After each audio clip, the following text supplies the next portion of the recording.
وبركاته. الحمد لله وكفى والصلاة والسلام على محمد المصطفى وعلى آله وصحبه وبعد. ഇമാം Ahmad bin Hanbal റഹിമഹുള്ളയുടെ ഉസൂൽ സുന്നയാണ് നാം വായിച്ചു വരുന്നത്. അതിൽ ആദ്യ ഭാഗങ്ങളിൽ ഇമാം അഹ്മദ് റഹിമഹുള്ള പറഞ്ഞ വിഷയങ്ങൾ നമ്മൾ പൂർത്തീകരിച്ചു. ശേഷം ഇമാം അഹ്മദ് റഹിമഹുള്ള പറഞ്ഞു, ഹദീസിനെ സ്വീകരിക്കേണ്ടതിനെ കുറിച്ച് പറഞ്ഞ ശേഷം അദ്ദേഹം പറഞ്ഞു, ومثل ما كان مثله في القدر ومثل أحاديث الرؤية كلها وإن أتى عن الأسماع واستوحش منها المستمع وإنما عليه الإيمان بها وألا يرد منها حرفا واحدا وغيرها من الأحاديث المأثورات عن الثقات. ശേഷം അദ്ദേഹം പറഞ്ഞ മസ്അല നേരത്തെ പറഞ്ഞു നിർത്തിയത് ഇൻഷാ അല്ലാഹ് നിങ്ങൾക്ക് ഓർമ്മയുണ്ടാകും. നാം നബി സല്ലല്ലാഹു അലൈഹി വസല്ലമ തങ്ങളുടെ ഹദീസുകളിൽ നാം വിശ്വസിക്കണം. അത് നമ്മുടെ ബുദ്ധിക്ക് യോജിക്കാതിരിക്കുക എന്നതൊരിക്കലും ഹദീസ് സ്വീകരിക്കാനും ഹദീസ് സ്വീകരിക്കാതിരിക്കാനുമുള്ള മാനദണ്ഡമല്ല, മറിച്ച് നമ്മുടെ ബുദ്ധിക്ക് യോജിക്കാതിരിക്കട്ടെ വിശ്വസിക്കുക എന്നുള്ളതാണ് ഒരു വിശ്വാസിയുടെ ബാധ്യത. അതുപോലെയാണ് അള്ളാഹുവിൻ്റെ ഖദറിലുള്ള വിശ്വാസം. അള്ളാഹുവിൻ്റെ ഖദറിലും അങ്ങനെയാണ്. അള്ളാഹു എല്ലാ കാര്യങ്ങളും രേഖപ്പെടുത്തിയിട്ടുണ്ട്. അതുപോലെ തന്നെയാണ് അള്ളാഹുവിനെ കാണും എന്ന വിഷയത്തിലുള്ള നമ്മുടെ വിശ്വാസവും.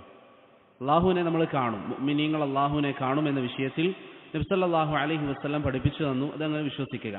വഇന്ന അത അനിൽ അസ്മാ', അത് കേൾക്കുമ്പോൾ നമുക്ക് ഒരു വിദൂരമായൊരു കാര്യമായി അല്ലെങ്കിൽ എന്തെങ്കിലും ഒരു പ്രയാസം തോന്നിയാലും, വസ്തൗഹശ മിൻഹൽ മുസ്തമി', അത് കേൾക്കുമ്പോൾ പെട്ടെന്ന് സ്വീകരിക്കാൻ എന്തെങ്കിലും ഒരു ബുദ്ധിമുട്ട് ആർക്കെങ്കിലും തോന്നുകയാണെങ്കിൽ പോലും, അങ്ങനെ തോന്നാൻ മാത്രമൊന്നുമില്ല, പക്ഷെ ആർക്കെങ്കിലും അങ്ങനെ തോന്നിയാൽ പോലും അവിടെ എൻ്റെ ബുദ്ധിക്ക് യോജിക്കുന്നില്ല എന്ന് പറഞ്ഞ് ഹദീസിനെ തള്ളുക എന്നുള്ളത് ഒരിക്കലും നമുക്ക് അനുവദിക്കപ്പെടാത്ത കാര്യമാണ്. ഇത് കേൾക്കുന്ന സഹോദരങ്ങൾ രണ്ട് രൂപത്തിൽ ചിന്തിക്കുന്നവരുണ്ടാകും. ചില ആളുകൾ ചിന്തിക്കും, നമ്മളിങ്ങനെ പൊതുവെ ഹദീസുകൾ കേൾക്കാറുണ്ട്, വിശ്വസിക്കാറുണ്ട്, പ്രത്യേകിച്ച് നമ്മളൊന്നും വ്യാഖ്യാനിക്കാറില്ല. അങ്ങനെയാണ് അൽഹംദുലില്ലാഹ് നമുക്ക് ചിന്ത വരുന്നതെങ്കിൽ ഇനിയും റബ്ബിനോട് സബാത്തിനെ ചോദിക്കുക. അത് വലിയൊരു നിഅമത്താണ്. കാരണം നമ്മുടെ ചുറ്റിലുമുള്ള ധാരാളം ആളുകൾ, നമ്മുടെ നാട്ടിൽ തന്നെ പലരും ഈ ഹദീസുകളെ നിഷേധിക്കുന്നവരുണ്ട്. നബി സല്ലല്ലാഹു അലൈഹി വസല്ലമ തങ്ങൾക്ക് സിഹർ ബാധിച്ചു എന്ന് സഹീഹായി വന്ന ഹദീസിനെ നിഷേധിക്കുന്നവർ നമ്മുടെ കൂട്ടത്തിലുണ്ട്, അല്ലെങ്കിൽ നമ്മുടെ ചുറ്റുപാടിലുമുണ്ട്. അവരെന്താ പറയുന്നത്? ബുദ്ധിക്ക് യോജിക്കുന്നില്ല, നബിക്ക് സിഹർ ബാധിച്ചു എന്ന് പറയുന്നു. ഹദീസ് സ്ഥിരപ്പെട്ട് കഴിഞ്ഞാൽ പ്രിയപ്പെട്ടവരെ, അവിടെ ബുദ്ധിക്ക് യോജിക്കാതിരിക്കുക എന്നൊരു വിഷയമില്ല. സമിഅന വ അതഅന, കേൾക്കുക, അനുസരിക്കുക. ആയിഷ റളിയല്ലാഹു അൻഹ പറയുന്നതായി കാണാം, എന്തുകൊണ്ടാണ് അബൂബക്കർ റളിയല്ലാഹു അൻഹുവിന് സിദ്ദീഖ് എന്ന പേര് വന്നത്? ആളുകളൊക്കെ പറഞ്ഞു, അല്ലെങ്കിൽ ഒരു ദിവസം നബി സല്ലല്ലാഹു അലൈഹി വസല്ലം ഇസ്രാ മിഅ്റാജിന്റെ സംഭവം പറഞ്ഞപ്പോൾ ആളുകൾ പറഞ്ഞു, മുഹമ്മദ് നീ എന്താ പറയുന്നത്? ഇത്ര ദൂരം ഒരു രാത്രിയിൽ പോയി എന്നാണോ പറയുന്നത്? ജനങ്ങൾ നബി സല്ലല്ലാഹു അലൈഹി വസല്ലമയെ പരിഹസിച്ചു. അത് മുതലെടുക്കാൻ അബൂബക്കർ റളിയല്ലാഹു അൻഹുവിന്റെ അരികിൽ വന്നിട്ട് പറഞ്ഞു, അബൂബക്കർ നിന്റെ സാഹിബ് പറയുന്നത് നീ കേൾക്കുന്നില്ലേ? അബൂബക്കർ റളിയല്ലാഹു അൻഹു ചോദിച്ചു, എന്താ പറഞ്ഞത്? പറഞ്ഞു, ഇന്നലെ ഒരു രാത്രിയിൽ ഇസ്രാ അല്ലെങ്കിൽ മിഅ്റാജ് യാത്ര, മക്കയിൽ നിന്ന് ബൈത്തുൽ മഖ്ദിസിലേക്കും അവിടുന്ന് ആകാശത്തേക്കും തിരിച്ച് മക്കയിലേക്ക് എത്തി, ഒരു രാത്രി കൊണ്ട് എത്തിയെന്ന് പറയുകയാണ്. അബൂബക്കർ റളിയല്ലാഹു അൻഹു ചോദിച്ചു, പ്രവാചകൻ അങ്ങനെ പറഞ്ഞോ? അവർ പറഞ്ഞു, അതെ പറഞ്ഞിട്ടുണ്ട്. അവർ പ്രതീക്ഷിക്കുന്നത് അബൂബക്കർ ഇപ്പോൾ തള്ളിപ്പറയുമെന്നാണ്. അബൂബക്കർ റളിയല്ലാഹു അൻഹു പറഞ്ഞു, നബി അങ്ങനെ പറഞ്ഞിട്ടുണ്ടെങ്കിൽ അത് സത്യമായിരിക്കും. ആയിഷ റളിയല്ലാഹു അൻഹ പറയുന്നു, ഫമിൻ യൗമഇദിൻ ലുഖിബ ബിസ്സിദ്ദീഖ്, അന്നേ ദിവസം മുതലാണ് അബൂബക്കർ റളിയല്ലാഹു അൻഹുവിന് സിദ്ദീഖ് എന്ന പേര് വന്നിരിക്കുന്നത്. അപ്പോൾ ഏതൊരു കാര്യം പ്രവാചകൻ പറഞ്ഞാലും അത് വിശ്വസിക്കുക എന്നുള്ളത് നമ്മെ സംബന്ധിച്ചിടത്തോളം നമ്മുടെ ബാധ്യതയാണ്. ഇവിടെ ഇമാം അഹ്മദ് റഹിമഹുള്ള ഉദാഹരണം പറഞ്ഞ മറ്റൊരു കാര്യമാണ് അള്ളാഹുവിനെ പരലോകത്ത് കാണും എന്ന വിശ്വാസം. അത് അഹ്ലുസുന്നത്തി വൽ ജമാഅത്തിന്റെ അഖീദയാണ്. മുഅ്മിനീങ്ങൾ അല്ലാഹു സുബ്ഹാനഹു വ തആലയെ പരലോകത്ത് കാണും. എന്താണ് അതിന്റെ തെളിവ്? അള്ളാഹു പറയുന്നു, വുജൂഹുൻ യൗമഇദിൻ നാളിറ ഇലാ റബ്ബിഹാ നാളിറ, അവസാന നാളിൽ ചില ആളുകളുടെ മുഖം അത് പ്രകാശപൂരിതമായിരിക്കും. അല്ലാഹു സുബ്ഹാനഹു വ തആല നാം ഓരോരുത്തരെയും അതിൽ ഉൾപ്പെടുത്തി അനുഗ്രഹിക്കുമാറാകട്ടെ. പ്രകാശമുള്ളതായിരിക്കും. ഇലാ റബ്ബിഹാ നാളിറ, ഇലാ നളറ എന്ന് വന്നാൽ അറബി ഭാഷയിൽ നളറ എന്ന പദത്തിന് വ്യത്യസ്ത അർത്ഥങ്ങളുണ്ട്. പക്ഷെ നളറക്ക് ശേഷം ഇല എന്ന് വന്നാൽ, അല്ലെങ്കിൽ നളറ എന്ന് പറയുന്ന ഫിഅലിന്റെ കൂടെ ഇല എന്ന പദം വന്നാൽ കണ്ണുകൊണ്ട് കാണുന്നതിന് മാത്രമേ പറയുകയുള്ളൂ.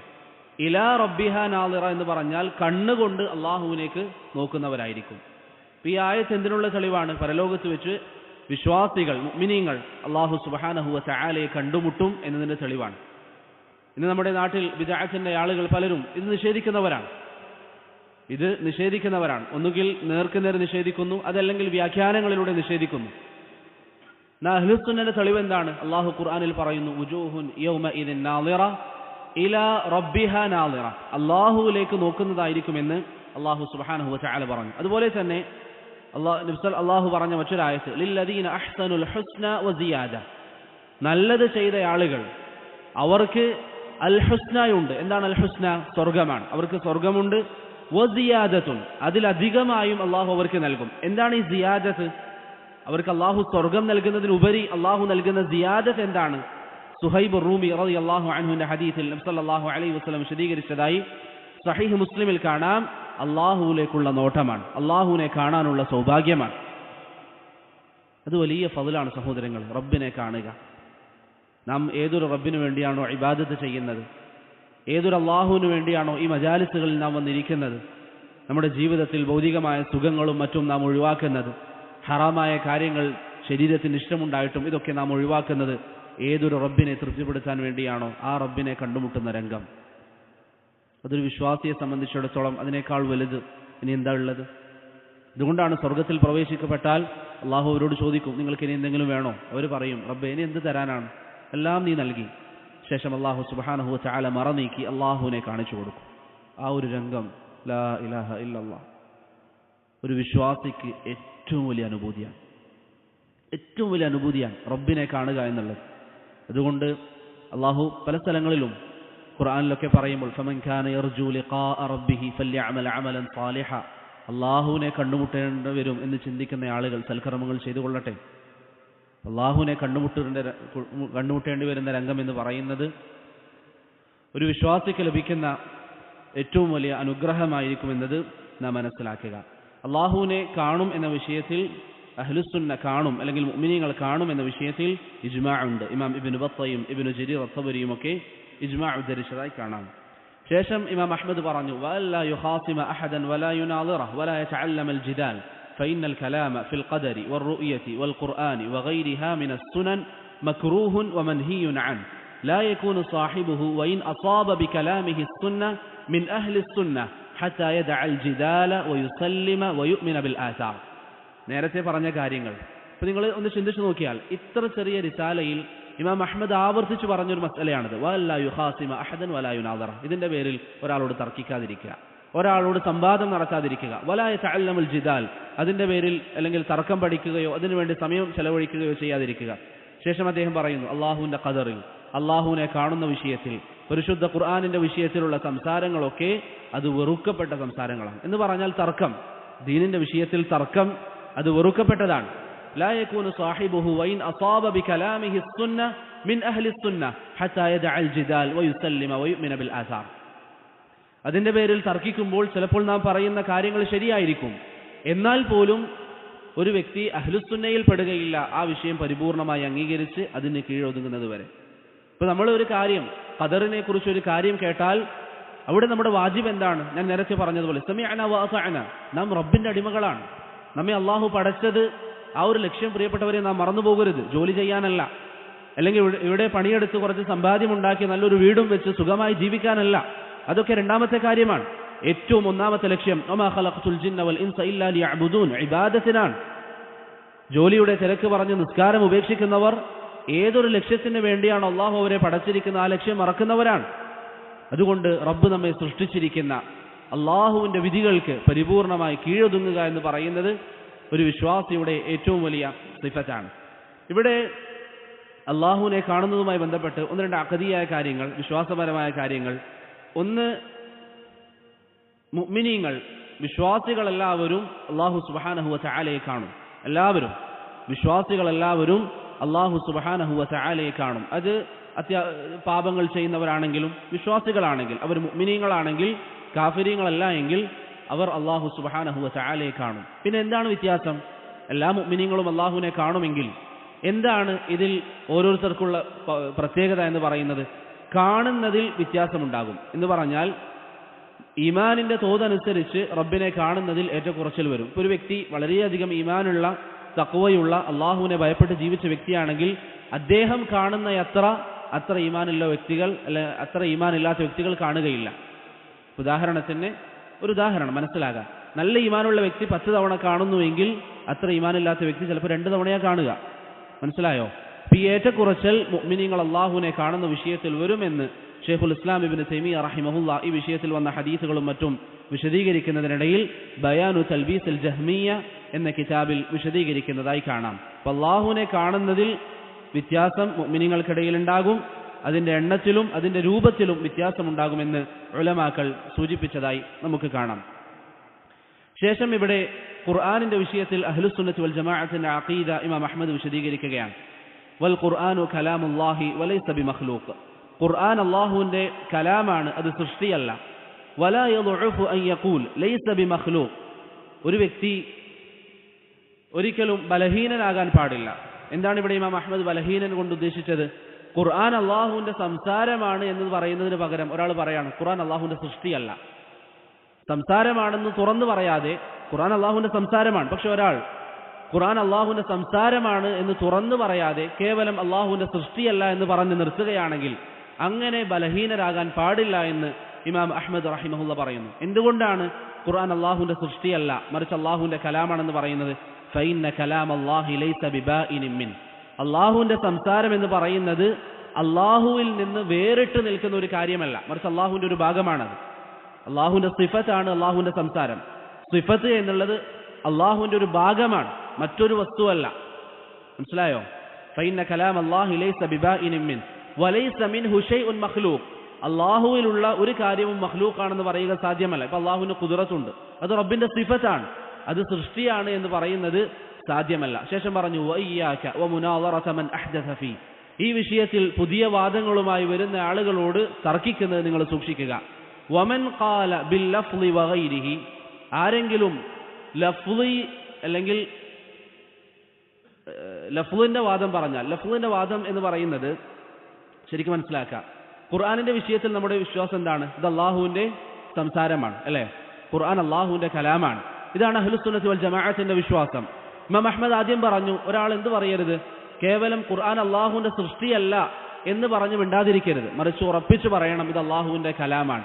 ലഫ്ള് വാദം എന്ന് പറയുന്നത് സഹോദരങ്ങളെ, ആ കാലഘട്ടത്തിൽ ചില ആളുകൾ എന്ത് പറഞ്ഞു? ലഫ്ളി ബിൽ ഖുർആനി മഖ്ലൂഖ്. അതിന് ഈ ഒരു വാക്ക് ലഫ്ളി ബിൽ ഖുർആനി മഖ്ലൂഖ് എന്നീ വാക്കിന് രണ്ടർത്ഥങ്ങൾക്ക് സാധ്യതയുണ്ട്.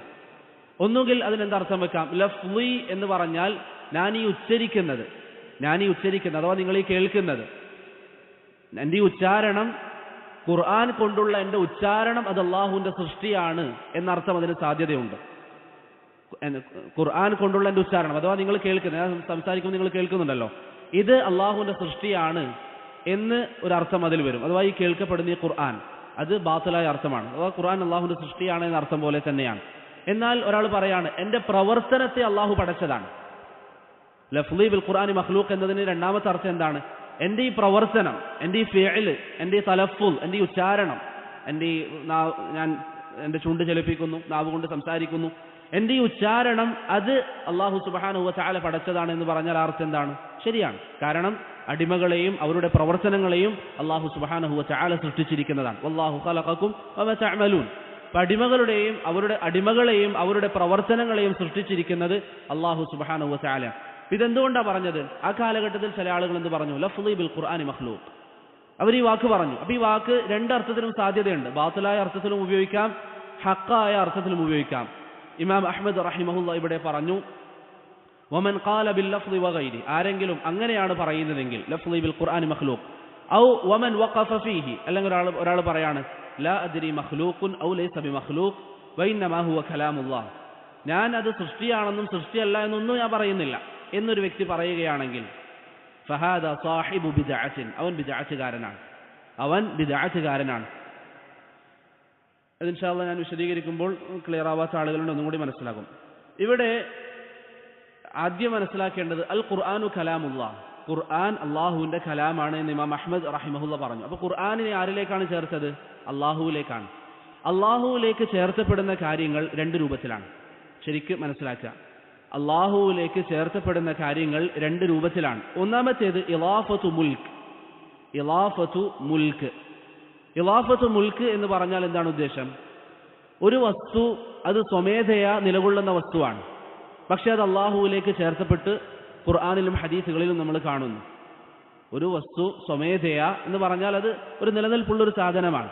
ഒരു വീട്, അല്ലെങ്കിൽ ഏതെങ്കിലും ഒരു ജീവി, അല്ലെങ്കിൽ നമ്മൾ മനുഷ്യന്മാർ, നമ്മളൊക്കെ സ്വന്തമായി നിലനിൽക്കുന്നവരാണ് എന്ന് പറഞ്ഞാൽ റബ്ബിനെ ആശ്രയിക്കുന്നില്ല എന്നല്ല. അതല്ലാതെ സ്വന്തമായ ഒരു അസ്തിത്വം കൊണ്ട് നിലനിൽക്കുന്നു, അല്ലേ? ഇവിടെ ഇത് അള്ളാഹുവിലേക്ക് ചേർത്തുകയാണെങ്കിൽ, ഇത് അള്ളാഹു സുബ്ഹാനഹു വ തആലയിലേക്ക് ചേർത്ത് പറയുകയാണെങ്കിൽ അത് ബഹുമതിയെ അറിയിക്കുന്നതാണ്. ഉദാഹരണത്തിന് ബൈത്തുല്ലാ എന്ന് കഅബയെ കുറിച്ച് പറയും. അത് സ്വന്തമായി നിലനിൽക്കുന്ന ഒരു വസ്തുവാണ്. അള്ളാഹുവിൻ്റെ ഒരു ഭാഗമാണോ ബൈത്ത്? അല്ല, സ്വന്തമായി നിലനിൽക്കുന്നതാണ്. അപ്പൊ അവിടെ അള്ളാഹുവിലേക്ക് എന്തുകൊണ്ടാണ് ചേർത്ത് പറയുന്നത്? ഉലമാക്കൾ പറയും ഇളാഫത്തു മുൽക്കിൻ വ തശ്രീഫ്. അത് ഒരു ബഹുമതിയാണ്. അത് ഒരു ബഹുമതിയായിട്ടാണ് അതിലേക്ക് ചേർത്ത് പറയുന്നത്. അപ്പൊ അതിൽ പെട്ടതാണ് അള്ളാഹു ഖുർആനിൽ പറഞ്ഞു ഫഅർസൽനാ ഇലൈഹാ റൂഹന ഫതമസ്സല ലഹാ ബശറൻ സവിയ്യ. മറിയം അലൈഹിസ്സലാം അവരിലേക്ക് നമ്മുടെ റൂഹിനെ അയച്ചു. അള്ളാഹുവിന്റെ റൂഹിനെ അയച്ചു എന്ന് പറഞ്ഞാൽ അള്ളാഹുവിന്റെ ഒരു ഭാഗം അയച്ചു എന്നാണോ? അല്ല, മറിച്ച് അവിടെ എന്താ ഉദ്ദേശം? ജിബ്രീൽ അലൈഹിസ്സലാമിനെ അയച്ചു. ഈ ജിബ്രീലിനെ അള്ളാഹുവിലേക്ക് ചേർത്തി പറഞ്ഞു. അതെന്താ ഉദ്ദേശം? ഇളാഫത്തു മുൽക്കിൻ വ തശ്രീഫ്. ജിബ്രീൽ അള്ളാഹുവിന്റെ അടിമയാണ്. അതുപോലെ തന്നെ ജിബ്രീലിനുള്ള ഒരു ബഹുമതിയാണത് അള്ളാഹുവിലേക്ക് ചേർത്തി പറയുക എന്നുള്ളത്. മനസ്സിലായോ? അതുകൊണ്ടാണ് നാഖത്തുല്ലാഹ് ഫഖാല ലഹും നാഖത്തല്ലാഹി വസുഖിയാഹ. നാഖത്തല്ലാഹ് എന്ന് പറയുന്ന അള്ളാഹുവിന്റെ ഒട്ടകം എന്ന് പറഞ്ഞാൽ അത് അള്ളാഹുവിലേക്ക് ചേർത്ത് പറഞ്ഞത് ആ ഒട്ടകത്തിനുള്ള തശ്രീഫാണ്. അള്ളാഹു അതിനെ ഉടമപ്പെടുത്തുന്നു, ആ ഒട്ടകത്തിനുള്ള തശ്രീഫാണ്. അതുപോലെ ബൈത്തുല്ലാഹ്, ഇതാണ് ഒന്നാമത്തെ ഇളാഫ, അള്ളാഹുവിലേക്ക് ചേർത്ത് പറയുന്നത്, ഇളാഫത്തുൽ മുൽക്ക്. രണ്ടാമത്തേത് ഇളാഫത്തു വസ്ഫ് എന്ന് പറയും, ഒരു വിശേഷണം അള്ളാഹുവിലേക്ക് ചേർത്ത് പറയുക. അതെങ്ങനെയാണ് നമുക്ക് മനസ്സിലാവുക? അള്ളാഹുവിലേക്ക് ചേർത്തപ്പെടുന്ന വസ്തു നിങ്ങൾ നോക്കുക, അത് സ്വമേധയാ നിലകൊള്ളുന്ന ഒരു വസ്തുവാണോ അതല്ലേ എന്നുള്ളത്. ഉദാഹരണത്തിന് നാഖത്തുല്ലാ അല്ലെങ്കിൽ ബൈത്തുല്ലാ, അള്ളാഹുവിന്റെ ഭവനം എന്ന് പറയുമ്പോൾ അത് സ്വന്തമായി നിലകൊള്ളുന്ന ഒരു വസ്തുവാണ് ഈ ഭവനം എന്ന് പറയുന്നത്. എന്നാൽ ഖുദ്റത്തുല്ലാ, അള്ളാഹുവിന്റെ കഴിവ് എന്ന് പറയുന്നത് സ്വന്തമായി നിലകൊള്ളുമോ? ഇല്ല, അതൊരു വസ്തുവിൽ ഉണ്ടാകേണ്ടതാണ്. അപ്പൊ അള്ളാഹുവിന്റെ ദാത്തിൽ, അള്ളാഹുവിന്റെ സിഫത്തുകളിൽ പെട്ടതാണ് അള്ളാഹുവിന്റെ ഖുദ്റത്ത്, അള്ളാഹുവിന്റെ സിഫത്തിൽ പെട്ടതാണ് അള്ളാഹുവിന്റെ കലാം. അങ്ങനെ അള്ളാഹുവിലേക്ക് ചേർത്ത് പറയുന്നതിന് എന്ത് പറയും? ഇളാഫത്തു വസ്ഫ് എന്ന് പറയും. അതിൽ പെട്ടതാണ് റിളല്ലാഹ്, സമഉല്ലാഹ്, ഖുദ്റത്തുല്ലാഹ്, കലാമുല്ലാഹ് എന്ന് പറയുന്ന കാര്യങ്ങൾ. ഇവിടെ ഖുർആൻ അള്ളാഹുവിന്റെ കലാമാണ്. അൽ ഖുർആനു കലാമുല്ലാഹ് എന്ന് പറയുന്നത് ഇളാഫത്തു സിഫയാണ്. ഇളാഫത്തു സിഫയാണ്, അഥവാ അത് അള്ളാഹുവിന്റെ ഒരു ഭാഗമാണ് എന്ന് പറയുന്ന രൂപത്തിലാണ് ആ ഇളാഫ. ഇത് നിങ്ങൾ മനസ്സിലാക്കി വെക്കുക.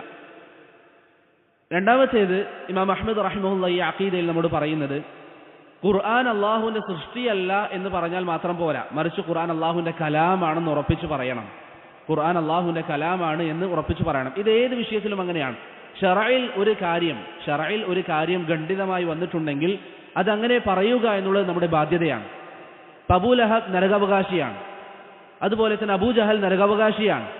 അത് വ്യക്തമായി നുസൂസുകൾ കൊണ്ട് സ്ഥിരപ്പെട്ടതാണ്. ഇപ്പോൾ ഒരാൾ പറയാണ് ഞാൻ അങ്ങനെ ഒന്നും പറയാൻ നിൽക്കില്ല, ആരെയും സ്വർഗത്തിലും നരകത്തിലാക്കുന്ന പണിയൊന്നും എനിക്കില്ല, ഞാൻ മിണ്ടാതിരിക്കുമെന്ന് പറഞ്ഞാൽ അവൻ സാഹിബ് ബിദ്അത്താണ്, അല്ലെങ്കിൽ അവൻ കാഫിറാകുന്ന ഘട്ടം വരെ എത്തും.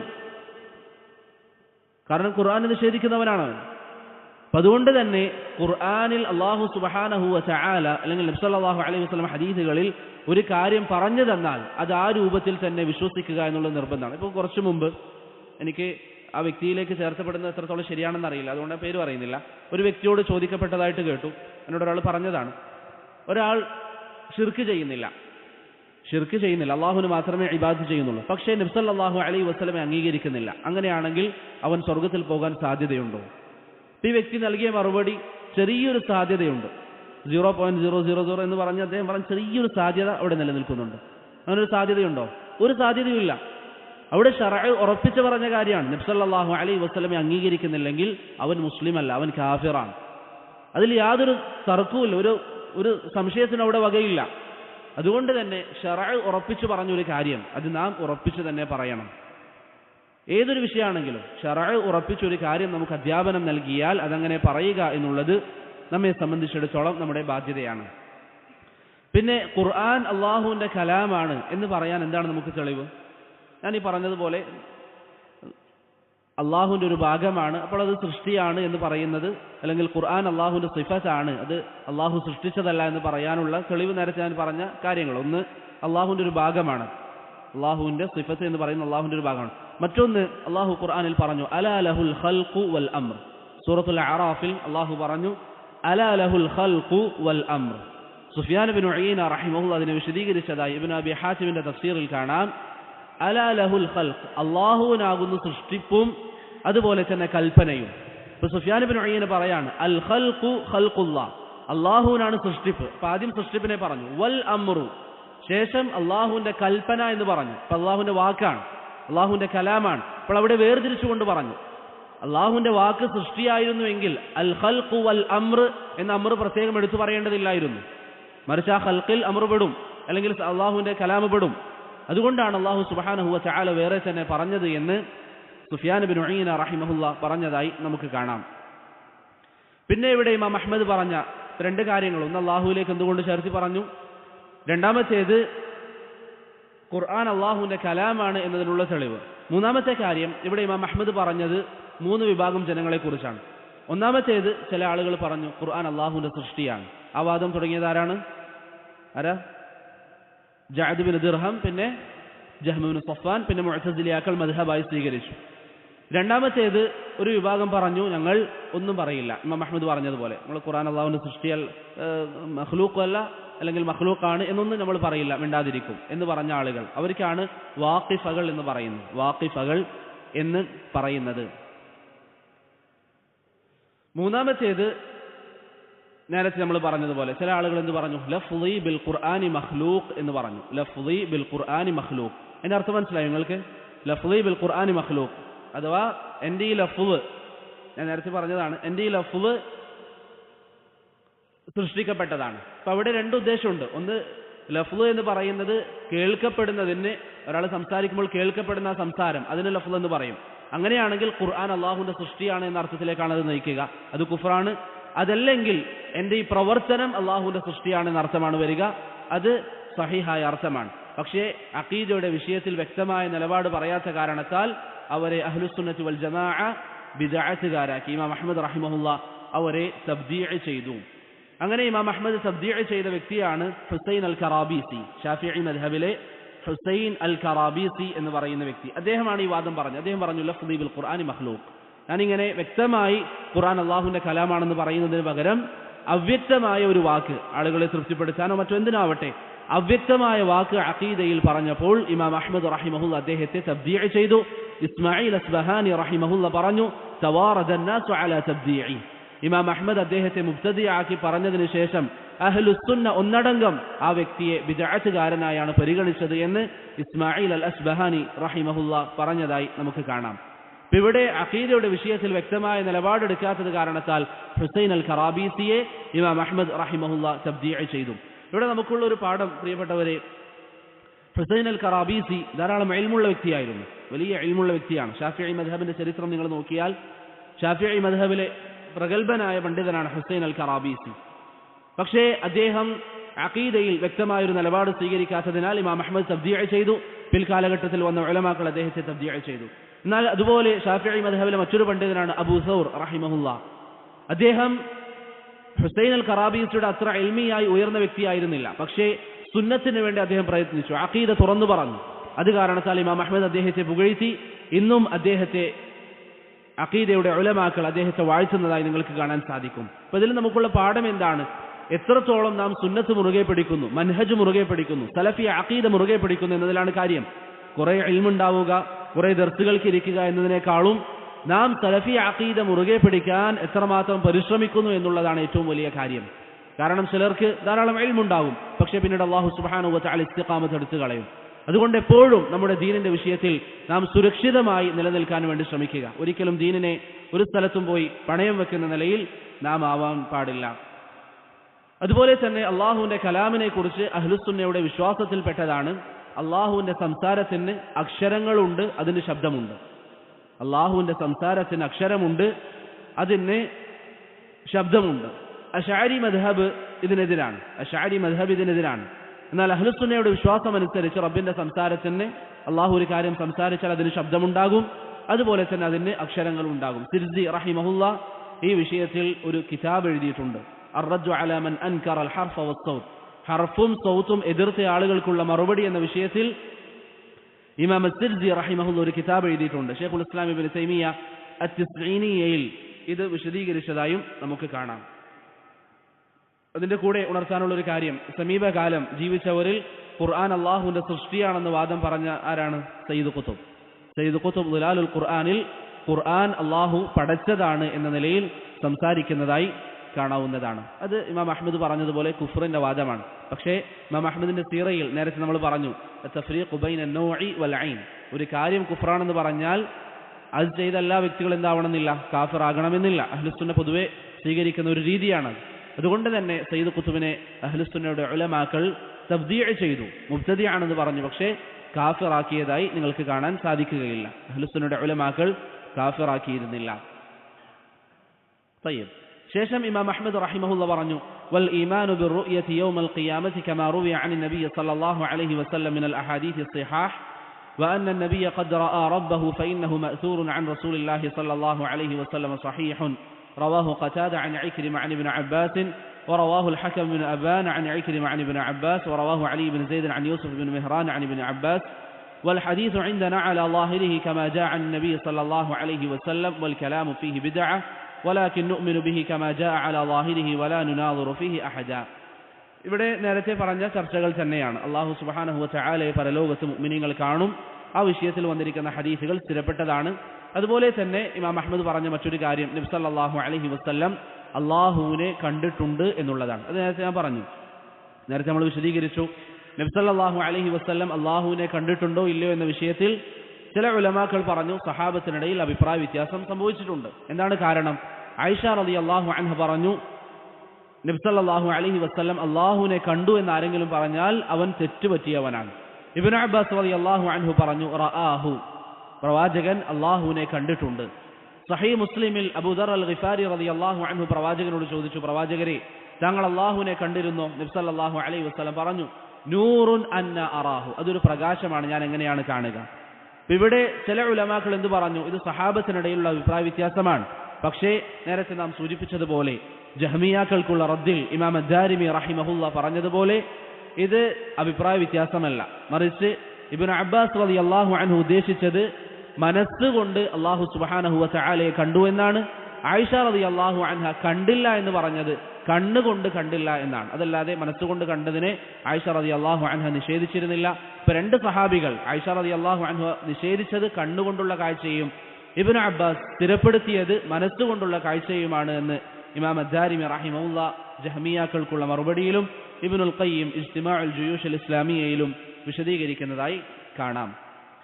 طيب ശേഷം ഇമാം അഹ്മദ് റഹിമഹുല്ലാഹ് പറഞ്ഞു വൽ ഈമാനു ബിൽ മീസാനി യൗമൽ ഖിയാമത്തി കമാ ജാഅ യൂസനുൽ അബ്ദു യൗമൽ ഖിയാമത്തി ഫലാ യസ്നു ജനാഹ ബഊദ وتوزن أعمال العباد كما جاء في الأثر والإيمان به والتصديق به والإعراض عمن رد ذلك وترك مجادلته وأن الله تعالى يكلمه العباد يوم القيامة وأن الله تعالى يكلم العباد يوم القيامة ليس بينهم وبينه ترجمان والإيمان به والتصديق به. അടുത്തതായി ഇമാം അഹ്മദ് റഹിമഹുല്ലാഹ് ഇവിടെ അഹ്ലുസുന്നയുടെ അഖീദയായി പറയുന്നത് മീസാനിലുള്ള വിശ്വാസമാണ്. അഥവാ അമലുകൾ തൂക്കുന്ന അല്ലെങ്കിൽ കർമ്മങ്ങളും മറ്റും തൂക്കുന്ന തുലാസ് പരലോകത്തുണ്ട് എന്ന് വിശ്വസിക്കുക. അത് അഹ്ലുസുന്നയുടെ അഖീദയിൽ പെട്ടതാണ്. ഈ വിഷയത്തിൽ വന്ന ഹദീസുകൾ, മീസാൻ ഉണ്ട് എന്ന വിഷയത്തിൽ വന്നിരിക്കുന്ന ഹദീസുകൾ മുതവാത്തിറാണ് എന്ന് സഫാരീനി റഹിമഹുല്ലാഹ് പറയുന്നതായി കാണാം. ഇവിടെ ഒരു കാര്യം പെട്ടെന്ന് സൂചിപ്പിച്ചു പോകാം. ഹദീസുകളെ കുറിച്ച് ഉലമാക്കൾ സംസാരിക്കുമ്പോൾ എന്ത് പറയും? ഈ വിഷയത്തിൽ വന്ന അല്ലെങ്കിൽ മസ്അലകളെ കുറിച്ച് പറയുമ്പോൾ പറയും ഈ വിഷയത്തിൽ വന്ന ഹദീസുകൾ മുതവാത്തിറാണ്. എന്താണ് അതുകൊണ്ടുള്ള ഉദ്ദേശം? പ്രവാചകന്റെ ഹദീസുകൾ പൊതുവെ ഇന്ന് പണ്ഡിതന്മാർ സംസാരിക്കുന്നതനുസരിച്ച് രണ്ട് രൂപത്തിലാണ് വേർതിരിച്ചിട്ടുള്ളത്. ഒന്ന് ആഹാദ്, മറ്റൊന്ന് മുതവാത്തിർ. എന്താണ് അവ തമ്മിലുള്ള വ്യത്യാസം? ചില ഹദീസുകൾ ഒരു സഹാബി ഉദ്ധരിച്ചതായിരിക്കും, അത് ആഹാദാണ്. ചില ഹദീസുകൾ രണ്ട് സഹാബി ഉദ്ധരിച്ചതായിരിക്കും, അത് ആഹാദാണ്. ചില ഹദീസുകൾ 3-4 സഹാബികൾ ഉദ്ധരിച്ചതായിരിക്കും, അതും ആഹാദാണ്. എന്നാൽ ചില ഹദീസുകൾ ധാരാളക്കണക്കിന് സഹാബികൾ ഉദ്ധരിച്ചതായിരിക്കും, ധാരാളം ആളുകൾ ഉദ്ധരിച്ച ഹദീസായിരിക്കും. ഉദാഹരണത്തിന് മൻ കദിബ അലയ്യ മുതഅമ്മിദൻ ഫല്യതബവ മഖഅദഹു മിനൻ നാർ, ആരെങ്കിലും പ്രവാചകന്റെ മേൽ കളവ് പറഞ്ഞാൽ നരകത്തിൽ സീറ്റ് ഉറപ്പിച്ചു കൊള്ളട്ടെ എന്ന് പറയുന്ന ഹദീസ് 70ഓളം സഹാബികൾ ഉദ്ധരിച്ചിട്ടുണ്ട്. അത് മുതവാത്തിറാണ്. അപ്പോൾ മുതവാത്തിർ എന്ന് പറഞ്ഞാൽ അതിൻ്റെ ഒരു ലളിതമായ വിശദീകരണം ധാരാളം ആളുകൾ ഉദ്ധരിച്ച ഒരു ഹദീസ്, വ്യത്യസ്ത നാടുകളിൽ നിന്ന് പല സ്ഥലങ്ങളിലും താമസിക്കുന്ന ധാരാളം ആളുകൾ ഉദ്ധരിച്ചിരിക്കുന്ന ഹദീസുകൾക്കാണ് എന്ത് പറയുന്നത്? മുതവാത്തിർ എന്ന് പറയുന്നത്. മുതവാത്തിർ രണ്ട് രൂപത്തിലാണ്. ഒന്നുകിൽ ഒരു ഹദീസിന്റെ ലഫ്ള് തന്നെ കുറെ ആളുകൾ ഉദ്ധരിക്കുക, അതിന് മുതവാത്തിർ ലഫ്ളി എന്ന് പറയും. ഈ ഹദീസ് മൻ കദബ അലയ്യ മുതഅമ്മിദൻ, ആരെങ്കിലും പ്രവാചകന്റെ മേൽ കളവ് പറഞ്ഞാൽ നരകത്തിൽ സീറ്റ് ഉറപ്പിക്കട്ടെ എന്ന് പറയുന്ന ഹദീസ് മുതവാത്തിർ ലഫ്ളിയാണ്. എന്ന് പറഞ്ഞാൽ ആ വാക്ക് തന്നെ 70ഓളം സഹാബികൾ ഉദ്ധരിച്ചു. എന്നാൽ മറ്റൊന്ന് മുതവാത്തിർ മഅനവിയാണ്. എന്ന് പറഞ്ഞാൽ അതിന്റെ ആശയം ധാരാളം സഹാബികൾ ഉദ്ധരിച്ചിട്ടുണ്ടാകും, അതേ വാക്കുകളാവണമെന്നില്ല. അതിന് മുതവാത്തിർ മഅനവി എന്ന് പറയും. എന്നാൽ ആഹാദ് എന്ന് പറയുന്നത് അത് ആ രൂപത്തിലല്ലാതെ ചുരുങ്ങിയ 3, 4 അല്ലെങ്കിൽ 5 സഹാബികളൊക്കെ ഉദ്ധരിച്ചതിനാണ് ആഹാദ് എന്ന് പറയുന്നത്. ഈ ഒരു വേർതിരിവ് കൊണ്ടുവന്നത് മുതകല്ലിമീങ്ങളാണ്. അശ്അരി മദ്ഹബും മറ്റും അങ്ങനെയുള്ള ആളുകളാണ് ഈ ഒരു വേർതിരിവ് കൊണ്ടുവന്നത്. എന്തിനാണ് അവർ കൊണ്ടുവന്നത്? അവർ പറഞ്ഞു, ശരിക്കും ശ്രദ്ധിക്കുക, അവർ പറഞ്ഞു ആഹാദായ ഹദീസുകൾ അത് കേവലം നമുക്കൊരു വാർത്ത നൽകുന്നു, ഒരു വിവരം നൽകുന്നു, അത് നമുക്ക് വിശ്വസിക്കാം എന്നതിലുപരി ഉറച്ചു വിശ്വസിക്കാൻ ഇത് ശരിയാണ് എന്ന് 100% പറയുക പ്രയാസമാണ്. ഇത് ശരിയാണ് എന്ന് 100% പറയുക പ്രയാസമാണ്. കാരണം ഒരു സഹാബി ഉദ്ധരിച്ചു, അല്ലെങ്കിൽ 2 ആൾ ഉദ്ധരിച്ചു, ചിലപ്പോൾ തെറ്റുപറ്റിയതായിരിക്കാം. ഇതാണ് അവരുടെ ന്യായീകരണത്തിന്റെ ഒരു ഭാഗം. എന്നാൽ ആഹാദ് മുതവാത്തിറായ ഹദീസുകൾ ധാരാളം ആളുകൾ ഉദ്ധരിച്ചു, അതുകൊണ്ട് അത് ശരിയാണ്. അതുകൊണ്ട് തന്നെ അവർ വേർതിരിവ് പറയുകയും അതിനെ തുടർന്ന് അവർ ചെയ്തത് എന്താണ്? അവർ പറഞ്ഞു, അഖീദയിൽ നാം ഒരു കാര്യം സ്ഥാപിക്കണമെങ്കിൽ എന്ത് വേണം? മുതവാത്തിറായ ഹദീസുകൾ കൊണ്ട് മാത്രമേ നടക്കുകയുള്ളൂ. ഹദീസ് അഖീദയിൽ ഒരു കാര്യം സ്ഥാപിതമാകണമെങ്കിൽ മുതവാത്തിറായ ഹദീസ് മാത്രം ഉപയോഗിക്കാവൂ. തയ്യിബ്, അവരോട് നിങ്ങൾ ചോദിച്ചാൽ ഈ ആഹാദായ ഹദീസുകൾ നിങ്ങൾ എന്ത് ചെയ്യുമെന്ന് ചോദിച്ചാൽ അവരെന്ത് പറയും? ഫിഖ്ഹിൽ നമ്മൾ ആഹാദായ ഹദീസുകൾ ഉപയോഗിക്കും. ഫിഖ്ഹിൽ ആഹാദായ ഹദീസുകൾ ഉപയോഗിക്കും. എന്നാൽ അഖീദ വിശ്വാസമാണ്, വലിയ കാര്യമാണ്. അതിൽ ധാരാളം സഹാബികൾ ഉദ്ധരിച്ച മുതവാത്തിറായ ഹദീസുകൾ മാത്രമേ പറയുകയുള്ളൂ. ഇതാണ് അവരുടെ വിശ്വാസം. ഇബ്നുൽ ഖയ്യിം റഹിമഹുല്ലാ മുഖ്തസർ സവാഇഖുൽ മുർസലയിൽ അവർക്ക് മറുപടി പറഞ്ഞപ്പോൾ വളരെ രസകരമായ ഒരു മറുപടി പറഞ്ഞു. ഇബ്നുൽ ഖയ്യിം റഹിമഹുല്ലാ പറഞ്ഞു, നിങ്ങൾ അഖീദയിൽ സ്വീകരിക്കില്ല, ഫിഖ്ഹിൽ സ്വീകരിക്കുന്നു എന്ന് പറയുമ്പോൾ ഫിഖ്ഹിയായ ഏതൊരു മസ്അലയും ഒരു അഖീദ ഉൾക്കൊള്ളുന്നുണ്ട്. എങ്ങനെയാണ്? അപ്പൊ അവർ പറയുന്നത് സുന്നത്ത് നിസ്കാരം സ്ഥിരപ്പെടുത്തുന്ന ഒരു ഹദീസാണ് വന്നതെങ്കിൽ നമ്മൾ എന്ത് ചെയ്യും? അതനുസരിച്ച് അമൽ ചെയ്യും. ഇബ്നുൽ ഖയ്യിം റഹിമഹുല്ലാ പറയുന്നു, അത് ഒരു ഫിഖ്ഹിലാണെങ്കിലും അവിടെ ഇത് സുന്നത്താണ് എന്ന അഖീദയുണ്ട്, അല്ലെങ്കിൽ ഫർള് നിസ്കരിക്കുമ്പോൾ ഇത് ഫർളാണ് എന്ന വിശ്വാസം അതിൻ്റെ അകത്ത് വരുന്നുണ്ട്. അതുകൊണ്ട് ഏതൊരു ഫിഖ്ഹിയായ മസ്അലയുടെ പിന്നിലും ഒരു അഖീദ നിലകൊള്ളുന്നു. അതുകൊണ്ട് തന്നെ നിങ്ങളുടെ വാദത്തെ തന്നെ ഖണ്ഡിക്കുന്നു എന്ന് ഇബ്നുൽ ഖയ്യിം റഹിമഹുല്ലാ അവർക്ക് മറുപടി നൽകിയതായി കാണാം. എന്നാൽ അഹ്ലുസുന്ന അവരുടെ വീക്ഷണം അനുസരിച്ച് ഹദീസ് ആഹാദാണെങ്കിലും മുതവാത്തിറാണെങ്കിലും മുതവാത്തിറാണെങ്കിലും അത് തെളിവാണ്. അഖീദയിലും തെളിവാണ്, ഫിഖ്ഹിലും തെളിവാണ്. ഇബ്നു അബ്ദുൽ ബർ റഹിമഹുല്ലയൊക്കെ പറഞ്ഞതുപോലെ ബിദ്അത്തുകാരല്ലാതെ ആഹാദായ ഹദീസുകളെ അഖീദയിൽ സ്വീകരിക്കുകയില്ല എന്ന് പറയുകയില്ല. അഹ്ലുസുന്ന ഏത് കാലഘട്ടത്തിലും സ്വീകരിക്കുന്ന നിലപാട് ഹദീസ് നബി സല്ലല്ലാഹു അലൈഹി വസല്ലമയിൽ നിന്ന് സ്ഥിരപ്പെട്ടുവോ എങ്കിൽ അത് തെളിവാണ്. മനസ്സിലായോ? ഇതാണ് ഹദീസിന്റെ 2 ഇനം, ആഹാദ്, മുതവാത്തിർ. തയ്യിബ്, ഇനി നമ്മുടെ ഈ ചർച്ചയിലേക്ക് വരാം. നമ്മൾ ഏതെങ്കിലും അഖീദന്റെ മസ്അല പറയുമ്പോൾ, ഉദാഹരണത്തിന് മീസാനിന്റെ വിഷയത്തിൽ വന്ന ഹദീസ് മുതവാത്തിറാണ് എന്ന് പറഞ്ഞാൽ അതിന്റെ ഉദ്ദേശം എന്താണ്? ധാരാളം സഹാബികൾ ഉദ്ധരിച്ചിട്ടുണ്ട്. മനസ്സിലായില്ലേ? ധാരാളം സഹാബികൾ ഉദ്ധരിച്ചിട്ടുണ്ട്. പിന്നെ മുതവാത്തിർ ഞാൻ നേരത്തെ പറഞ്ഞ 2 രൂപം, മുതവാത്തിർ ലഫ്ളി, മഅനവി. വാക്ക് തന്നെ കുറെ സഹാബികൾ ഉദ്ധരിക്കുക, അല്ലെങ്കിൽ ആശയം ഉദ്ധരിക്കുക. നേരത്തെ നമ്മൾ പറഞ്ഞ പ്രവാചകന്റെ മേൽ കളവ് പറഞ്ഞാൽ അവന് നരകം ഉറപ്പാണ് എന്ന ഹദീസ് ഒഴികെ വേറെ ഒരു ഹദീസും വാക്കുകൊണ്ട് മുതവാത്തിറായിട്ട് വന്നിട്ടില്ല. വാക്കുകൊണ്ട് മുതവാത്തിറായി വേറെ ഒരു ഹദീസും ഇല്ല. അപ്പൊ ഈ ഹദീസിന്റെ ഒക്കെ ഉദ്ദേശം എന്താണ്? മീസാൻ എന്ന പരാമർശവുമായി ധാരാളം ഹദീസുകൾ വന്നിട്ടുണ്ട്. അതാണ് ഇവിടെ ഉലമാക്കൾ പറയുന്നത് ഹദീസ് മുതവാത്തിറാണ്, അഥവാ മുതവാത്തിർ മഅനവിയാണ്, ലഫ്ളി അല്ല എന്നർത്ഥം. തയ്യിബ്, ഇനി മീസാൻ ഉണ്ട് എന്നതിന് എന്താണ് തെളിവ്? നബി സല്ലല്ലാഹു അലൈഹി വസല്ലമ തങ്ങൾ പറഞ്ഞു, ഇന്നഹു ലയഅതി റജുലുൽ അളീമുസ് സമീനു യൗമൽ ഖിയാമ.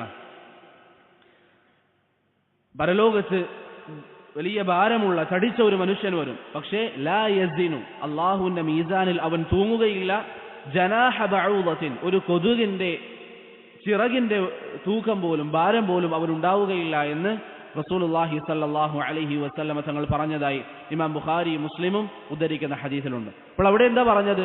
വലിയ ഭാരമുള്ള മനുഷ്യനാണ്, പക്ഷെ അള്ളാഹുവിന്റെ തുലാസിൽ അവന്റെ ഭാരം ഒരു കൊതുകിന്റെ ചിറകിന്റെ ഭാരം പോലും ഉണ്ടാവില്ല. ഇബ്നു മസ്ഊദ് റളിയല്ലാഹു അൻഹുവിന്റെ ഹദീസിൽ കാണാം, ഒരിക്കൽ അദ്ദേഹം ഒരു ഈന്തപ്പന മരത്തിന്റെ മുകളിലേക്ക് കയറി. അദ്ദേഹത്തിന്റെ വകാനത്ത് ദഖീഖതൻ ഹസീല ഇൻകശഫത് സാഖു, അദ്ദേഹത്തിന്റെ കണങ്കാല് വെളിവായി, അഥവാ മരത്തിൽ കയറിയപ്പോൾ കാലിന്റെ താഴ്ഭാഗം കാണാൻ തുടങ്ങി. അത് വളരെ നേർന്നതായിരുന്നു, മെലിഞ്ഞതായിരുന്നു. ഫളഹിക മിൻഹ ബഅദുൽ ഹാദിരീൻ, അവിടെ ഉണ്ടായിരുന്ന ചില ആളുകൾ അത് കണ്ടപ്പോൾ ചിരിച്ചു, വളരെ മെലിഞ്ഞ കാല് കണ്ടപ്പോൾ ചിരിച്ചു. ഫഖാല നബി അലൈഹിസ്സലാം, നബി സല്ലല്ലാഹു അലൈഹി വസല്ലം ചോദിച്ചു, അതൽഹഖൂന മിൻ ദിഖ്ഖതി സാഖൈ, ഇത്രയും മെലിഞ്ഞ കാല് കണ്ടിട്ടാണോ നിങ്ങൾ ചിരിക്കുന്നത്? വല്ലദീ നഫ്സി ബിയദി, അല്ലാഹുവിൽ തന്നെയാണ് സത്യം, ലഹുമാ അസ്ഖലു ഫിൽ മീസാനി മിൻ ജബലി ഉഹദ്, ഉഹദ് പർവ്വതത്തെക്കാളും അല്ലാഹുവിന്റെ മീസാനിൽ ഇബ്നു മസ്ഊദിന്റെ ഈ കാലുകൾക്ക് തൂക്കമുണ്ട് എന്ന് നബി സല്ലല്ലാഹു അലൈഹി വസല്ലം തങ്ങൾ പറഞ്ഞു. ഈ ഹദീസിലുള്ള തെളിവ് എന്താണ്? നബി സല്ലല്ലാഹു അലൈഹി വസല്ലം മീസാനിനെ കുറിച്ച് ഈ ഹദീസിൽ പരാമർശിച്ചു. അതുപോലെ നിങ്ങളൊക്കെ കേട്ട ഹദീസ്, ഇമാം ബുഖാരിയുടെ സഹീഹിലെ അവസാനത്തെ ഹദീസ്, കലിമതാനി ഖഫീഫതാനി അലൽ ലിസാൻ സഖീലതാനി ഫിൽ മീസാൻ, മീസാനിൽ ഏറ്റവും ഭാരമുള്ള രണ്ട് വാക്കുകൾ, സുബ്ഹാനല്ലാഹിൽ അളീം സുബ്ഹാനല്ലാഹി വബിഹംദിഹി. അപ്പോൾ മീസാനിൽ വിശ്വസിക്കുക എന്നുള്ളത് അഹ്ലുസുന്നയുടെ അഖീദയിൽ പെട്ടതാണ്.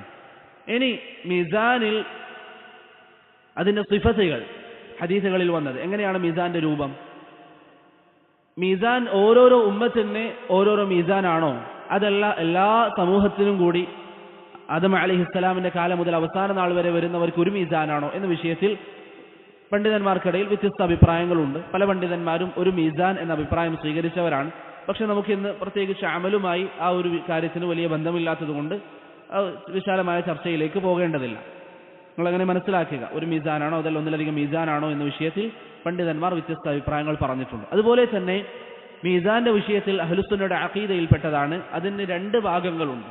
തുലാസിന് രണ്ട് ഭാഗങ്ങളുണ്ട്. ലഹു കിഫ്ഫതാൻ, അബ്ദുല്ലാഹി ഇബ്നു അംർ ഇബ്നു അൽ-ആസ് റളിയല്ലാഹു അൻഹുവിന്റെ ഹദീസിൽ നബി സല്ലല്ലാഹു അലൈഹി വസല്ലം ധാരാളക്കണക്കിന് പാപം ചെയ്ത ഒരു വ്യക്തിയെക്കുറിച്ച് പറഞ്ഞപ്പോൾ പറഞ്ഞു, ഫതൂദഉ സിജില്ലാതു ഫീ കിഫ്ഫത്തിൻ, അവൻ ചെയ്തിരിക്കുന്ന നന്മകളുടെ അല്ലെങ്കിൽ തിന്മകളുടെ അവന്റെ പ്രവർത്തനങ്ങളുടെ ഏടുകൾ ഒരു തട്ടിലും, വൽ ബിസാഖതു ഫീ കിഫ്ഫത്തിൻ, ലാ ഇലാഹ ഇല്ലല്ലാഹ് എന്ന കലിമത്തു തൗഹീദ് എഴുതിയിരിക്കുന്ന ബിസാഖ മറ്റൊരു തട്ടിലും വെച്ചാൽ ആ തട്ട് തൂങ്ങും എന്ന് പറയുന്ന ഹദീസ്. ആ ഹദീസിൽ എന്ത് വ്യക്തമായിട്ടുണ്ട്? മീസാനിന് രണ്ട് തട്ടുകളാണ്. അഹ്ലുസുന്ന വിശ്വസിക്കുന്ന മീസാനിന് രണ്ട് തട്ടുകളാണ്. ഇബ്നു അബുൽ ഇസ്സ് അൽ ഹനഫി റഹിമഹുല്ലാഹ് സഹാബിയുടെ ശർഹിൽ പറഞ്ഞു, അല്ലദീ ദല്ലത അലൈഹി സുന്ന, പ്രവാചകന്റെ ഹദീസുകൾ പഠിപ്പിച്ചു തന്നത്, അന്ന മീസാൻ അൽ അഅമാൽ ലഹു കിഫ്ഫതാനി ഹിസ്സിയതാനി മുശാഹദതാൻ, കാണാൻ സാധിക്കുന്ന നിലയിലുള്ള രണ്ട് തട്ടുകളാണ് മീസാനിനുള്ളത്. അതുപോലെ തന്നെ അഹ്ലുസുന്ന മീസാനിനെ കുറിച്ച് പറഞ്ഞപ്പോൾ സംസാരിച്ച കാര്യമാണ്, മീസാനിന് നാവുണ്ട്. അള്ളാഹു അമലുകൾ തൂക്കുന്ന മീസാനിന് നാവുണ്ട്. സഫാരീനി റഹിമഹുല്ലാഹ് ലവാമിഉൽ അൻവാരിൽ ബഹിയയിൽ പറയുന്നു, ദല്ലത്തിൽ ആസാർ, ഹദീസുകളും ആസാറുകളും അല്ലെങ്കിൽ ആസാറുകൾ വ്യക്തമാക്കി തന്നിട്ടുണ്ട്, അന്നഹു മീസാനുൻ ഹഖീഖി, അത് യഥാർത്ഥത്തിൽ ഒരു തുലാസ് തന്നെയാണ്, രണ്ട് തട്ടുകളുള്ള തുലാസാണ്. ദൂ കിഫ്ഫതൈൻ, അതിന് രണ്ട് തട്ടുകളുണ്ട്. വലിസാനിൻ, അതിനൊരു നാവുണ്ട്, സംസാരിക്കുന്ന ഒരു നാവുണ്ട്. കമാ ഖാല ഇബ്നു അബ്ബാസ് വൽ ഹസനുൽ ബസ്രി, ഇമാം ഹസനുൽ ബസ്രിയും അബ്ദുല്ലാഹി ഇബ്നു അബ്ബാസും റളിയല്ലാഹു അൻഹു അദ്ദേഹം പറഞ്ഞതുപോലെ അതിന് രണ്ട് തട്ടുകളും ഒരു നാവുമുണ്ട് എന്ന് ഇമാം സഫാരിനി റഹിമഹുല്ലാഹ് പറയുന്നു. ഇമാം ബഗവി റഹിമഹുല്ലാഹ് അദ്ദേഹത്തിന്റെ തഫ്സീറിൽ പറഞ്ഞു, ഇന്നല്ലാഹ തആല യൻസിബു മീസാനൻ ലഹു ലിസാനുൻ വകിഫ്ഫതാൻ, അല്ലാഹു പരലോകത്ത് സ്ഥാപിക്കുന്ന മീസാനിന് രണ്ട് തട്ടുകളും നാവും ഉണ്ടാകുമെന്ന് ഇമാം ബഗവി റഹിമഹുല്ലാഹ് തഫ്സീറിൽ പറഞ്ഞു. ഇതാണ് അഹ്ലുസുന്നയുടെ വിശ്വാസമെന്ന് ഇമാം അസ്സജ്ജാജ് റഹിമഹുല്ലാഹ്, അല്ലെങ്കിൽ മീസാനിന് നാവുണ്ട് എന്നുള്ളതാണ് ശരിയെന്ന് ഇമാം അസ്സജ്ജാജ് റഹിമഹുല്ലാഹ് ഇജ്മാഅ് ഉദ്ധരിക്കുകയും ചെയ്യുന്നുണ്ട്. മീസാൻ സിഫത്ത് മനസ്സിലായില്ലേ? രണ്ട് തട്ടുകളുണ്ട്, അതുപോലെ തന്നെ അതിന് സംസാരിക്കുന്ന നാവുണ്ടാകും. തയ്യിബ്. ഇനി മീസാനിൽ എന്താണ് തൂക്കുക, എന്താണ് മീസാനിൽ തൂക്കപ്പെടുക? അതിൽ ഞാൻ തുടക്കത്തിൽ പറഞ്ഞു വെച്ചതുപോലെ അഭിപ്രായ വ്യത്യാസം വന്നിട്ടുണ്ട്. ഞാൻ തുടക്കത്തിൽ പറഞ്ഞു അഖീദയിൽ അടിസ്ഥാനം അഭിപ്രായ വ്യത്യാസമില്ല എന്നുള്ളതാണ്. ഷെയ്ഖ് ഇബ്നു ഉസൈമീൻ റഹിമഹുല്ലാഹ് ചില മസ്അലകൾ ഒരുമിച്ച് കൂട്ടിയിട്ടുണ്ട് അഭിപ്രായ വ്യത്യാസം വന്നത്. അതിലൊരു മസ്അലയാണ് ഈ മസ്അല, ഏതൊരു കാര്യമാണ് മീസാനിൽ തൂക്കപ്പെടുക എന്നുള്ളത്. ഒന്നാമത്തെ അഭിപ്രായം അമലുകളാണ് തൂക്കപ്പെടുക, അമലുകളാണ് തൂക്കപ്പെടുക. ഹാഫിദ് ഇബ്നു ഹജർ അൽ അസ്ഖലാനി റഹിമഹുല്ലാഹ് ഫത്ഹുൽ ബാരിയിൽ പറഞ്ഞു അതാണ് ഏറ്റവും ശരി. എന്താണ് തെളിവ്? അവർ പറയുന്നു, രണ്ട് വാക്കുകൾ, കലിമതാനി ഖഫീഫതാനി അലൽ ലിസാൻ, നാവിന് എളുപ്പമുള്ള രണ്ട് വാക്കുകൾ, സഖീലതാനി ഫിൽ മീസാൻ, എന്നാൽ അത് മീസാനിൽ ബലമുള്ളതാണ്. അത് ഏതിനെ കുറിച്ചാണ് പറഞ്ഞത്? ആ രണ്ട് അമലിനെ കുറിച്ചാണ്. നാവ് കൊണ്ട് പറയുന്ന ദിക്ർ, ആ അമലിനെ കുറിച്ചാണ് ആ ഹദീസിൽ പരാമർശിക്കപ്പെട്ടത്. അതുകൊണ്ട് അമലുകളാണ് തൂക്കുക. അതാണ് ഒന്നാമത്തെ അഭിപ്രായം. രണ്ടാമത്തെ അഭിപ്രായം അമൽ ചെയ്ത വ്യക്തിയെയാണ് പരലോകത്ത് തൂക്കുക. അമൽ ചെയ്ത വ്യക്തിയെയാണ് പരലോകത്ത് തൂക്കുക. എന്താണ് അതിന് തെളിവ്? ഇബ്നു മസ്ഊദ് റളിയല്ലാഹു അൻഹുവിന്റെ ഹദീസ്, നേരത്തെ നമ്മൾ വായിച്ച ഹദീസ്. അതാണ് ഇമാം ശംഖീതി റഹിമഹുല്ലാഹി സൂചിപ്പിച്ച അഭിപ്രായം. മൂന്നാമത്തേത്, നമ്മൾ ചെയ്തിരിക്കുന്ന അമലുകൾ, ആ ഏടുകളാണ് തൂക്കപ്പെടുക. സഹായിഫുൽ അഅമാൽ, നമ്മുടെ അമലുകളുടെ ഏടുകളാണ് തൂക്കപ്പെടുക. എന്താണ് അതിന് തെളിവ്? ഹദീസുൽ ബിതാഖ, നേരത്തെ നമ്മൾ പറഞ്ഞ ഒരു ഭാഗത്ത് അമലുകളും ഒരു ഭാഗത്ത് ഈ ബിതാഖയും വെക്കും എന്ന് പറഞ്ഞ ഹദീസ്. അതാണ് ഇമാം ഖുർത്തുബി റഹിമഹുല്ലാ അദ്ദേഹത്തിന്റെ തസ്കിറയിൽ പറഞ്ഞത്. ഇബ്നു കസീർ റഹിമഹുല്ലാ അദ്ദേഹത്തിന്റെ തഫ്സീറിൽ ഇത് വിശദീകരിച്ചുകൊണ്ട് പറഞ്ഞു, മൂന്നിനും സാധ്യതയുണ്ട്. ചില സാഹചര്യങ്ങളിൽ അമലുകൾ തൂക്കും, ചില സാഹചര്യങ്ങളിൽ വ്യക്തികളെ തൂക്കും, ചില സാഹചര്യങ്ങളിൽ ആ അമലുകളുടെ ഏടുകൾ തൂക്കും. ഇതിന് മൂന്നിനും സാധ്യതയുണ്ട് എന്ന് ഹാഫിദ് ഇബ്നു കസീർ റഹിമഹുല്ല പറഞ്ഞു. പക്ഷെ ഇവിടെ എന്തിരുന്നാലും ഷെയ്ഖ് ഇബ്നു ബാസ് റഹിമഹുല്ല സൂചിപ്പിച്ചതുപോലെ അവിടെ തൂക്കുന്നത് എന്താണ് എന്നതിലുള്ള ചർച്ചയ്ക്കപ്പുറം നമ്മൾ ശ്രദ്ധിക്കേണ്ടത് എന്തിനാണ്? അമലുകൾ വർദ്ധിപ്പിക്കാനാണ്. അമലുകളില്ല എങ്കിൽ അത് ചെയ്ത വ്യക്തിക്ക് ഒരു വിലയുമില്ല. അമലുകളില്ല എങ്കിൽ നമ്മുടെ ഏടുകൾ തൂക്കപ്പെട്ടിട്ട് യാതൊരു കാര്യവുമില്ല. അതുകൊണ്ട് അമലുകളിൽ ശ്രദ്ധ കാണിക്കുക എന്ന് പറയുന്നതാണ് ഏറ്റവും മുഖ്യം. അത് ഞാൻ സാന്ദർഭികമായി ഉണർത്തുകയാണ്. ഞാനാണെങ്കിലും നമ്മുടെ സഹോദരങ്ങളാണെങ്കിലും അമലുകളിൽ പ്രിയപ്പെട്ടവരെ നാം ശ്രദ്ധ കാണിക്കണം. അമലുകളിൽ കഴിവിന്റെ പരമാവധി മുന്നേറാൻ വേണ്ടി ശ്രമിക്കുക. സൽക്കർമ്മങ്ങൾ വർദ്ധിപ്പിക്കുക, അദ്കാറുകൾ വർദ്ധിപ്പിക്കുക, എപ്പോഴും നമ്മുടെ നാവിൽ ദിക്റുകൾ ഉണ്ടായിക്കൊണ്ടേയിരിക്കുക, നല്ലത് മാത്രം സംസാരിക്കുക, നല്ലതിനു വേണ്ടി മാത്രം പണിയെടുക്കുക, നല്ല നല്ല കാര്യങ്ങൾക്ക് വേണ്ടി പരിശ്രമിക്കുക. ഇങ്ങനെ അമലുകൾ എപ്പോഴും നമ്മുടെ ജീവിതത്തിൽ ഉണ്ടാവണം. രാത്രി നിസ്കാരങ്ങൾ, ഭാര്യയോടുള്ള പെരുമാറ്റം, അതുപോലെ തന്നെ നമ്മുടെ വീട്ടുകാരോടുള്ള പെരുമാറ്റം, ഇങ്ങനെ നമ്മുടെ സൽക്കർമ്മങ്ങൾ, ഏറ്റവും നല്ല സ്വഭാവത്തിനുടമകളായി നാം മാറണം. ഏറ്റവും നല്ല സ്വഭാവം നമ്മുടേതായിരിക്കണം. നമ്മെ കാണുമ്പോൾ നബി സല്ലല്ലാഹു അലൈഹി വസല്ലം പറഞ്ഞതുപോലെ അടിമകളിൽ ചിലരുണ്ട്, അവരെ കാണുമ്പോൾ അള്ളാഹുവിനെ ഓർമ്മ വരും. അപ്പൊ ആ രൂപത്തിൽ നമ്മുടെ അമലുകളിൽ നാം ഒരു ശ്രദ്ധയുണ്ടാകാൻ എപ്പോഴും ശ്രമിക്കുക. ശേഷം ഇമാം അഹ്മദ് റഹിമഹുല്ലാ ആ സംസാരത്തിൽ പറഞ്ഞു, വല്ലാഹു തആല യുകല്ലിമുൽ ഇബാദ യൗമൽ ഖിയാമ ലൈസ ബൈനഹു വബൈനഹു തർജുമാൻ. അല്ലാഹു സുബ്ഹാനഹു വ തആല പരലോകത്ത് അടിമകളോട് സംസാരിക്കും, അതിനിടയിൽ യാതൊരു മധ്യസ്ഥനും ഉണ്ടാവുകയില്ല എന്ന് ഇമാം അഹ്മദ് റഹിമഹുല്ലാ ഇവിടെ പറഞ്ഞു. ഇത് നബി സല്ലല്ലാഹു അലൈഹി വസല്ലമയുടെ ഹദീസിൽ സ്ഥിരപ്പെട്ടതാണ്. അബൂ ഹുറൈറ റളിയല്ലാഹു അൻഹു പറയുന്നു, നബി സല്ലല്ലാഹു അലൈഹി വസല്ലം പറഞ്ഞു, മാ മിൻകും മിൻ അഹദിൻ ഇല്ലാ സയുകല്ലിമുഹു റബ്ബുഹു ലൈസ ബൈനഹു വബൈനഹു തർജുമാൻ. നിങ്ങളിൽ എല്ലാവരും അല്ലാഹു സുബ്ഹാനഹു വ തആലയോട് സംസാരിക്കും, നിങ്ങൾക്കും അല്ലാഹുവിനും ഇടയിൽ വേറൊരാളും ഉണ്ടാവുകയില്ല. അല്ലാഹു നിങ്ങളോട് നേരിട്ട് വിചാരണ ചെയ്യും. ശേഷം നബി സല്ലല്ലാഹു അലൈഹി വസല്ലം പറയാൻ, ഫയൻദുറു അയ്മന മിൻ, അടിമ വിചാരണ ചെയ്യപ്പെടുമ്പോൾ വലതു ഭാഗത്തേക്ക് നോക്കും, ഫലാ യറാ ഇല്ലാ മാ ഖദ്ദം, ചെയ്ത അമലുകളല്ലാതെ വേറൊന്നും ഉണ്ടാവില്ല. ഫയൻദുറു അശ്അമ മിൻ, ഇടതു ഭാഗത്തേക്ക് നോക്കും, ഫലാ യറാ ഇല്ലാ മാ ഖദ്ദം. ഫയൻദുറു ബൈന യദൈ, മുൻഭാഗത്തേക്ക് നോക്കും, ഫലാ യറാ ഇല്ലാ മാ ഖദ്ദം, ചെയ്ത അമലുകളല്ലാതെ പരലോകത്ത് നമ്മുടെ കൂടെ ഉണ്ടാവുകയില്ല. അതുകൊണ്ട് അമലുകളിൽ നാം മുന്നേറുക. റബ്ബിന്റെ വിചാരണ എന്ന് പറയുന്നത് അള്ളാഹുവിന്റെ അനുഗ്രഹമില്ല എങ്കിൽ ഒരാൾക്കും വിജയിക്കാൻ സാധിക്കാത്തതാണ്. ആയിഷ റളിയല്ലാഹു അൻഹയോട് നബി സല്ലല്ലാഹു അലൈഹി വസല്ലം പറഞ്ഞു, ഫഇന്നഹു മൻ നൂഖിശൽ ഹിസാബ ഫഖദ് ഹലക്. ചില റിവായത്തുകളിൽ ഫഖദ് ഉസ്ദിബ്, അള്ളാഹു എങ്ങാനും ഒരു വ്യക്തിയെ വേണ്ടതുപോലെ വിചാരണക്കെടുത്താൽ അവൻ നശിക്കുമെന്ന കാര്യത്തിൽ ഒരു സംശയവുമില്ല. നമുക്ക് സ്വർഗ്ഗത്തിൽ പ്രവേശിക്കാനുള്ള മാർഗം എന്താ? അള്ളാഹുവിന്റെ റഹ്മത്ത് മാത്രമാണ്. നബി സല്ലല്ലാഹു അലൈഹി വസല്ലം പറഞ്ഞു, ലാ യദ്ഖുലു അഹദും മിൻകുമുൽ ജന്നത ബിഅമലി, നിങ്ങളിൽ ഒരാളും നിങ്ങളുടെ സൽക്കർമ്മം കൊണ്ട് സ്വർഗ്ഗത്തിൽ പോകുമെന്ന് കരുതരുത്. നിങ്ങൾ സൽക്കർമ്മം ചെയ്ത കാരണത്താൽ മാത്രം സ്വർഗ്ഗത്തിൽ പ്രവേശിക്കുമെന്ന് കരുതരുത്. സഹാബികൾ ചോദിച്ചു, വല അൻത യാ റസൂലല്ലാഹ്, പ്രവാചകരെ താങ്കളോ? പ്രവാചകൻ പറഞ്ഞു, വല അന, ഞാനും, ഇല്ലാ അൻ യതഗമ്മദനി അല്ലാഹു ബിറഹ്മതി മിൻഹു വഫള്, അല്ലാഹുവിന്റെ റഹ്മത്ത് എനിക്ക് വിശാലമായാലല്ലാതെ ഞാനും സ്വർഗ്ഗത്തിൽ പ്രവേശിക്കുകയില്ല എന്ന് നബി സല്ലല്ലാഹു അലൈഹി വസല്ലം പറഞ്ഞു. അതുകൊണ്ട് നമ്മുടെ മിടുക്കും നമ്മുടെ കഴിവൊക്കെ കൊണ്ട് സ്വർഗ്ഗത്തിൽ പ്രവേശിക്കാമെന്ന് ആരെങ്കിലും കരുതുന്നെങ്കിൽ അത് വളരെ തെറ്റിദ്ധാരണയാണ്. അതുകൊണ്ട് പ്രിയപ്പെട്ട സഹോദരങ്ങൾ, എല്ലാവരും അമലുകളിൽ മുന്നേറുക. റബ്ബ് കാണുന്നു എന്ന ബോധം സദാസമയം നമുക്കുണ്ടാവുക. ഞാൻ നേരത്തെ പറഞ്ഞ വിഷയം ഒന്നുകൂടി ആവർത്തിക്കുകയാണ്. അനാവശ്യമായ തർക്കങ്ങളിൽ നമ്മുടെ സമയം ചെലവഴിക്കാതിരിക്കുക. അനാവശ്യമായ തർക്കങ്ങളിൽ ഒരു കാരണവശാലും പ്രിയപ്പെട്ടവരെ നാം സമയം കൊണ്ട് കളയരുത്. ഇത് ആവർത്തിച്ച് പറയുന്നത് നമ്മുടെ സലഫി സഹോദരങ്ങൾക്കിടയിൽ ഇന്ന് ഈ ഒരു മുസീബത്ത് കാണുന്നത് കൊണ്ടാണ്. ചില ആളുകൾക്ക് ഇടയിലെങ്കിലും ഇതിങ്ങനെ ഓരോ സീസണിൽ പുതിയ മസ്അല എന്ന് പറഞ്ഞതുപോലെ ഓരോ വിഷയങ്ങൾ വന്നാൽ അല്ലെങ്കിൽ ഓരോ കാലം വരുമ്പോൾ പുതിയ മസ്അല, അതിന്റെ പേരിൽ കുറെ തർക്കങ്ങൾ, എത്ര മോശം വാക്കുകളാണ് പലരും ഉപയോഗിക്കുന്നത്. ചിലരൊക്കെ എഴുതിവിടുന്ന സംസാരങ്ങൾ കണ്ടാൽ അവൻ അള്ളാഹുവിനെ കണ്ടുമുട്ടേണ്ടി വരും എന്നൊരു ചിന്തയില്ലാത്തതുപോലെയാണ് അവരുടെ സംസാരങ്ങൾ. അതുകൊണ്ട് നാം എപ്പോഴും സംസാരിക്കുമ്പോൾ റബ്ബ് കാണുന്നു എന്ന ബോധത്തിൽ നാം സംസാരിക്കുക. നമുക്ക് ദീനിന്റെ വിഷയത്തിൽ നമുക്ക് കാര്യങ്ങൾ പറയാം, വിഷയങ്ങൾ അവതരിപ്പിക്കാം. പക്ഷേ ഓരോരോ വിഷയത്തിലും ദീന് നൽകിയിരിക്കുന്ന ഒരു സ്ഥാനമുണ്ട്.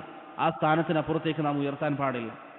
പരസ്പരം ഭിന്നിക്കാൻ അനുവാദമില്ലാത്ത മസായിലുകളുടെ മേൽ ഭിന്നിക്കുക എന്നുള്ളത് പാടില്ലാത്തതാണ്. അത് ശർഅ് അനുവദിക്കാത്തതാണ്.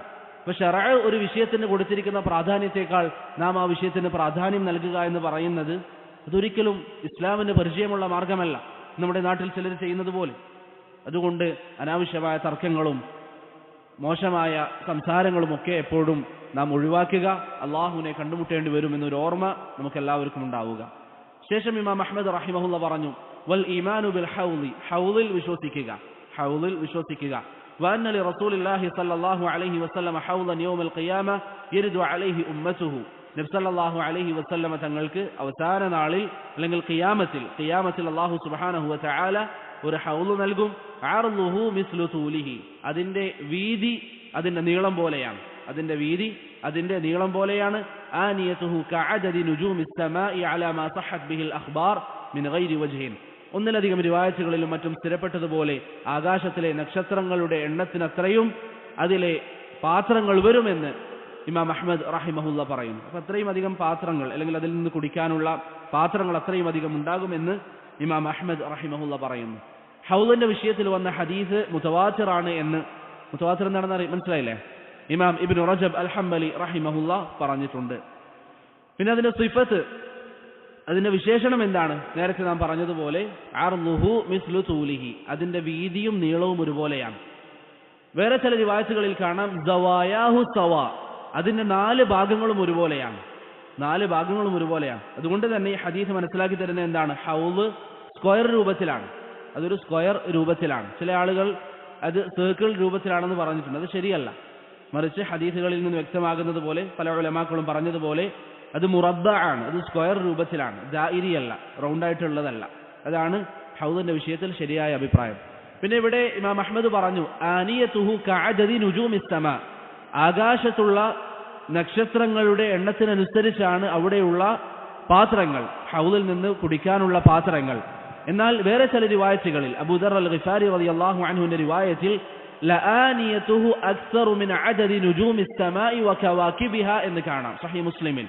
ആകാശത്തുള്ള നക്ഷത്രങ്ങളെക്കാളും വളരെ അധികമാണ് എന്ന് നബി സല്ലല്ലാഹു അലൈഹി വസല്ലം പറഞ്ഞു. അപ്പോൾ 2 ഹദീസാണ്. ഒന്ന് ആകാശത്തുള്ള നക്ഷത്രത്തിന്റെ അത്ര, രണ്ടാമത്തേത് ആകാശത്തുള്ള നക്ഷത്രത്തെക്കാളും വളരെ അധികം.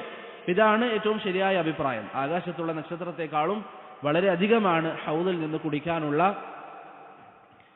വെള്ളത്തിന്റെ പാത്രങ്ങൾ എന്ന് പറയുന്നത്. ഇത് നമ്മൾ ഇതുവരെ പറഞ്ഞ മസലകൾ, ഹൗദ്, മീസാൻ, അതിന് കേവലം ഒരു തർത്തീബ് മനസ്സിലാകാൻ വേണ്ടി പറഞ്ഞാൽ, മരണശേഷം എല്ലാവരെയും ഖബറിൽ വെക്കും. അല്ലാഹു സുബ്ഹാനഹു വ തആല നമ്മുടെ ഖബർ ജീവിതം നന്നാക്കി തരുമാറാവട്ടെ. എല്ലാവരെയും ഖബറിൽ മറവ് ചെയ്യും. അതിനുശേഷം അവസാന നാളിൽ അള്ളാഹുവിന്റെ നിശ്ചയപ്രകാരം ഖബറിൽ നിന്ന് ഉയർത്തെഴുന്നേൽപ്പിക്കപ്പെടും, അല്ലെ? പിന്നെ എല്ലാവരും എവിടേക്ക് പോകും? മഹ്ശറിലേക്ക് പോകും. മഹ്ശറിൽ ജനങ്ങളൊക്കെ ഒരുമിച്ച് കൂടി അവർ അവരുടെ പ്രയാസങ്ങളും മറ്റും അനുഭവിക്കുന്ന സമയത്താണ് നബി സല്ലല്ലാഹു അലൈഹി വസല്ലമ തങ്ങൾ, നിങ്ങൾക്കൊക്കെ അറിയാവുന്നതുപോലെ ജനങ്ങളെല്ലാവരും മഹ്ശറിൽ ഒരുമിച്ച് നിൽക്കും. അവരുടെ തൊട്ടുമുകളിലായി സൂര്യൻ ഉണ്ടാകും. വളരെ പ്രയാസപ്പെടുന്ന അവസ്ഥയായിരിക്കും. ജനങ്ങൾ ആദം അലൈഹിസ്സലാം, പിന്നെ നൂഹ് അലൈഹിസ്സലാം എല്ലാവരുടെ അരികിലേക്കും പോയി എങ്ങനെയെങ്കിലും അള്ളാഹു ഒന്ന് വിധി തുടങ്ങാൻ വേണ്ടി പറയാൻ ജനങ്ങൾ അമ്പിയാക്കളോട് പറയും. എല്ലാവരും ഒഴിഞ്ഞു മാറും. ആ സമയം നബി സല്ലല്ലാഹു അലൈഹി വസല്ലം അതിന് തയ്യാറാവുകയും അങ്ങനെ ശഫാഅത്തുൽ ഉസ്മ, അത് ഇൻഷാ അല്ലാഹ് നമുക്ക് വരും. നബി സല്ലല്ലാഹു അലൈഹി വസല്ലം തങ്ങളുടെ ശഫാഅത്തിന്റെ അടിസ്ഥാനത്തിൽ അല്ലാഹു സുബ്ഹാനഹു വ തആല ശഫാഅത്ത് വിധി നടപ്പിലാക്കാൻ വേണ്ടി ആരംഭിക്കുകയും ചെയ്യും. അപ്പോൾ ജനങ്ങൾ ഒരുമിച്ച് കൂടി പിന്നീട് ശഫാഅത്തുൽ ഉസ്മ, പ്രവാചകന്റെ ശഫാഅത്തിന് ശേഷം ആരംഭിക്കും. പിന്നെ എന്താണ് മൂന്നാമത്തെ ഘട്ടം? ഹിസാബാണ്. മൂന്നാമത്തെ ഘട്ടം എന്ന് പറയുന്നത് നമ്മുടെ അമലുകൾ എഴുതിയിരിക്കുന്ന ഏടുകളൊക്കെ നമ്മുടെ കൈകളിലേക്ക് ലഭിക്കും. പിന്നീട് അല്ലാഹു സുബ്ഹാനഹു വ തആല ഹിസാബ് ആരംഭിക്കും. അതിനുശേഷമുള്ള ഘട്ടമാണ് മീസാൻ എന്ന് പറയുന്നത്. അതിനുശേഷമുള്ള ഘട്ടമാണ് മീസാൻ. അല്ലാഹു ഹിസാബ് ആരംഭിച്ച് നമ്മുടെ ഗ്രന്ഥങ്ങൾ നമ്മുടെ കൈകളിലേക്ക് ലഭിച്ചു കഴിഞ്ഞാൽ പിന്നെയാണ് നമ്മുടെ അമലുകൾ തൂക്കപ്പെടുക. പിന്നീട് അമ്പിയാക്കളുടെ കീഴിലായി ജനങ്ങൾ അണിനിരക്കും. അഥവാ ഓരോരോ സമൂഹം അവരവരുടെ നബിയുടെ പിറകിലായി അണിനിരക്കും. അതിനുശേഷം സിറാത്തിലൂടെ ആളുകൾ പ്രവേശിക്കുക, സിറാത്തിലൂടെ കടക്കുക. നിങ്ങൾ കേട്ടതുപോലെ ചില ആളുകൾ വളരെ വേഗതയിൽ പോകും. സിറാത്ത് കഴിഞ്ഞതിന് ശേഷം അവിടെ ഒരു ഖന്തറയുണ്ട്, ഒരു പാലമുണ്ട്. ആ പാലത്തിൽ ജനങ്ങൾക്കിടയിൽ എന്തെങ്കിലും ഹിസാബും മറ്റും ബാക്കിയുണ്ടെങ്കിൽ അവിടെ പിടിച്ചു വെക്കപ്പെടുകയും അത് അവിടെ വെച്ച് തീരുമാനമാക്കപ്പെടുകയും ചെയ്യും. പിന്നെ സ്വർഗത്തിലോ നരകത്തിലോ പ്രവേശിക്കുകയും ചെയ്യും. ഇതാണ് ചെറിയൊരു തർത്തീബ്. ഈ വിഷയത്തിൽ തെളിവുകളിൽ വന്നിരിക്കുന്ന ചെറിയൊരു തർത്തീബ്. ചിലത് ആദ്യം ഏതാണ് പിന്നീട് ഏതാണെന്ന വിഷയത്തിൽ അഭിപ്രായ വ്യത്യാസമുണ്ട്. കാരണം നേർക്കുനേർ നബി സല്ലല്ലാഹു അലൈഹി വസല്ലം ഇങ്ങനെയാണ് തർത്തീബ് എന്ന് എല്ലാ വിഷയങ്ങളും പറഞ്ഞു തന്നിട്ടില്ല. ശേഷം ഇമാം അഹ്മദ് റഹിമഹുള്ള പറഞ്ഞു, വൽ ഈമാനു ബിഅദാബിൽ ഖബർ, അഹ്ലുസുന്നയുടെ അഖീദയിൽപ്പെട്ടതാണ് ഖബർ ശിക്ഷയിൽ വിശ്വസിക്കുക എന്നുള്ളത്. വഅന്ന ഹാദിഹിൽ ഉമ്മ തുഫ്തനു ഫീ ഖുബൂരിഹാ, ഈ ഉമ്മത്ത് ഖബറിൽ ഫിത്നയിൽ അകപ്പെടുക തന്നെ ചെയ്യും എന്ന് പറഞ്ഞാൽ അവർക്ക് ഖബറിൽ ഫിത്നയുണ്ടാകും. എന്താണ് ഫിത്ന? ഖബറിലുള്ള ചോദ്യങ്ങൾക്കാണ് ഫിത്ന എന്ന് പറയുന്നത്.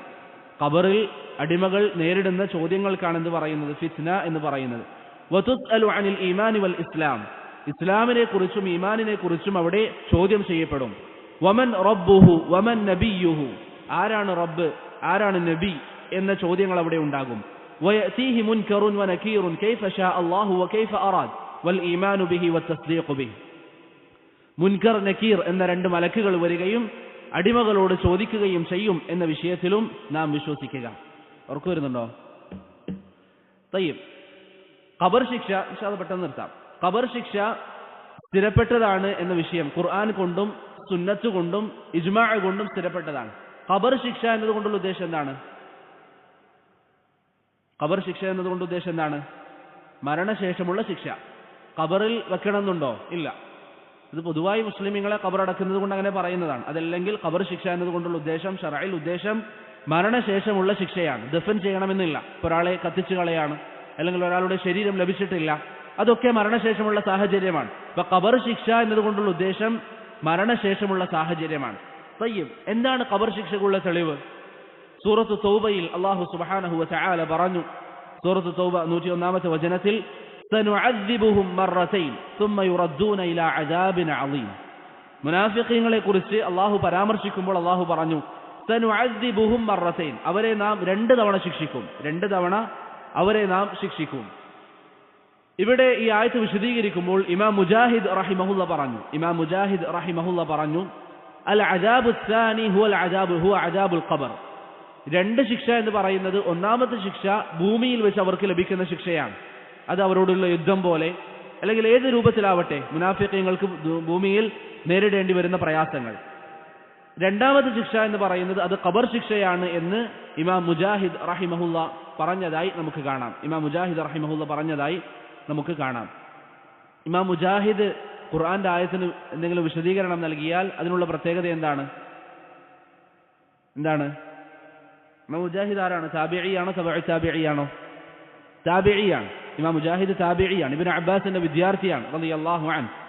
അദ്ദേഹത്തിന്റെ തഫ്സീറിന്റെ പ്രത്യേകത, പല പണ്ഡിതന്മാരും അദ്ദേഹത്തിന്റെ തഫ്സീർ തെളിവായി സ്വീകരിച്ചിട്ടുണ്ട്. കാരണം അദ്ദേഹം പറയുന്നു, ഞാൻ ഇബ്നു അബ്ബാസ് റളിയല്ലാഹു അൻഹുവിന് ഖുർആനിന്റെ ആദ്യം മുതൽ അവസാനം വരെ പൂർണ്ണമായി ഓതിക്കൊടുക്കുകയും ഓരോരോ ആയത്തിൽ നിർത്തിക്കൊണ്ട് ഇബ്നു അബ്ബാസിനോട് അതിന്റെ വിശദീകരണം ചോദിച്ചു പഠിക്കുകയും ചെയ്തിട്ടുണ്ട് എന്ന് മുജാഹിദ് ഇബ്നു ജബർ റഹിമഹുല്ല പറഞ്ഞതായി ഇമാം തബരി ഉദ്ധരിക്കുന്നതായി സ്ഥിരപ്പെട്ടിട്ടുണ്ട്. അതുകൊണ്ട് തന്നെ മുജാഹിദ് റഹിമഹുല്ലയുടെ തഫ്സീർ അത് തെളിവാണ്. കാരണം അത് ഇബ്നു അബ്ബാസ് റളിയല്ലാഹു അൻഹുവിൽ നിന്ന് അദ്ദേഹം പഠിച്ചതായാണ് ഉലമാക്കൾ പരിഗണിക്കുന്നത്. അപ്പൊ ഖബർ ശിക്ഷയ്ക്കുള്ള ഒന്നാമത്തെ തെളിവ് ഈ ആയത്താണ്, സൂറത്ത് തൗബയിലെ സനുഅദ്ദിബുഹും മർറതൈൻ സുമ്മ യുറദ്ദൂന ഇലാ അദാബിൻ അളീം. രണ്ടാമത്തേത് നബി സല്ലല്ലാഹു അലൈഹി വസല്ലമ പറഞ്ഞ നമ്മുടെയൊക്കെ പ്രവർത്തനങ്ങളിലുള്ള കാര്യമാണ്. പ്രവാചകൻ പറഞ്ഞു, ഇദാ തശഹദ അഹദുക്കും ഫല്യസ്തഇദ് ബില്ലാഹി മിൻ അർബഅ, നിങ്ങൾ ആരെങ്കിലും തശഹുദ് പറയുകയാണെങ്കിൽ 4 കാര്യങ്ങളെ തൊട്ട് അല്ലാഹുവിനോട് കാവൽ ചോദിക്കുക. മിൻ അദാബി ജഹന്നം, നരകശിക്ഷ, വമിൻ അദാബിൽ ഖബർ, ഖബറിലെ ശിക്ഷ, വമിൻ ഫിത്നത്തിൽ മഹ്യ വൽ മമാത്, ജീവിതത്തിലെയും മരണശേഷവുമുള്ള എല്ലാ ഫിത്നയും, വമിൻ ശർരി ഫിത്നത്തിൽ മസീഹ് ദജ്ജാൽ, ദജ്ജാലിന്റെ ഫിത്നയും. എല്ലാ ഫിത്നയിൽ നിന്നും, അതുപോലെ തന്നെ ഖബർ ശിക്ഷയിൽ നിന്നും നരകശിക്ഷയിൽ നിന്നും ജീവിതത്തിലും മരണത്തിലും നാം അനുഭവിക്കുന്ന ഫിത്നകളിൽ നിന്നും കാവൽ ചോദിക്കാൻ അല്ലാഹു സുബ്ഹാനഹു വതആലയുടെ പ്രവാചകൻ നമുക്ക് പറഞ്ഞു തന്നിട്ടുണ്ട്. അപ്പം അതും എന്തിന് തെളിവാണ്? ഖബർ ശിക്ഷയുണ്ട് എന്നതിന് തെളിവാണ്. വേറെയും ധാരാളം വിഷയങ്ങളുണ്ട്, നിങ്ങൾ കേട്ടിട്ടുണ്ടാകും. ഉദാഹരണത്തിന് നബി സല്ലല്ലാഹു അലൈഹി വസല്ലം നടന്നു പോകുമ്പോൾ 2 പേർ ഖബറിൽ ശിക്ഷിക്കപ്പെടുന്നതായി കണ്ടു.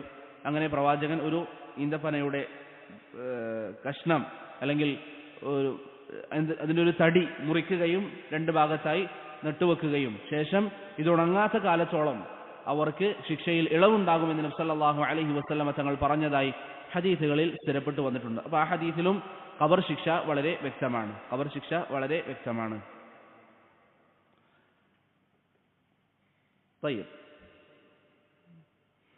അതുപോലെ തന്നെ ഖബറിൽ നമുക്ക് ചോദ്യം ചെയ്യുന്ന മലക്കുകളുടെ പേര് ഈ ഹദീസിൽ വന്നതുപോലെ മുൻകർ നക്കീർ എന്നാണ്. മുൻകർ നക്കീർ എന്നാണ്. നബി സല്ലല്ലാഹു അലൈഹി വസല്ലം പറഞ്ഞു, ഇദാ ഖുബിറൽ മയ്യിത്ത്, ഒരു മയ്യിത്തിനെ മറവ് ചെയ്താൽ, ഔ ഖാല അഹദുക്കും, നിങ്ങൾ ആരെയെങ്കിലും മറവ് ചെയ്യപ്പെട്ടാൽ, അതാഹു മലകാനി അസ്വദാനി അസ്റഖാൻ, കറുത്ത രണ്ട് മലക്കുകൾ അവന്റെ അരികിലേക്ക് വരും. യുഖാലു ലി അഹദിഹിമ, അതിൽ ഒന്നാമത്തെ ആളുടെ പേര് മുൻകർ എന്നാണ്. വൽ ആഖറു, രണ്ടാമത്തെ ആളുടെ പേര് അന്നകീർ എന്നാണ്. അന്നകീർ എന്നാണ്. എന്നിട്ട് ആളുകളോട് ചോദിക്കുന്ന ചോദ്യം എന്താണ്? ഇമാം അഹ്മദ് ഇവിടെ പറഞ്ഞതുപോലെ ഇസ്ലാമിനെ കുറിച്ച് ചോദിക്കും, ആരാണ് റബ്ബ് എന്ന് ചോദിക്കും, ആരാണ് നബി എന്ന് ചോദിക്കും. ഇതാണ് മൂന്ന് ചോദ്യങ്ങൾ. ചില ഹദീസുകളിൽ നിങ്ങൾ കേട്ടിട്ടുണ്ടാകാം വേറെ ചില ചോദ്യങ്ങൾ വന്നിട്ടുണ്ട്. ഹാഫിദ് അസ്സുയൂത്തി റഹിമഹുല്ലാ ബുശ്റൽ കഈബ് ബിലിഖാഇൽ ഹബീബ് എന്ന കിതാബിൽ അദ്ദേഹം ഇത് വിശദീകരിക്കുമ്പോൾ പറഞ്ഞതായി കാണാം. വേറെ ചില ഹദീസുകളിൽ വേറെ ചില ചോദ്യങ്ങൾ വന്നതായി കാണാം. ഹാഫിദ് അസ്സുയൂത്തി അദ്ദേഹത്തിന് ശർഹു സുദൂർ ബിശർഹി ഹാലിൽ മൗതാ വൽ ഖുബൂർ എന്ന് പറയുന്ന കിതാബിൽ സുയൂത്തി റഹിമഹുല്ലാ പറഞ്ഞു, 3 ചോദ്യങ്ങൾക്കപ്പുറം ചോദ്യം വരും എന്ന് പറഞ്ഞ ഹദീസുകളൊക്കെ ഒന്നുകിൽ ദുർബലമാണ്, അതല്ലെങ്കിൽ അത് ചില ആളുകൾക്ക് മാത്രമാണ്. എന്നാൽ വ്യാപകമായി ആളുകൾക്ക് ഉണ്ടാകുന്ന ചോദ്യങ്ങൾ എന്താണ്? ഈ 3 ചോദ്യങ്ങൾ മാത്രമാണ്. ഇസ്ലാമിനെ കുറിച്ചും ആരാണ് നിന്റെ റബ്ബ്, ആരാണ് നബി, ഈ കാര്യങ്ങളെക്കുറിച്ചാണ് ചോദ്യം ചെയ്യപ്പെടുക. അതല്ലാത്ത ചോദ്യങ്ങൾ അധിക ഹദീസുകളും ദുർബലമോ അല്ലെങ്കിൽ അത് ചില ആളുകൾക്ക് മാത്രമോ ഉണ്ടാകുന്നതാണ് എന്ന് ഹാഫിദ് അസ്സുയൂത്തി റഹിമഹുല്ലാ പറഞ്ഞതായി നമുക്ക് കാണാം. അതുപോലെ തന്നെ മനുഷ്യരുടെ മരണത്തെക്കുറിച്ചും അതിനുശേഷമുള്ള ഖബർ ജീവിതത്തെക്കുറിച്ചും നിങ്ങൾക്ക് കൂടുതൽ അറിയണമെങ്കിൽ ഏറ്റവും അതിനുപകരിക്കുന്ന ഒരു കാര്യമാണ് നബി സല്ലല്ലാഹു അലൈഹി വസല്ലം ഒരു വ്യക്തി മരണമാസന്നമായത് മുതൽ അവന്റെ മലക്കുകൾ വന്ന് അവന്റെ റൂഹ് പിടിക്കുന്ന ഘട്ടങ്ങളും അതൊക്കെ വിശദീകരിക്കുന്ന വലിയൊരു ഹദീസുണ്ട്. ബറാ ഇബ്നു അസിബ് റളിയല്ലാഹു അൻഹുവിന്റെ ഹദീസ്. ആ ഹദീസ് നിങ്ങൾ വായിച്ചു നോക്കിയാൽ ആ ഘട്ടങ്ങൾ നിങ്ങൾക്ക് വളരെ വ്യക്തമായി മനസ്സിലാകും. അത് ഏറ്റവും നല്ല നിലയിൽ വിശദീകരിച്ച പണ്ഡിതൻ ഹാഫിദ് അസ്സുയൂത്തി റഹിമഹുള്ളയാണ്. അദ്ദേഹത്തിന്റെ ബുശ്റൽ കഈബ് എന്ന് പറയുന്ന കിതാബിൽ. അപ്രകാരം മറ്റൊരു മസ്അലയാണ് ഖബറിൽ ജനങ്ങൾ രണ്ട് രൂപത്തിലാണ്. ഒന്നുകിൽ മുസ്ലിം അല്ലെങ്കിൽ കാഫിർ. നേരത്തെ പരലോകത്തെ വിഷയം നമ്മൾ പറഞ്ഞതുപോലെ ഒന്നുകിൽ മുസ്ലിം അല്ലെങ്കിൽ കാഫിർ. മുസ്ലിം ആണെങ്കിൽ അവൻ ഈ ചോദ്യങ്ങൾക്ക് മറുപടി പറയും. ഈ ചോദ്യത്തിന് മറുപടി പറയും. മൻ റബ്ബുക് വമൻ നബിയുക് വമാ ദീനുക് എന്നീ ചോദ്യങ്ങൾക്ക് മുസ്ലിം മറുപടി പറയും. കാഫിർ ആണെങ്കിൽ മറുപടി പറയുകയില്ല. അപ്പൊ മുസ്ലിമാണോ അവൻ ഫാസിഖ് ആണെങ്കിലും അവൻ മറുപടി പറയും. ഫാസിഖ് എന്ന് പറഞ്ഞ ആർക്കാണ് ഫാസിഖ് എന്ന് പറയാ?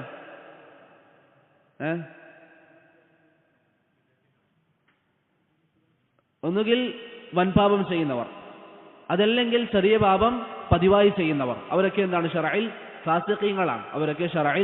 ഫാസിഖീങ്ങളാണ്. ഇപ്പൊ ഫാസിഖ് ആണെങ്കിൽ പോലും മുസ്ലിമാണോ ഈ ചോദ്യങ്ങൾക്ക് അവൻ ഉത്തരം പറയും. കാഫിർ ആണെങ്കിൽ ഹദീസുകൾ വന്നതുപോലെ അവൻ എന്ത് പറയും? ലാ അദ്രി എന്ന് അവൻ പറയും.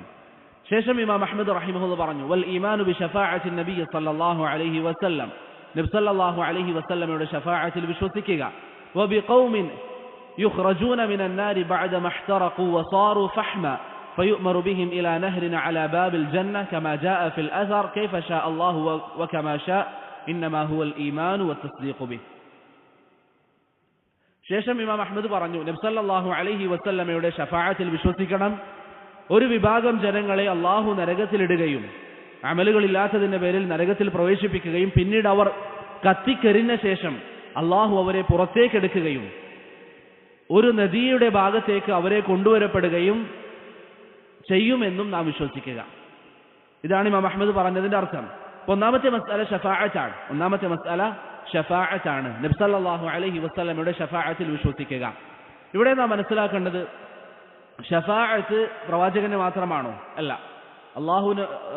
റസൂൽ സല്ലല്ലാഹു അലൈഹി വസല്ലമ തങ്ങൾക്ക് മാത്രമല്ല ഷഫാഅത്ത് ഉള്ളത്. അബൂ സഈദ് അൽ ഖുദ്രി റളിയല്ലാഹു അൻഹുവിന്റെ ഹദീസിൽ കാണാം, നബി സല്ലല്ലാഹു അലൈഹി വസല്ലം പറഞ്ഞു, ഷഫാഅത്തുൽ മലായിക, മലക്കുകളുടെ ഷഫാഅത്ത് ഉണ്ടാകും.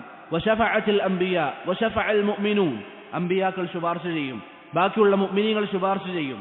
ഇവരൊക്കെ എന്ത് ചെയ്യും? ശുപാർശ ചെയ്യും. എല്ലാവർക്കും അല്ലാഹു സുബ്ഹാനഹു വ തആല മുഅ്മിനീങ്ങളിൽ പലർക്കും അല്ലാഹു സുബ്ഹാനഹു വ തആല ശുപാർശ നൽകുന്നതാണ്, ശുപാർശ ചെയ്യാനുള്ള അനുമതി നൽകുന്നതാണ്. എന്നാൽ എന്താണ് ഈ ശുപാർശ നൽകാനുള്ള മാനദണ്ഡം? ഒന്ന്, ശുപാർശ ചെയ്യുന്ന വ്യക്തിക്ക് അള്ളാഹുവിന്റെ അനുമതി ഉണ്ടാവുക. രണ്ടാമത്തേത്, ശുപാർശ ചെയ്യുന്ന വ്യക്തിക്ക് അള്ളാഹുവിന്റെ തൃപ്തി ഉണ്ടാവുക. മൂന്നാമത്തേത്, ശുപാർശ ചെയ്യപ്പെടുന്ന വ്യക്തി തൗഹീദിന്റെ ആളുകളിൽപ്പെട്ടവനായിരിക്കുക, അവൻ അള്ളാഹുവിന്റെ തൃപ്തി ഉണ്ടാവുക. നബി സല്ലല്ലാഹു അലൈഹി വസല്ലമയോട് ഒരു വ്യക്തി ചോദിച്ചു, പ്രവാചകരെ, അവസാന നാളിൽ എന്റെ ഷഫാഅത്ത്, താങ്കളുടെ ഷഫാഅത്ത് ആർക്കാണ് ലഭിക്കുക? പ്രവാചകൻ പറഞ്ഞു, ലാ ഇലാഹ ഇല്ലല്ലാഹ്, സത്യസന്ധമായി പറഞ്ഞവർക്ക് എന്റെ ഷഫാഅത്ത് ലഭിക്കുന്നതായിരിക്കും. ഒന്നാമത്തെ നിബന്ധന എന്ന് പറയുന്നത് ശുപാർശ ചെയ്യുന്നവന് അള്ളാഹുവിന്റെ തൃപ്തി ഉണ്ടാവണം, അതുപോലെ അള്ളാഹു അവന് അനുമതി നൽകണം. അള്ളാഹു പറഞ്ഞു, വകം മിൻ മലകിൻ ഫിസ് സമാവാതി ലാ തുഗ്നി ശഫാഅതുഹും ഷൈഅൻ ഇല്ലാ മിൻ ബഅദി അൻ യഅ്ദന അല്ലാഹു ലിമൻ യശാഉ വയർളാ. അള്ളാഹു അനുവദിക്കുകയും അള്ളാഹു തൃപ്തിപ്പെടുകയും ചെയ്താലല്ലാതെ ഒരു ശുപാർശയും ഉപകരിക്കുകയില്ല. അപ്പൊ അള്ളാഹു ഒരു വ്യക്തിക്ക് ശുപാർശ നൽകാൻ അനുമതി നൽകണമെങ്കിൽ അള്ളാഹു അവനെ തൃപ്തിപ്പെടണം, അതുപോലെ അള്ളാഹു അനുമതി നൽകണം. മൂന്നാമത്തേത്, വലാ യശ്ഫഊന ഇല്ലാ ലിമൻ ഇർതല്ലാ, അള്ളാഹു തൃപ്തിപ്പെടുന്നവർക്ക് മാത്രമാണ്, അല്ലെങ്കിൽ ആർക്കാണോ അള്ളാഹുവിന്റെ തൃപ്തിയുള്ളത് അവർക്ക് വേണ്ടി മാത്രമേ ശുപാർശ നടക്കാൻ അള്ളാഹു അനുവദിക്കുകയുള്ളൂ. അപ്പൊ അത് തൗഹീദുള്ള ആളുകൾക്ക് മാത്രമാണ്, തൗഹീദുള്ള ആളുകൾക്ക് മാത്രമാണ്. അതിൽ നിന്ന് 2 ഷഫാഅത്താണ് ഒഴിവായിട്ടുള്ളത്. ഷഫാഅത്തിന് ധാരാളം ഇനങ്ങളുണ്ട്. ഞാൻ നേരത്തെ പറഞ്ഞതുപോലെ അത് ഇൻഷാ അല്ലാഹ് നിങ്ങൾ കേട്ടവരായിരിക്കും, അതുകൊണ്ട് ഞാൻ വിശദീകരിക്കുന്നില്ല. അതിൽ തൗഹീദുള്ള ആളുകൾക്ക് മാത്രമേ ഷഫാഅത്തുള്ളൂ എന്ന് പറയുമ്പോൾ 2 ഷഫാഅത്താണ് അതിൽ നിന്ന് ഒഴിവാകുന്നത്. ഒന്നാമത്തേത് അഷ്ശഫാഅത്തുൽ ഉസ്മ, വലിയ ഷഫാഅത്ത്. നബി സല്ലല്ലാഹു അലൈഹി വസല്ലമ തങ്ങൾ അടിമകൾക്ക് മൊത്തത്തിൽ വേണ്ടി ചെയ്യുന്ന വലിയ ഷഫാഅത്ത്, അത് എല്ലാവർക്കും ലഭിക്കുന്നതാണ്, കാഫിര്യങ്ങൾക്കും അത് ലഭിക്കും. മനസ്സിലായോ? അടിമകളെ എല്ലാവരും മഹ്ശറിൽ ഒരുമിച്ച് കൂട്ടിയാൽ അവരെ വിചാരണക്കെടുക്കാൻ വേണ്ടി നബി സല്ലല്ലാഹു അലൈഹി വസല്ലം നടത്തുന്ന ഷഫാഅത്തിൽ ആരും ഉൾപ്പെടും? കാഫിര്യങ്ങളും ഉൾപ്പെടും. അതല്ലെങ്കിൽ അടിസ്ഥാനം ഷഫാഅത്ത് മുസ്ലിമീങ്ങൾക്ക് മാത്രമാണ്, മുഅ്മിനീങ്ങൾക്ക് മാത്രമാണ്. പക്ഷേ ഈ ഒരു സാഹചര്യത്തിൽ കാഫിര്യങ്ങൾക്ക് ഉൾപ്പെടും, അത് ഒഴിവാണ്. രണ്ടാമത്തേത്, നബി സല്ലല്ലാഹു അലൈഹി വസല്ലം അബൂ താലിബിന് വേണ്ടി ചെയ്ത ഷഫാഅത്ത്. അബൂ താലിബ് കാഫിറാണ്, പക്ഷേ അബൂ താലിബിന് വേണ്ടി നബി സല്ലല്ലാഹു അലൈഹി വസല്ലം ഷഫാഅത്ത് ചെയ്ത കാരണത്താൽ ശിക്ഷയിൽ ഇളവ് ലഭിച്ചത് നിങ്ങൾക്കൊക്കെ അറിയാം. അതും കാഫിറിന് അല്ലാഹു സുബ്ഹാനഹു വ തആല ഒഴിവ് നൽകിയിരിക്കുന്ന ഷഫാഅത്താണ്. ഈ 2 സാഹചര്യം ഒഴികെ ബാക്കി എല്ലാ ഷഫാഅത്തുകളും മുഅ്മിനീങ്ങൾക്കും മുസ്ലിമീങ്ങൾക്കും മാത്രമാണ്. ബാക്കി എല്ലാ ഷഫാഅത്തും മുഅ്മിനീങ്ങൾക്കും മുസ്ലിമീങ്ങൾക്കും മാത്രമാണ്. അപ്പോൾ പ്രവാചകന്റെ മാത്രം ഖാസ്സായിട്ടുള്ള ഷഫാഅത്തിൽ ഏറ്റവും വലുത് അഷ്ശഫാഅത്തുൽ ഉസ്മ എന്ന് പറയുന്നതാണ്. അഷ്ശഫാഅത്തുൽ ഉസ്മ അതേത് ഷഫാഅത്താണ്? ജനങ്ങളെ മഹ്ശറിൽ ഒരുമിച്ച് കൂട്ടിയാൽ അവരെ വിചാരണക്കെടുക്കണമെന്ന് അള്ളാഹുവിനോട് നബി സല്ലല്ലാഹു അലൈഹി വസല്ലം ആവശ്യപ്പെടും. ആ ഷഫാഅത്തിനാണ് എന്ത് പറയുന്നത്? അഷ്ശഫാഅത്തുൽ ഉസ്മ എന്ന് പറയുന്നത്. ആ ഷഫാഅത്തിനാണ് അഷ്ശഫാഅത്തുൽ ഉസ്മ എന്ന് പറയുന്നത്. ആ വിഷയത്തിൽ വന്ന ഹദീസ് നിങ്ങൾ എല്ലാവരും കേട്ടവരായിരിക്കും. ഞാൻ നേരത്തെ ലളിതമായത് സൂചിപ്പിച്ചിരുന്നു. എല്ലാവരെയും മഹ്ശറിൽ ഒരുമിച്ച് കൂട്ടിയാൽ അവർക്ക് തൊട്ടുമുകളിൽ സൂര്യനെ കൊണ്ടുവരപ്പെടുകയും ചെയ്താൽ എല്ലാവരും ആദം അലൈഹിസ്സലാമിന്റെ അരികിൽ വന്നിട്ട് ഷഫാഅത്ത് അള്ളാഹുവിനോട് താങ്കൾ ശുപാർശ ചെയ്യണമെന്ന് പറയും. ആദം അലൈഹിസ്സലാം ഒഴിഞ്ഞു മാറും. അങ്ങനെ അവസാനം നബി സല്ലല്ലാഹു അലൈഹി വസല്ലമയുടെ അരികിലേക്ക് എത്തും. അങ്ങനെ പ്രവാചകൻ പറയും, ഞാൻ നിങ്ങൾക്ക് വേണ്ടി ഷഫാഅത്ത് ചെയ്യാം, ഞാൻ നിങ്ങൾക്ക് വേണ്ടി ഷഫാഅത്ത് ചെയ്യാം. ശേഷം നബി സല്ലല്ലാഹു അലൈഹി വസല്ലം പറയുകയാണ്, ഫഅൻതലിഖു, ഞാൻ അങ്ങനെ അള്ളാഹുവിന്റെ അരികിലേക്ക് പോകും. ഫആതി തഹ്തൽ അർശ്, അർശിന്റെ താഴെ ഞാൻ ചെല്ലും. ഫഅഖഉ സാജിദൻ ലിറബ്ബി, ഞാൻ എൻ്റെ റബ്ബിന് വേണ്ടി സുജൂദ് ചെയ്യും. ثم يفتح الله علي ويلهمني من محامده وحسن الثناء عليه شيئا لم يفتحه لأحد قبلي. അല്ലാഹു സുബ്ഹാനഹു വ തആല അവനെ പുകഴ്ത്താനുള്ള കാര്യങ്ങൾ എനിക്ക് പറഞ്ഞു തരും. ثم قال, ശേഷം അല്ലാഹു പറയും, യാ മുഹമ്മദ്, മുഹമ്മദേ, ഇർഫഅ റഅസക്, നീ നിന്റെ തല ഉയർത്തുക. വസൽ തുഅത, മുഹമ്മദ് നിന്റെ ആവശ്യം നിനക്ക് ചോദിക്കാം, നിനക്ക് ഉത്തരം നൽകപ്പെടും. വശ്ഫഅ തുശഫഅ, നീ ഷഫാഅത്ത് നടത്തുക, നിന്റെ ഷഫാഅത്ത് സ്വീകരിക്കപ്പെടുമെന്ന് നബി സല്ലല്ലാഹു അലൈഹി വസല്ലമ തങ്ങളോട് അല്ലാഹു സുബ്ഹാനഹു വ തആല പറയും. എങ്ങനെയാണ് ഈ ഷഫാഅത്തിന് രൂപമുണ്ടാവുക? ഖുർആനിൽ അല്ലാഹു പറഞ്ഞൊരായത്ത് കാണാം, അസാ അൻ യബ്അസക റബ്ബുക മഖാമൻ മഹ്മൂദ, അല്ലാഹു താങ്കൾക്ക് മഖാമുൻ മഹ്മൂദ് നൽകിയേക്കാം, അല്ലെങ്കിൽ നൽകും. എന്താണ് മഖാമുൻ മഹ്മൂദ് എന്ന് പറയുന്നത്? ഈ ഷഫാഅത്തുൽ ഉസ്മക്ക് പറയുന്ന പേരാണ്. ഷഫാഅത്തുൽ ഉസ്മക്ക് പറയുന്ന പേരാണ്. നമ്മൾ ബാങ്കിന് ശേഷം ആതി മുഹമ്മദ് അൽ വസീല അൽ ഫളീല വബഅസ്ഹു മഖാമൻ മഹ്മൂദ എന്ന് പറയാറുണ്ട്. ഈ മഖാമൻ മഹ്മൂദ പ്രവാചകന് നൽകണമെന്ന് പറഞ്ഞാൽ ഈ ഷഫാഅത്തുൽ ഉൾമയാണ് അതുകൊണ്ടുള്ള ഉദ്ദേശം. എന്നാൽ ഈ ഷഫാഅത്തുൽ ഉൾമ നൽകുന്ന രൂപം എന്താണ്? ഈ ആയത്ത് വിശദീകരിച്ചുകൊണ്ട് മുജാഹിദ് റഹിമഹുല്ല പറഞ്ഞു. നേരത്തെ നമ്മൾ പറഞ്ഞു മുജാഹിദിന്റെ തഫ്സീറിന്റെ പ്രത്യേകത പറഞ്ഞില്ലേ? മുജാഹിദ് റഹിമഹുല്ല പറഞ്ഞു ഇതിന്റെ രൂപം എന്താണെന്നാൽ അല്ലാഹു സുബ്ഹാനഹു വ തആല അർശിൽ അല്ലാഹുവിന്റെ കൂടെ നബി സല്ലല്ലാഹു അലൈഹി വസല്ലമയെ ഇരുത്തും. അല്ലാഹു അർശിൽ അല്ലാഹുവിന്റെ കൂടെ നബി സല്ലല്ലാഹു അലൈഹി വസല്ലമയെ ഇരുത്തുകയും ശേഷം പ്രവാചകന്റെ ശുപാർശ സ്വീകരിക്കുകയും ആ ശുപാർശ നടക്കുകയും ചെയ്യുമെന്നാണ് ഈ ആയത്തിന്റെ ഉദ്ദേശമെന്ന് ഇമാം മുജാഹിദ് റഹിമഹുല്ല നൽകിയ തഫ്സീറിൽ നിന്ന് മനസ്സിലാക്കാം. അദ്ദേഹം പറഞ്ഞത് ഐ യുജ്ലിസുഹുല്ലാഹു അലാ അർശി, അല്ലാഹു സുബ്ഹാനഹു വ തആല അർശിൽ അല്ലാഹുവിന്റെ കൂടെ നബി സല്ലല്ലാഹു അലൈഹി വസല്ലമ തങ്ങളെ ഇരുത്തും. അതാണ് ഈ ആയത്തിന് മുജാഹിദ് ഇബ്നു ജബർ റഹിമഹുല്ല വിശദീകരണം നൽകിയതായി ഇമാം ഖല്ലാൽ അദ്ദേഹത്തിന്റെ സുന്നയിൽ ഉദ്ധരിച്ചിരിക്കുന്നത്. ഇത് ധാരാളം സലഫുകളിൽ ധാരാളം പണ്ഡിതന്മാർ ഇത് പറഞ്ഞിട്ടുണ്ട്. നിങ്ങൾക്ക് സലഫുകളുടെ വാക്കുകൾ ഈ വിഷയത്തിൽ കൂടുതൽ അറിയണമെങ്കിൽ ഇമാം ദഹബിയുടെ അദ്ദേഹത്തിന് അൽ അർശ് എന്ന് പറയുന്ന കിതാബിൽ അദ്ദേഹം ഇത് ധാരാളമായി ഉദ്ധരിക്കുന്നുണ്ട്. അതുപോലെ ഇബ്നുൽ ഖയ്യിം ബദാഇഉൽ ഫവായിദിലും ഈ കാര്യം ഉദ്ധരിക്കുന്നുണ്ട്. ഇമാം അഹ്മദ് ഇസ്ഹാഖ് ഇബ്നു റാഹോയ, അബൂ ഉബൈദ് അൽ ഖാസിം ഇബ്നു സല്ലാം റഹിമഹുമുല്ലാ തുടങ്ങിയ ഉലമാക്കളും ഈ കാര്യം പറയുന്നതായി നമുക്ക് കാണാം. ഇവിടെ രണ്ട് കാര്യങ്ങളാണ്. ഒന്ന് അള്ളാഹുവിന്റെ കൂടെ അർശിൽ ഇരുത്തും, മറ്റൊന്ന് അശ്ശഫാഅത്തുൽ ഉൾമ നിർവഹിക്കുകയും ചെയ്യുമെന്ന് ഇവിടെ ഈ ആയത്തിന്റെ വിശദീകരണത്തിൽ മുജാഹിദ് ഇബ്നു ജബർ റഹിമഹുല്ല പറഞ്ഞതായി കാണാം. അപ്പൊ ആ ഒരു മർതബ അൽ മഖാമുൽ മഹ്മൂദ് അതാണ് നബി സല്ലല്ലാഹു അലൈഹി വസല്ലമ തങ്ങൾക്ക് വേണ്ടി നാം ചോദിക്കുന്നത്.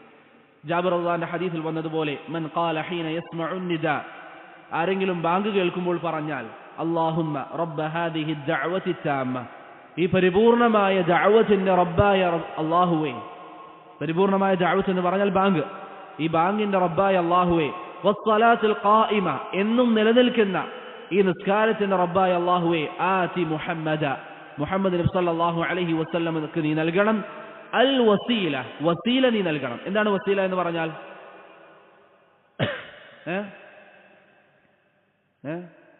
നമ്മളെപ്പോഴും ബാങ്കിന് ശേഷം പറയാറുള്ള പ്രാർത്ഥനയല്ലേ ഇത്? ഉറങ്ങുന്നവരോട് ചോദിക്കട്ടെ ഞാൻ, എന്താണ് വസീല എന്ന് പറഞ്ഞാല്? അബൂ ഹുറൈറ റളിയല്ലാഹു അൻഹു പറയുന്നു, നബി സല്ലല്ലാഹു അലൈഹി വസല്ലമയോട് സഹാബികൾ ഒരിക്കൽ ചോദിച്ചു, പ്രവാചകൻ ഒരിക്കൽ പറഞ്ഞു, സലുല്ലാഹ ലിയൽ വസീല, നിങ്ങൾ എനിക്ക് വേണ്ടി അല്ലാഹുവിനോട് വസീല ചോദിക്കുക. സഹാബികൾ ചോദിച്ചു, യാ റസൂലല്ലാഹ് വമൽ വസീല, പ്രവാചകൻ എന്താണ് വസീല എന്ന് പറഞ്ഞാൽ?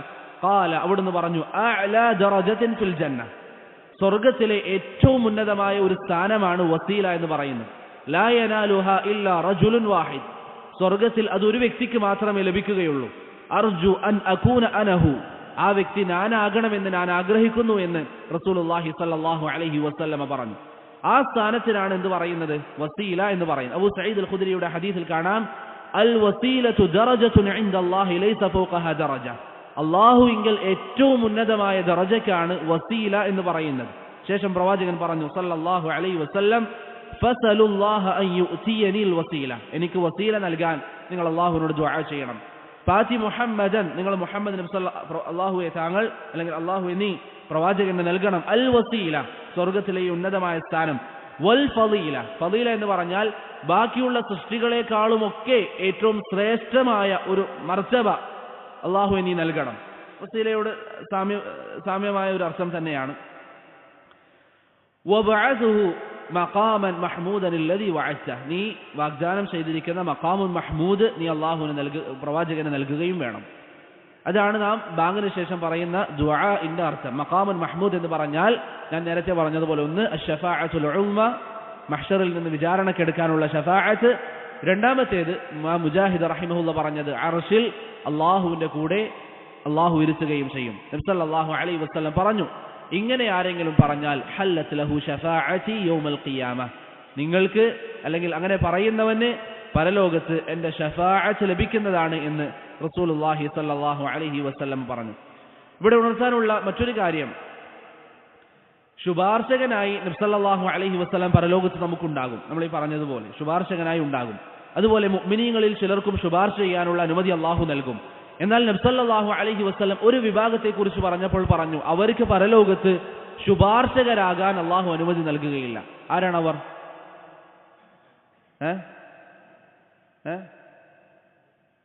ആളുകളെ ശപിക്കുന്നവർ ചിലപ്പോഴൊക്കെ, അല്ലെങ്കിൽ ശാപം അധികരിപ്പിക്കുന്നവർ, ഇതാണ് ശരി, ശാപം അധികരിപ്പിക്കുന്നവർ, ആളുകളെ ശപിച്ചുകൊണ്ടേയിരിക്കുക, എപ്പോഴും ഒരാളെ കണ്ടാൽ അയാൾക്കെതിരിൽ ശാപപ്രാർത്ഥന നടത്തുക, അങ്ങനെയുള്ള ആളുകൾക്ക് ശഫാഅത്തിന് അനുമതി ഉണ്ടാവുകയില്ല. അബൂ ദർദാ റളിയല്ലാഹു അൻഹു പറഞ്ഞു, നബി സല്ലല്ലാഹു അലൈഹി വസല്ലം പറഞ്ഞു, ഇന്നൽ ലആനീന ലാ യകൂനൂന ശുഹദാഅ വലാ ശുഫആഅ യൗമൽ ഖിയാമ. അധികമായി ശാപപ്രാർത്ഥന അല്ലെങ്കിൽ ശാപം നടത്തുന്നവർ, മറ്റുള്ളവർക്കുമേൽ ശാപം നടത്തുന്നവർ, അവർ പരലോകത്ത് ശുപാർശകരായോ സാക്ഷികളായോ നിലനിൽക്കുകയില്ല എന്ന് നബി സല്ലല്ലാഹു അലൈഹി വസല്ലം പറഞ്ഞതായി സഹീഹ് മുസ്ലിമിൽ ഹദീസ് സ്ഥിരപ്പെട്ടതായി നമുക്ക് കാണാവുന്നതാണ്. ശേഷം ഇമാം അഹ്മദ് പറഞ്ഞു, വൽ ഈമാനു, നമുക്ക് വിശ്വാസമുണ്ടാകണം. ഇൻഷാ അല്ലാഹ് ഇതുകൂടി പറഞ്ഞ് നമുക്ക് നിർത്താം, പലരുടെയും കണ്ണിൽ ഉറക്കുണ്ട്. വൽ ഈമാനു, നമുക്ക് ഈമാൻ ഉണ്ടാകണം. അന്നൽ മസീഹു ദജ്ജാൽ ഖാരിജുൻ, വരിക തന്നെ ചെയ്യും. മക്തൂബുൻ ബൈന ഐനൈഹി കാഫിർ, അവന്റെ രണ്ട് കണ്ണുകൾക്കിടയിൽ കാഫിർ എന്ന് എഴുതിയിട്ടുണ്ടാകും. വൽ അഹാദീസു അല്ലദീ ജാഅത് ഫീഹി വൽ ഈമാനു ബിഅന്ന ദാലിക കായിൻ, ആ വിഷയത്തിൽ വന്ന ഹദീസുകൾ വിശ്വസിക്കുകയും അത് സത്യപ്പെടുത്തുകയും വേണം. വഅന്ന ഈസ ഇബ്ന മറിയം, ഈസ അലൈഹിസ്സലാത്തു വസ്സലാം ഇറങ്ങുകയും ഫയഖ്തുലുഹു ബിബാബിലുദ്ദിൻ, നിന്നോളൂ, ഉറക്കു വരുന്ന പ്രശ്നമില്ല, നിൽക്കാം, ഉറക്കു വരുന്നവർക്ക് നിൽക്കാം. ഫയഖ്തുലുഹു ബിബാബിലുദ്ദിൻ, ലുദ് പ്രദേശത്ത് വെച്ച് ഈസ അലൈഹിസ്സലാത്തു വസ്സലാം ദജ്ജാലിനെ കൊന്നുകളയുകയും ചെയ്യും. ദജ്ജാലുമായി ബന്ധപ്പെട്ട് ചില കാര്യങ്ങൾ ഇൻഷാ അല്ലാഹ് സൂചിപ്പിക്കാൻ ആഗ്രഹിക്കുകയാണ്. ദജ്ജാലിന്റെ ഫിത്ന എന്ന് പറയുന്നത് ഏറ്റവും വലിയ ഫിത്നയാണ്. ദജ്ജാലിൽ വിശ്വസിക്കുക എന്നുള്ളത് അഹ്ലുസുന്നയുടെ അഖീദയുടെ ഭാഗമാണ്. ആ ഫിത്ന ഏറ്റവും വലിയ ഫിത്നയാണ്. നിങ്ങൾക്കൊക്കെ അറിയാം, അന്ത്യനാളിന് മുമ്പ് നബി സല്ലല്ലാഹു അലൈഹി വസല്ലം പറഞ്ഞതുപോലെ ചെറിയ അടയാളങ്ങളുമുണ്ട്, വലിയ അടയാളങ്ങളുമുണ്ട്. വലിയ അടയാളങ്ങളും ചെറിയ അടയാളങ്ങളുമുണ്ട്. പ്രധാനമായും വലിയ അടയാളങ്ങൾ എത്രയാണ്? 10 അടയാളങ്ങൾ. ഒരു ഹദീസിൽ നബി സല്ലല്ലാഹു അലൈഹി വസല്ലം 10 അടയാളങ്ങൾ പറഞ്ഞിട്ടുണ്ട്. അതുകൊണ്ട് ഉലമാക്കൾ ആ ഹദീസിൽ വന്ന കാര്യങ്ങളൊക്കെ വലിയ അടയാളങ്ങളായിട്ടാണ് പറയാറുള്ളത്. നബി സല്ലല്ലാഹു അലൈഹി വസല്ലം പറഞ്ഞതായി സഹീഹ് മുസ്ലിമിൽ ഹുദൈഫത്തുൽ ഗിഫാരി റളിയല്ലാഹു അൻഹുവിന്റെ ഹദീസിൽ പറഞ്ഞു, കാന നബി അലൈഹി സ്വലാത്തു വസ്സലാം ഫീ ഗുർഫത്തിൻ വനഹ്നു അസ്ഫല മിൻ, ഞങ്ങൾ ഒരിക്കൽ ഒരു റൂമിലായിരുന്നു. നബി സല്ലല്ലാഹു പ്രവാചകൻ ഒരിക്കൽ ഒരു റൂമിലായിരുന്നു, ഞങ്ങൾ പ്രവാചകന്റെ താഴെയാണ്. ഫത്തലഅ ഇലൈന, പ്രവാചകൻ ഞങ്ങളിലേക്ക് എത്തി നോക്കി. ഫഖാല, ശേഷം നമ്മോട് പറഞ്ഞു, മാ തദ്കുറൂൻ, നിങ്ങൾ എന്താണ് സംസാരിച്ചു കൊണ്ടിരിക്കുന്നത്? ഖുൽന, ഞങ്ങൾ പറഞ്ഞു, അസ്സാഅ, പ്രവാചകനെ അന്ത്യനാളിനെ കുറിച്ചാണ്.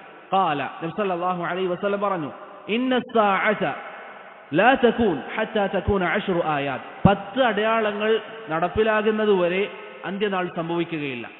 ഉലമാക്കൾ ഈ ഹദീസിൽ വന്നിരിക്കുന്ന 10 അടയാളങ്ങളെയും ഖിയാമത്ത് നാളിന്റെ വലിയ അടയാളങ്ങളായിട്ടാണ് എണ്ണിയിരിക്കുന്നത്.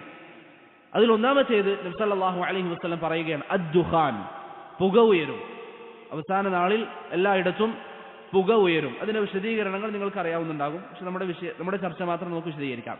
രണ്ടാമത്തേത് അദ്ദജ്ജാൽ, ദജ്ജാൽ പുറപ്പെടും. മൂന്നാമത്തേത് ദാബത്തുൽ അർദ് പുറത്തു വരും.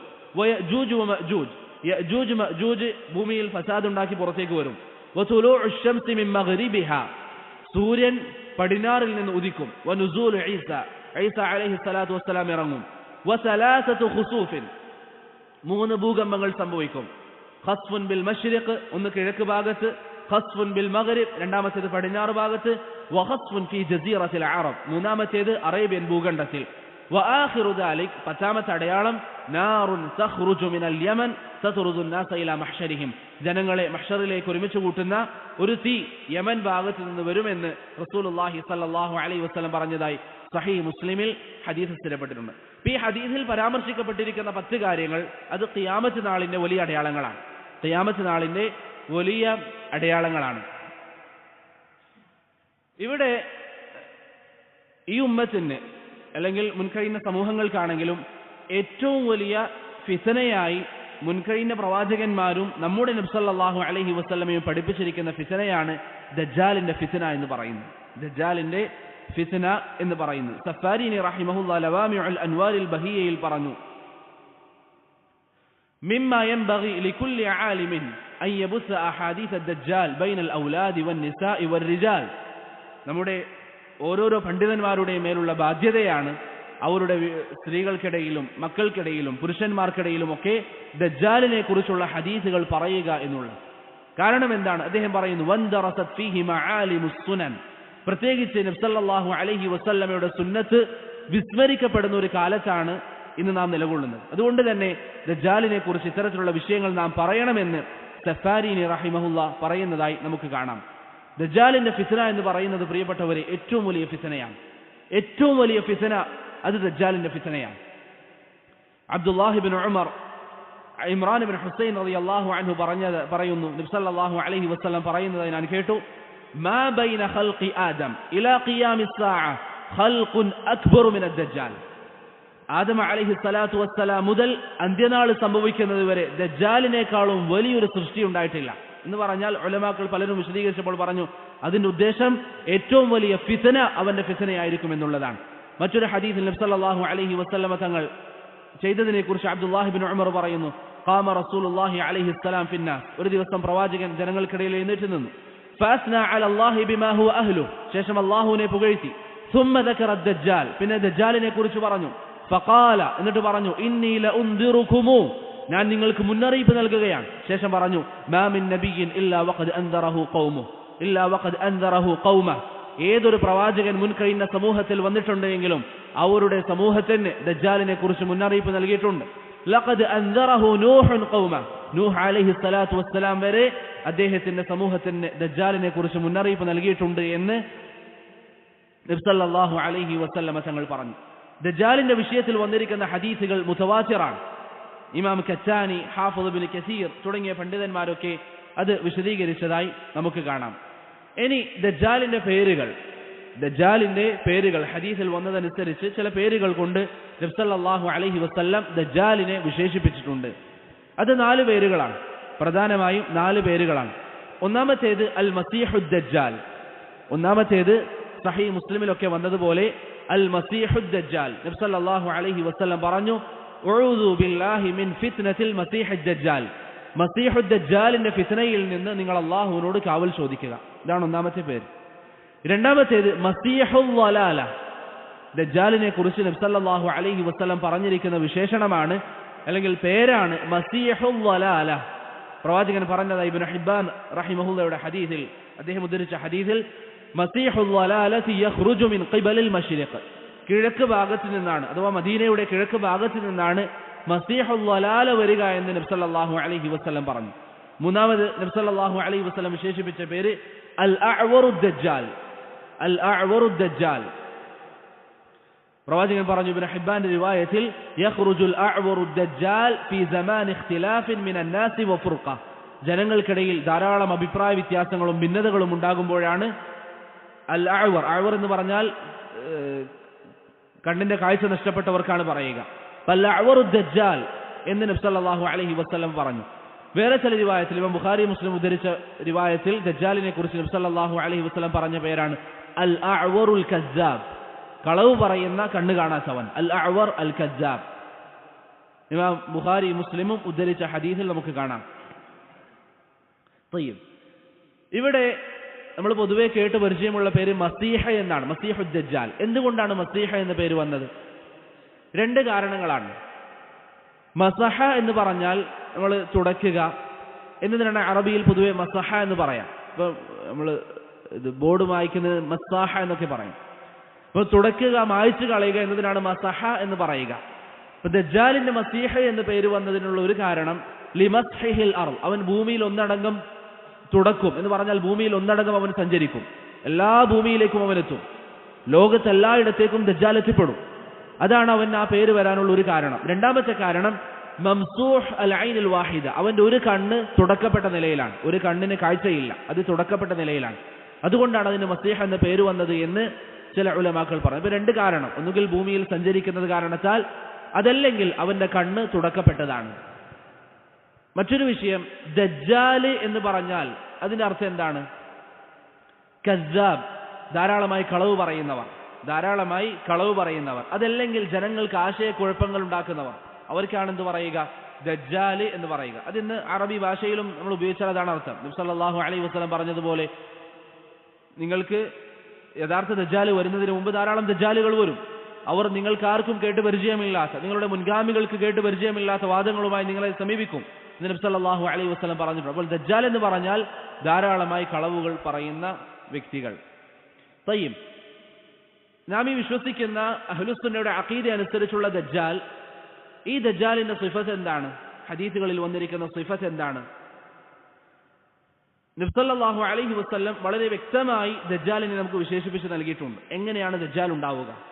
ഇമാം ഖുർത്തുബി റഹിമഹുല്ലാഹ് അദ്ദേഹത്തിന്റെ തസ്കിറയിൽ പറഞ്ഞു, വസഫ നബിയ്യു സല്ലല്ലാഹു അലൈഹി വസല്ലം ദജ്ജാല വസ്ഫൻ ലം യബ്ഖ മഅഹു ലിദി ലുബ്ബിൻ ഇഷ്കാൽ. ബുദ്ധിയുള്ള ഒരാൾക്കും സംശയത്തിന് ബാക്കി വരാത്ത നിലയിൽ നബി സല്ലല്ലാഹു അലൈഹി വസല്ലം ദജ്ജാലിനെ കുറിച്ച് പറഞ്ഞു തന്നിട്ടുണ്ട്. എന്താണ് ആ വിശേഷണങ്ങൾ? ഒന്നാമത്തേത്, സഹീഹ് മുസ്ലിമിൽ നബി സല്ലല്ലാഹു അലൈഹി വസല്ലം തങ്ങൾ പറഞ്ഞു, ഫൈദാ ഫീഹി അഅളമു ഇൻസാനിൻ റഅയ്നാഹു ഖത്തു ഖൽഖാ.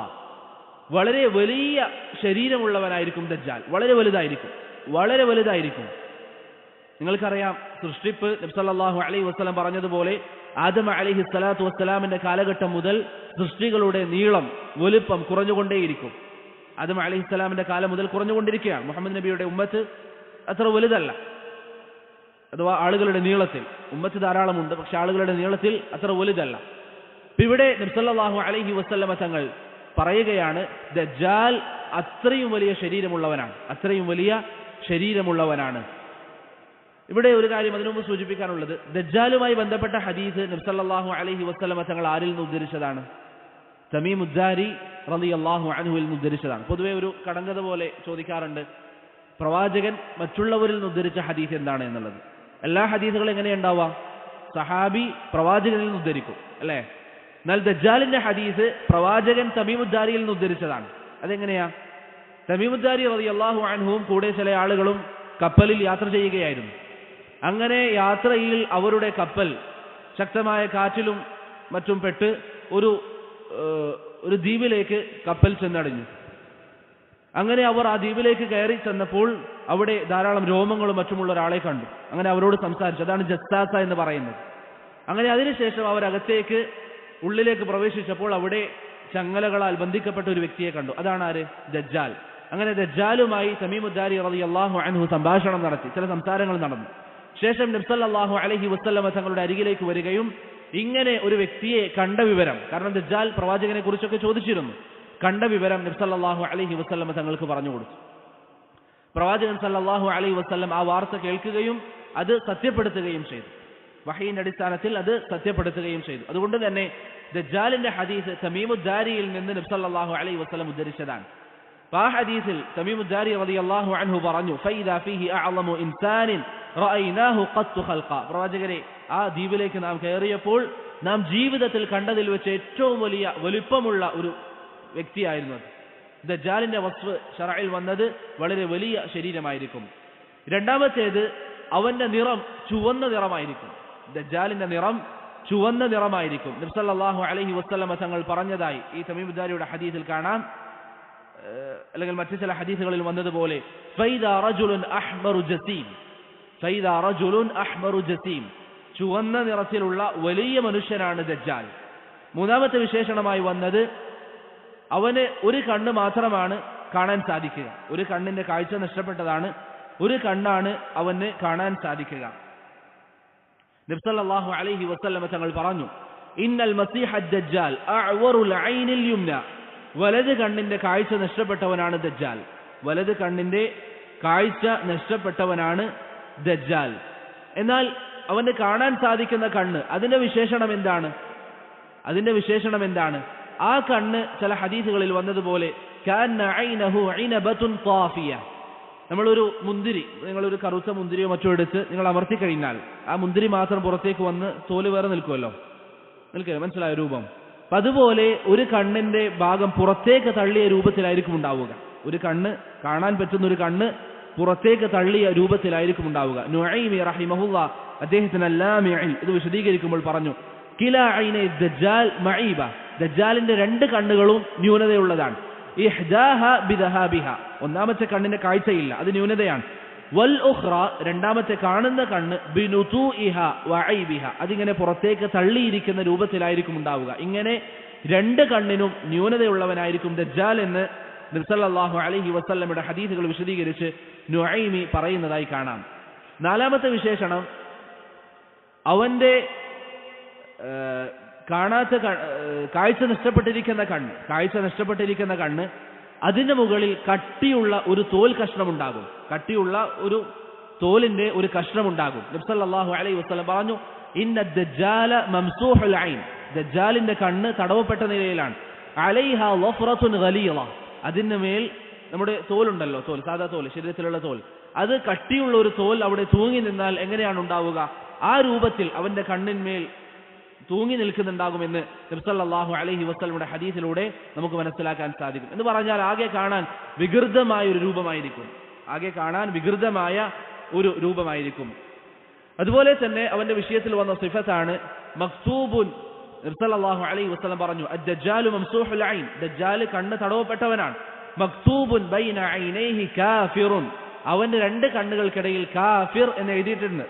ശേഷം പ്രവാചകൻ തുമ്മ തഹജ്ജാഹ, ശേഷം നബി സല്ലല്ലാഹു അലൈഹി വസല്ലം ഇങ്ങനെ പറഞ്ഞു, കഫറ, അങ്ങനെയാണ് എഴുതിയിട്ടുണ്ടാവുക. കഫറ എന്ന് എഴുതിയിട്ടുണ്ടാകും, കഫറ എന്ന് എഴുതിയിട്ടുണ്ടാകും. യഖറഉഹു കുല്ലു മുസ്ലിം, അന്ന് ജീവിച്ചിരിക്കുന്ന എല്ലാ മുസ്ലിമീങ്ങൾക്കും അത് വായിക്കാൻ സാധിക്കുന്ന രൂപത്തിൽ വ്യക്തമായിരിക്കുമെന്ന് റസൂലുള്ളാഹി സ്വല്ലല്ലാഹു അലൈഹി വസല്ലം പറഞ്ഞു. ആറാമത്തെ വിശേഷണം, ദജ്ജാലിന്റെ വിശേഷണം, വളരെയധികം മുടിയുണ്ടാകും ദജ്ജാലിന് വളരെ വലിയ മുടിയുണ്ടാകും. നബി സല്ലല്ലാഹു അലൈഹി വസല്ലം പറഞ്ഞു സഹീഹ് മുസ്ലിമിൽ, അദ്ദജ്ജാലു അഅ്വറുൽ ഐൻ, ദജ്ജാല് വലത് കണ്ണ് കാണാത്തവനാണ്, അല്ലെങ്കിൽ ഒരു കണ്ണിന്റെ കാഴ്ച നഷ്ടപ്പെട്ടവനാണ്. ജുഫാലുശ് ശഅർ, വലിയ മുടി, നീണ്ട മുടിയുള്ളവനായിരിക്കും ദജ്ജാൽ എന്ന് നബി സല്ലല്ലാഹു അലൈഹി വസല്ലം തങ്ങൾ പറഞ്ഞതായി ഹദീസുകളിൽ കാണാം. ഇപ്പൊ ദജ്ജാൽ എന്ന് പറയുന്നത് സഹോദരങ്ങളെ വലിയ ഫിത്നയാണ്, ഈ ഉമ്മത്തിന് സംഭവിക്കാനിരിക്കുന്ന വലിയ ഫിത്നയാണ്. ഖാദി ഇയാദ് റഹിമഹുല്ലാഹ് ഇക്മാലുൽ മുഅല്ലിമിൽ ഈ വിഷയം ദജ്ജാലിനെ കുറിച്ച് പറഞ്ഞപ്പോൾ പറഞ്ഞു, ഹുവ ശഖ്സുൻ മുഅയ്യൻ, അതൊരു വ്യക്തിയാണ്. അഖ്ദറഹുല്ലാഹു അലാ അശിയാ, അവൻ അല്ലാഹു ധാരാളം കഴിവുകൾ നൽകി. എന്തൊക്കെയാണ് അവനുള്ള കഴിവ്?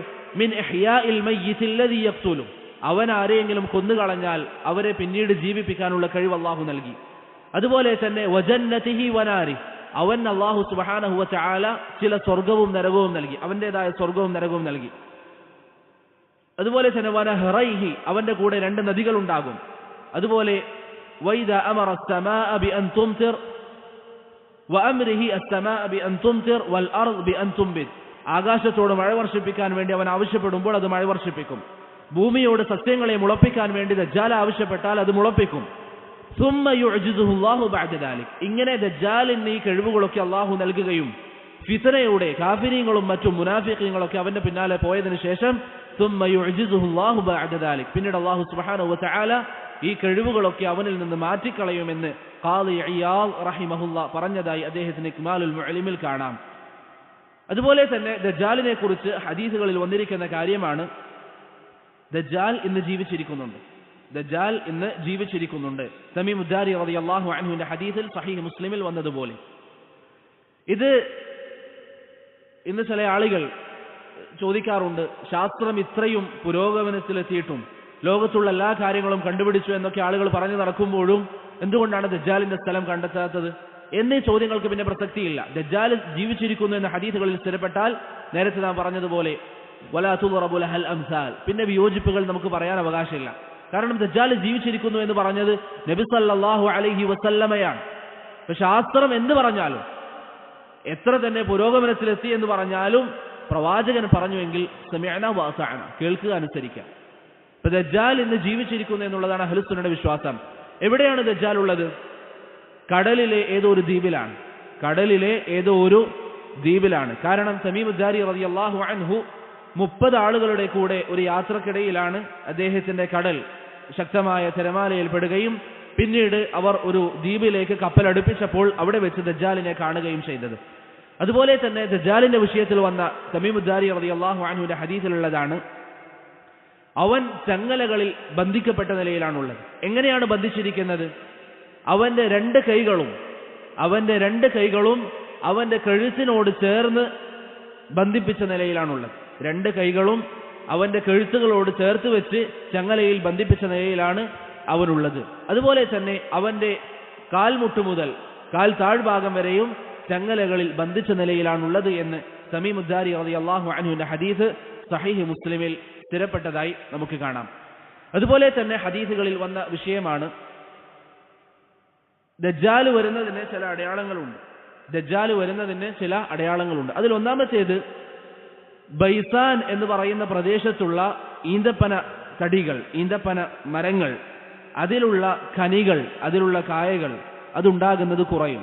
അത് ഫലങ്ങൾ പുറത്ത് വിടാതിരിക്കുന്ന ഒരു അവസ്ഥ ഉണ്ടാകും. ബൈസാൻ എന്ന് പറയുന്നത് ഫലസ്തീനിൽ സ്ഥിതി ചെയ്യുന്ന ഒരു സ്ഥലമാണ്. ബൈത്തുൽ മഖ്ദിസിൽ നിന്ന് ഏകദേശം 120 കിലോമീറ്റർ വിട്ട് സ്ഥിതി ചെയ്യുന്ന ഒരു പ്രദേശമാണ് ബൈസാൻ എന്ന് പറയുന്ന പ്രദേശം. അവിടെയുള്ള ഈന്തപ്പനകളിൽ ഫലങ്ങളില്ലാത്ത, കായ്കളില്ലാത്ത ഒരു കാലം വരുമെന്ന്, കാലങ്ങൾ വന്നാൽ അത് ദജ്ജാൽ വരാനുള്ള അടയാളമാണ്. എന്താണ് അതിന്റെ തെളിവ്? തമീമുദ്ദാരിയുമായി ദജ്ജാൽ നടത്തിയ സംഭാഷണത്തിൽ ദജ്ജാൽ ചോദിച്ചു, അഖ്ബിറൂനി അൻ നഖ്ലി ബൈസാൻ, ബൈസാനിലുള്ള ഈന്തപ്പനകളെ കുറിച്ച് പറഞ്ഞു തരണം. ഖുൽന, തമീമുദ്ദാരിയും കൂടെയുള്ളവരും ചോദിച്ചു, അൻ അയ്യി ശഅനിഹാ തസ്തഖ്ബിർ, എന്തിനെ കുറിച്ചാണ് നിനക്ക് അറിയേണ്ടത്? ഖാല, ദജ്ജാൽ പറഞ്ഞു, അസ്അലുകും അൻ നഖ്ലിഹാ വഹൽ യുസ്മിർ. ദജ്ജാൽ ചോദിച്ചു, അവിടെയുള്ള ഈന്തപ്പനകളിൽ കായകൾ ഉണ്ടാകുന്നുണ്ടോ, ഈത്തപ്പഴം ഉണ്ടാകുന്നുണ്ടോ? ഖുൽനാ ലഹു, നമ്മൾ പറഞ്ഞു, നഅം, അത് ഉണ്ടാകുന്നുണ്ട്. ഖാല, ദജ്ജാൽ പറഞ്ഞു, അമാ ഇന്നഹു യൂശികു ബി അല്ലാ തുസ്മിർ, അത് കായ്കൾ തരാതിരിക്കുന്ന കാലം അടുത്തുകൊണ്ടിരിക്കുന്നു എന്ന് ദജ്ജാൽ പറഞ്ഞതായി സഹീഹ് മുസ്ലിമിൽ ഈ തമീമുദ്ദാരി റളിയല്ലാഹു അൻഹുവിന്റെ ഹദീസിൽ കാണാം. അപ്പോൾ അതാണ് ഒന്നാമത്തെ അടയാളം. രണ്ടാമത്തേത് ത്വബരിയ എന്ന പേരുള്ള തടാകം, അതിലെ വെള്ളം വറ്റും. ത്വബരിയ എന്ന് പറയുന്ന തടാകം, അതിലെ വെള്ളം നഷ്ടപ്പെടുന്ന ഒരു സാഹചര്യം ഉണ്ടാകും. അതും ഫലസ്തീനിന്റെ ഒരു ഭാഗത്താണ് സ്ഥിതി ചെയ്യുന്നത്. ഏകദേശം ബൈത്തുൽ മഖ്ദിസിൽ നിന്ന് 150 കിലോമീറ്റർ മാറി നിൽക്കുന്ന ഒരു സ്ഥലമാണ്. ദജ്ജാൽ തമീമുദ്ദാരിയോട് ചോദിച്ച സംഭവത്തിൽ കാണാം, അഖ്ബിറൂനി അൻ ബുഹൈറത്തി ത്വബരിയ, ത്വബരിയ ആ തടാകത്തെ കുറിച്ച് പറഞ്ഞു തരിക. സഹാബികൾ ചോദിച്ചു, അതിനെക്കുറിച്ച് എന്താണ് താങ്കൾക്ക് അറിയേണ്ടത്, നിനക്കറിയേണ്ടത്? അവർ പറഞ്ഞു, ഹൽ ഫീഹാ മാ, ദജ്ജാൽ ചോദിച്ചു, അതിൽ വെള്ളമുണ്ടോ? ഖാലു, അദ്ദേഹം പറഞ്ഞു, തമീമുദ്ദാരി പറഞ്ഞു, ഹിയ കസീറത്തുൽ മാ, അതിൽ ധാരാളം വെള്ളമുണ്ട്. ഖാല, ദജ്ജാൽ പറഞ്ഞു, അമാ ഇന്ന മാഅഹ യൂശികു അൻ യദ്ഹബ്, അതിലെ വെള്ളം വറ്റാൻ അടുത്തിരിക്കുന്നു എന്ന് ദജ്ജാൽ പറഞ്ഞു. ഇന്നത്തെ സാഹചര്യത്തിൽ അതിലെ വെള്ളം വളരെ കുറഞ്ഞിരിക്കുകയാണ്. സഹാബി പറയുമ്പോൾ അദ്ദേഹം പറയുന്നത് എന്താ? ഹിയ കസീറത്തുൽ മാ, ധാരാളം വെള്ളമുണ്ട് എന്നാണ്. പക്ഷെ ഇന്ന് ചരിത്രകാരന്മാർ പലരും പറയുന്നത്, അല്ലെങ്കിൽ ഇന്നത്തെ ചരിത്രവുമായി ശ്രദ്ധയുള്ള ചില ഉലമാക്കളും മറ്റും ഈ വിഷയം ദജ്ജാലിനെ കുറിച്ച് സംസാരിക്കുമ്പോൾ പറഞ്ഞത്, ത്വബരിയ തടാകത്തിലെ വെള്ളം ഇന്ന് വളരെ കുറവാണ്. മൂന്നാമത്തേത്, സുഗർ എന്ന് പറയുന്ന തടാകത്തിൽ നിന്ന് ആളുകൾ വെള്ളം ഉപയോഗിക്കുകയും അത് ഉപയോഗിച്ചുകൊണ്ട് കൃഷി നടത്തുകയും ചെയ്യാറുണ്ട്. സുഗർ എന്ന് പറയുന്ന തടാകത്തിലെ വെള്ളം ഉപയോഗിച്ചുകൊണ്ട് ആളുകൾ കൃഷി ചെയ്യാറുണ്ട്. എവിടെയാണ് ഈ സുഗർ എന്ന് പറയുന്ന ഈ തടാകം? ജോർദാനിലാണ്. ജോർദാനിലെ ഡെഡ് സീക്ക് അടുത്തുള്ള ഒരു പ്രദേശമാണ്. ബൈത്തുൽ മഖ്ദിസിൽ നിന്ന് ഏകദേശം 85 കിലോമീറ്റർ വിട്ടു നിൽക്കുന്ന സ്ഥലമാണ് ഈ സുഗർ എന്ന് പറയുന്ന ഈ ഒരു പ്രദേശം, അല്ലെങ്കിൽ ഈ ഒരു അരുവി. ദജ്ജാൽ തമീമുദ്ദാരിയോടും കൂടെയുള്ളവരോടും അതിനെക്കുറിച്ച് ചോദിച്ചു. അവർ ചോദിച്ചു, അൻ അയ്യി ശഅനിഹാ തസ്തഖ്ബിർ, നിനക്ക് എന്താണ് അറിയേണ്ടത്? ഖാല, അവർ പറഞ്ഞു, ഹൽ ഫിൽ ഐനി മാ, ആ തടാകത്തിൽ ഇപ്പോഴും വെള്ളമുണ്ടോ? വഹൽ യസ്റഉ അഹ്ലുഹാ ബിമാഇൽ ഐൻ, ആ തടാകത്തിലെ വെള്ളം കൊണ്ടാണോ ഇന്ന് ആ ജനങ്ങൾ കൃഷി നടത്തുന്നത്? ഖുൽനാ ലഹു, അവർ പറഞ്ഞു, നഅം. സഹാബികൾ പറഞ്ഞു, അതെ, ഹിയ കസീറത്തുൽ മാ വ അഹ്ലുഹാ യസ്റഊന മിൻ മാഇ, അതിലെ വെള്ളമെടുത്താണ് കൃഷികൾ നടത്തുന്നത്. ഇത് സഹാബികൾ മറുപടി പറഞ്ഞു. ഏകദേശം ഒരു 15 വർഷങ്ങൾക്ക് മുമ്പ് വരെ വളരെയധികം വെള്ളമുണ്ടായിരുന്നു, ആളുകൾ കൃഷിക്ക് വേണ്ടി ഉപയോഗിച്ചിരുന്നു. ഇപ്പോൾ അതിന്റെ വെള്ളം കുറഞ്ഞു, ആളുകൾ കൃഷിക്ക് ഉപയോഗിക്കാത്ത അവസ്ഥയാവുകയും ചെയ്തിട്ടുണ്ട്. അതാണ് നിലവിലുള്ള അതിന്റെ സാഹചര്യം. ഇനി എങ്ങനെയാണ് ദജ്ജാൽ പുറത്തേക്ക് പുറപ്പെടുക? അതിനുള്ളൊരു സബബ് എന്താണ്? ഏതൊരു പ്രവർത്തനത്തിനും ഒരു സബബ് ഉണ്ടാകുമെന്ന് പറയുന്നത് പോലെ നബി സല്ലല്ലാഹു അലൈഹി വസല്ലം പറഞ്ഞു, ഇന്നമാ യഖ്റുജു മിൻ ഗളബത്തിൻ യഗ്ളബുഹാ, ദജ്ജാലിന് കോപമുണ്ടാക്കുന്ന ഒരു പ്രവർത്തനം ഉണ്ടാവുകയും കോപിച്ച് അതിന് പിന്നിലായാണ് ദജ്ജാൽ പുറത്തേക്ക് വരികയും ചെയ്യുക എന്ന് നബി സല്ലല്ലാഹു അലൈഹി വസല്ലം പറഞ്ഞതായി സഹീഹ് മുസ്ലിമിൽ ഹദീസ് വന്നിട്ടുണ്ട്. എവിടെ നിന്നാണ് ഇനി ദജ്ജാൽ പുറത്തേക്ക് വരിക? മദീനയുടെ കിഴക്ക് ഭാഗത്ത് നിന്നാണ്. നബി സല്ലല്ലാഹു അലൈഹി വസല്ലം പറഞ്ഞു, മിൻ ഖിബലിൽ മശ്രിഖ്, മദീനയുടെ കിഴക്ക് ഭാഗത്ത് നിന്നാണ് ദജ്ജാൽ വരിക എന്ന് നബി സല്ലല്ലാഹു അലൈഹി വസല്ലം പറഞ്ഞതായി സഹീഹ് മുസ്ലിമിലുണ്ട്. കിഴക്ക് ഭാഗം എന്ന് പറയുന്നത് വലിയൊരു പ്രദേശമാണ്. ഇറാനും ബാക്കിയുള്ള ഭാഗങ്ങളൊക്കെ കിഴക്ക് ഭാഗമാണ്. എന്നാൽ വേറെ ചില ഹദീസിൽ നബി സല്ലല്ലാഹു അലൈഹി വസല്ലം തങ്ങൾ പറഞ്ഞു, ഇന്ന ദജ്ജാല യഖ്റുജു മിൻ അർളിൻ ബിൽ മശ്രിഖ്, ദജ്ജാൽ കിഴക്ക് ഭാഗത്ത് നിന്നാണ് വരിക. എവിടെ നിന്നാണ് വരിക? യുഖാലു ലഹാ ഖുറാസാൻ, ആ നാടിന്റെ പേര് ഖുറാസാൻ എന്നായിരിക്കും. ആ നാടിന്റെ പേര് ഖുറാസാൻ എന്നായിരിക്കുമെന്ന് റസൂലുള്ളാഹി സ്വല്ലല്ലാഹു അലൈഹി വസല്ലം പറഞ്ഞു. അങ്ങനെ ദജ്ജാൽ ഖുറാസാനിന്റെ ഭാഗം, ഖുറാസാൻ എന്ന് പറഞ്ഞാൽ ഞാൻ നേരത്തെ പറഞ്ഞു ഇന്നത്തെ ഇറാൻ, അഫ്ഗാനിസ്ഥാനിലെ നല്ലൊരു ഭാഗം, തുർക്കുമാനിസ്ഥാനിലെ നല്ലൊരു ഭാഗം, അതിനാണ് ഖുറാസാൻ എന്ന് പണ്ട് പറയാറുള്ളത്. ഇപ്പൊ ഖുറാസാനിൽ നിന്നാണ് ദജ്ജാൽ വരിക എന്ന് റസൂലുള്ളാഹി സ്വല്ലല്ലാഹു അലൈഹി വസല്ലം തങ്ങൾ പറഞ്ഞു. തയ്യിബ്, ദജ്ജാൽ വരുമ്പോൾ ആരാണ് കൂടെ ഉണ്ടാവുക? നബി സല്ലല്ലാഹു അലൈഹി വസല്ലം പറഞ്ഞു, യത്ബഉ ദജ്ജാല മിൻ യഹൂദി അസ്ബഹാൻ 70000 അലൈഹിമു തയാലിസ. ദജ്ജാലിനെ അസ്ബഹാനിൽ നിന്നുള്ള 70000 ജൂതന്മാർ പിൻപറ്റും. എവിടെയാണ് ഈ അസ്ബഹാൻ? ഇറാനിലെ തലസ്ഥാനമായ തഹ്റാൻ എന്ന് പറയുന്ന പ്രദേശത്ത് നിന്ന് 450 കിലോമീറ്റർ മാറി സ്ഥിതി ചെയ്യുന്ന ഒരു പ്രദേശമുണ്ട്. അതിന്റെ പേരാണ് അസ്ബഹാൻ.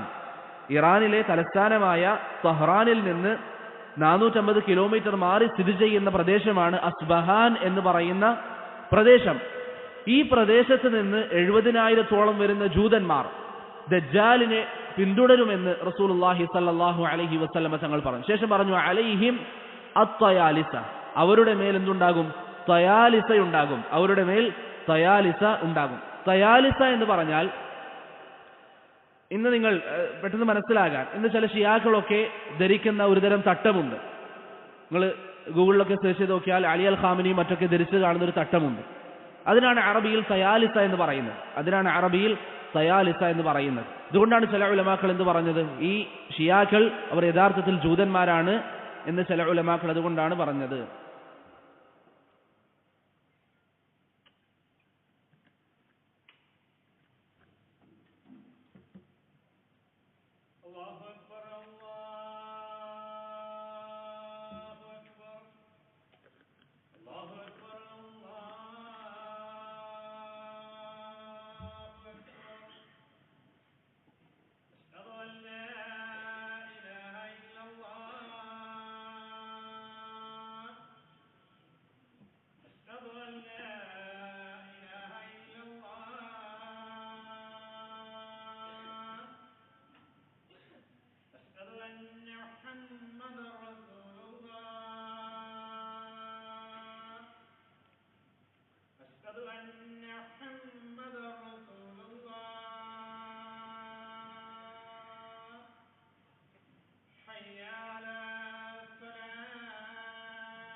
ദജ്ജാലിനെ കുറിച്ച് റസൂലുള്ളാഹി സ്വല്ലല്ലാഹു അലൈഹി വസല്ലം നമുക്ക് അറിയിച്ചു തന്ന ചില കാര്യങ്ങളാണ്. ദജ്ജാൽ ഖുറാസാനിന്റെ ഭാഗത്ത് നിന്നാണ് പുറപ്പെടുക എന്നുള്ളത്. ദജ്ജാൽ ഖുറാസാനിന്റെ ഭാഗത്ത് നിന്നാണ് പുറപ്പെടുക. പുറപ്പെട്ടു വരുമ്പോൾ ദജ്ജാലിനെ പിൻപറ്റുന്നത് നബി സല്ലല്ലാഹു അലൈഹി വസല്ലം പറഞ്ഞു, അസ്ബഹാനിൽ നിന്നുള്ള 70000 ജൂതന്മാരായിരിക്കും. അസ്ബഹാനിൽ നിന്നുള്ള 70000 ജൂതന്മാരായിരിക്കും. അലൈഹിം അത്തയാലിസ, അവരുടെ മേൽ തയാലിസ ഉണ്ടാകും. പൊതുവെ ഉലമാക്കൾ തയാലിസയെ കുറിച്ച് പറയുമ്പോൾ പറയുന്നതായി കാണാം, ജൂതന്മാർ അവരുടെ തലയും അതുപോലെ തന്നെ തോളും മറക്കാൻ ഉപയോഗിക്കുന്ന വസ്തു. പക്ഷേ ഇന്ന് അവർ അത് ധരിക്കാറുണ്ടോ എന്ന് എനിക്കറിയില്ല, എൻ്റെ വ്യക്തിപരമായ ജഹാലത്തായിരിക്കും. പക്ഷേ ഷിയാക്കൾ അത് വ്യാപകമായി ധരിക്കുന്നുണ്ട്. ഷിയാക്കളുടെ പല നേതാക്കന്മാരും വ്യാപകമായി അത് ധരിക്കുന്നത് കാണാം. അതുപോലെ തന്നെ ദജ്ജാലിന്റെ വിഷയത്തിൽ നബി സല്ലല്ലാഹു അലൈഹി വസല്ലം പറഞ്ഞു, യഅ്തിൽ മസീഹു മിൻ ഖിബലിൽ മശ്രിഖ്, ഖുറാസാനിന്റെ ഭാഗത്ത് നിന്ന് ദജ്ജാൽ പുറപ്പെടും. ഹിമ്മതുഹുൽ മദീന, ദജ്ജാലിന്റെ ലക്ഷ്യം എന്താണ്? മദീന ലക്ഷ്യമാണ്. മദീനയിൽ എങ്ങനെയെങ്കിലും പ്രവേശിക്കണം. ഹത്താ യൻസില ദുബുറ ഉഹദിൻ, അങ്ങനെ ദജ്ജാൽ ഉഹദ് മലയുടെ അരികിലേക്ക് എത്തും. ثم تصرف الملائكة وجهه قبل الشام, പക്ഷേ മലക്കുകൾ ദജ്ജാലിനെ ഷാമിന്റെ ഭാഗത്തേക്ക് തിരിച്ചുവിടുകയും ചെയ്യും. വഹുനാക യഹ്ലിക്, അവിടെയാണ് ദജ്ജാൽ നശിക്കുക എന്ന് റസൂലുള്ളാഹി സ്വല്ലല്ലാഹു അലൈഹി വസല്ലം പറഞ്ഞു. അപ്പോൾ ദജ്ജാൽ ഇറാനിന്റെ ഭാഗം അല്ലെങ്കിൽ ഖുറാസാനിന്റെ ഭാഗത്ത് നിന്ന് വരികയും മദീന ലക്ഷ്യമാക്കി വരികയും ചെയ്യും. പക്ഷേ മലക്കുകൾ മദീനയിൽ കയറാൻ സമ്മതിക്കാതെ അവിടുന്ന് തിരിച്ചുവിടും. പിന്നെ എവിടേക്കാണ് പോവുക? ഷാമിന്റെ ഭാഗം. ഷാം എന്ന് പറഞ്ഞാൽ ഇന്നത്തെ സിറിയ, ജോർദാൻ, ഫലസ്തീൻ, ലുബ്നാൻ, ഈ രാജ്യങ്ങൾക്കാണ് പഴയകാലം ഷാം എന്ന് പറയുന്നത്. പഴയകാലം ഷാം എന്ന് പറയും. ധാരാളം ഫളായിലുകൾ സ്ഥിരപ്പെട്ട നാടുകളാണ് ഇതൊക്കെ. ഈ നാട്ടിലേക്ക് ദജ്ജാലിനെ മലക്കുകൾ തിരിച്ചുവിടും. അങ്ങനെ ദജ്ജാൽ ഷാമിലേക്ക് വരും. അതുപോലെ തന്നെ ഹദീസുകളിൽ നബി സല്ലല്ലാഹു അലൈഹി വസല്ലം നമുക്ക് പറഞ്ഞു തന്ന കാര്യമാണ് ദജ്ജാലിന്റെ വേഗതയെക്കുറിച്ച്. ദജ്ജാലിന്റെ വേഗതയെക്കുറിച്ച് നവാസ് ഇബ്നു സമആൻ റളിയല്ലാഹു അൻഹു പറഞ്ഞു, അദ്ദേഹം നബി സല്ലല്ലാഹു അലൈഹി വസല്ലമയോട് ചോദിച്ചു, വമാ ഇസ്റാഉഹു യാ റസൂലല്ലാഹ്, പ്രവാചകരെ ദജ്ജാലിന്റെ വേഗത എങ്ങനെയാണ്? അവിടുന്ന് പറഞ്ഞു, കൽ ഗൈതി ഇസ്തദ്ബറത്ഹു റീഹ്, ശക്തമായ കാറ്റടിച്ചു വീശുമ്പോൾ മഴ പെയ്യുന്നത് പോലെ അത്രയും വേഗതയിലായിരിക്കും ദജ്ജാലിന്റെ സഞ്ചാരമെന്ന് നബി സല്ലല്ലാഹു അലൈഹി വസല്ലം പറഞ്ഞതായി സഹീഹ് മുസ്ലിമിൽ സ്ഥിരപ്പെട്ടിട്ടുണ്ട്. തമീമുദ്ദാരിയുടെ ഹദീസിൽ ദജ്ജാൽ തന്നെ പറഞ്ഞതായി ദജ്ജാലിനോട് നടത്തിയ സംഭാഷണത്തിൽ കാണാം, വഇന്നി ഊശികു അൻ യുഅ്ദന ലീ ഫിൽ ഖുറൂജ്, എനിക്ക് പുറത്തേക്ക് ഇറങ്ങാൻ അനുമതി നൽകുന്നത് അടുത്തിരിക്കുകയാണ്. ഫഅഖ്റുജ്, അങ്ങനെ ഞാൻ പുറത്തേക്ക് ഇറങ്ങും. ഫഅസീറ ഫിൽ അർളി, ഞാൻ ഭൂമിയിൽ സഞ്ചരിക്കും. ഫലാ അദഅ ഖരിയതൻ ഇല്ലാ ഹബത്തുഹാ ഫി 40 ലൈല, 40 രാത്രികളിൽ ഭൂമിയിൽ ഒന്നാകെ ഞാൻ സഞ്ചരിക്കും. ഗൈറ മക്കത വ തൈബ, മക്കയും തൈബയും ഒഴികെ. മദീനയുടെ മറ്റൊരു പേരാണ് തൈബ. ഫഹുമാ മുഹറമതാനി അലയ്യ കിൽതാഹുമാ, ഈ രണ്ട് നാടുകളും എനിക്ക് നിഷിദ്ധമാണ്. കുല്ലമാ അറദ്തു അൻ അദ്ഖുല വാഹിദതൻ ഔ വാഹിദൻ മിൻഹുമാ ഇസ്തഖ്ബലനി മലകുൻ ബിസൈഫിഹി ബിയദിഹി സൈഫു സൽത, ഞാൻ മക്കയിലോ മദീനയിലോ പ്രവേശിക്കാൻ വേണ്ടി തുനിഞ്ഞാൽ ഊരിപ്പിടിച്ച വാളുമായി എന്നെ മലക്കുകൾ നേരിടും. യസുദ്ദുനി അൻഹ, എന്നെ അതിനെ തൊട്ട് അവർ തടയും. വഇന്ന അലാ കുല്ലി നഖ്ബിൻ മിൻഹാ മലായികതൻ യഹ്റുസൂനഹ, മദീനയുടെയും മക്കയുടെയും ഓരോരോ കവാടങ്ങളിലും അതിനെ സംരക്ഷിക്കാൻ, ഓരോരോ താഴ്വരകളിലും അതിനെ സംരക്ഷിക്കാൻ അള്ളാഹു മലക്കുകളെ ഏർപ്പാടാക്കിയിട്ടുണ്ട് എന്ന് ദജ്ജാൽ തമീമുദ്ദാരിയോട് നടത്തിയ സംഭാഷണം പിന്നീട് നബി സല്ലല്ലാഹു അലൈഹി വസല്ലം അംഗീകരിച്ച ആ സംഭാഷണത്തിൽ സഹീഹ് മുസ്ലിമിൽ നമുക്ക് കാണാം. ഈ ഹദീസിലുള്ളത് എന്താണ്? ഈ രണ്ട് പ്രദേശങ്ങളിൽ ദജ്ജാൽ വരികയില്ല. അവന്റെ ഉദ്ദേശം മദീനയായിരിക്കും, പക്ഷേ ഈ രണ്ട് പ്രദേശങ്ങളിൽ ദജ്ജാൽ വരികയില്ല. പിന്നെ എന്താണ് സംഭവിക്കുക? അനസ് ബിൻ മാലിക് റളിയല്ലാഹു അൻഹുവിന്റെ ഹദീസിൽ കാണാം, ലൈസ മിൻ ബലദിൻ ഇല്ലാ സയതഉഹു ദജ്ജാൽ, എല്ലാ നാടുകളിലേക്കും ദജ്ജാൽ വരും. ഇല്ലാ മക്കത വൽ മദീന, മക്കയും മദീനയും ഒഴികെ. ലൈസ ലഹു മിൻ നിഖാബിഹാ നഖ്ബുൻ ഇല്ലാ അലൈഹിൽ മലായികതു സാഫീന യഹ്റുസൂനഹ, മക്കയുടെയും മദീനയുടെയും അതിരുകളിൽ മലക്കുകൾ അണിയായി നിൽക്കുകയും ദജ്ജാലിനെ നേരിടുകയും ചെയ്യും. ثم ترجف المدينة بأهلها 3 رجفات, പക്ഷേ ദജ്ജാൽ മദീനയുടെ പുറത്തേക്ക് എത്തിയാൽ മദീന 3 തവണ അവിടെ ഭൂചലനം അനുഭവപ്പെടും. فيخرج الله كل كافر ومنافق, അവിടെ ഭൂചലനമുണ്ടായാൽ അവിടെയുള്ള എല്ലാ കാഫിറും കപടവിശ്വാസിയും അവിടുന്ന് പുറത്തേക്ക് ദജ്ജാലിന്റെ അരികിലേക്ക് പോകുമെന്ന് റസൂലുള്ളാഹി സ്വല്ലല്ലാഹു അലൈഹി വസല്ലം പറഞ്ഞതായി ഇമാം ബുഖാരി, മുസ്ലിം ഉദ്ധരിച്ച ഹദീസിൽ കാണാം. മറ്റൊരു ഹദീസിൽ നബി സല്ലല്ലാഹു അലൈഹി വസല്ലം പറഞ്ഞു, അല്ലാഹുമ്മ ബാരിക് ലി അഹ്ലിൽ മദീനതി ഫീ മദീനതിഹിം, അല്ലാഹുവേ മദീനക്കാർക്ക് നീ ബറക്കത്ത് ചെയ്യണം. വബാരിക് ലഹും ഫീ സാഇഹിം വബാരിക് ലഹും ഫീ മുദ്ദിഹിം, അവർക്ക് അവരുടെ സാഇൽ, അവ ഭക്ഷണത്തിന് അളവ് നോക്കുന്ന അളവുകളാണ്, അവരുടെ സാഇലും മുദ്ദിലുമൊക്കെ നീ ബറക്കത്ത് ചെയ്യണം. എത്രയാണ് മദീനയിലുള്ള ബറക്കത്ത്? എത്രയാണ്? മക്കയേക്കാളും ഇരട്ടി. അപ്പം മക്കയിൽ ഒന്നാണെങ്കിൽ മദീനയിൽ പറയേ, മദീനയിലുള്ള ബറക്കത്ത് എന്താണ്? നിസ്കാരത്തിന്. നിസ്കാരത്തിന് എത്ര പ്രതിഫലം മദീനയിലെ?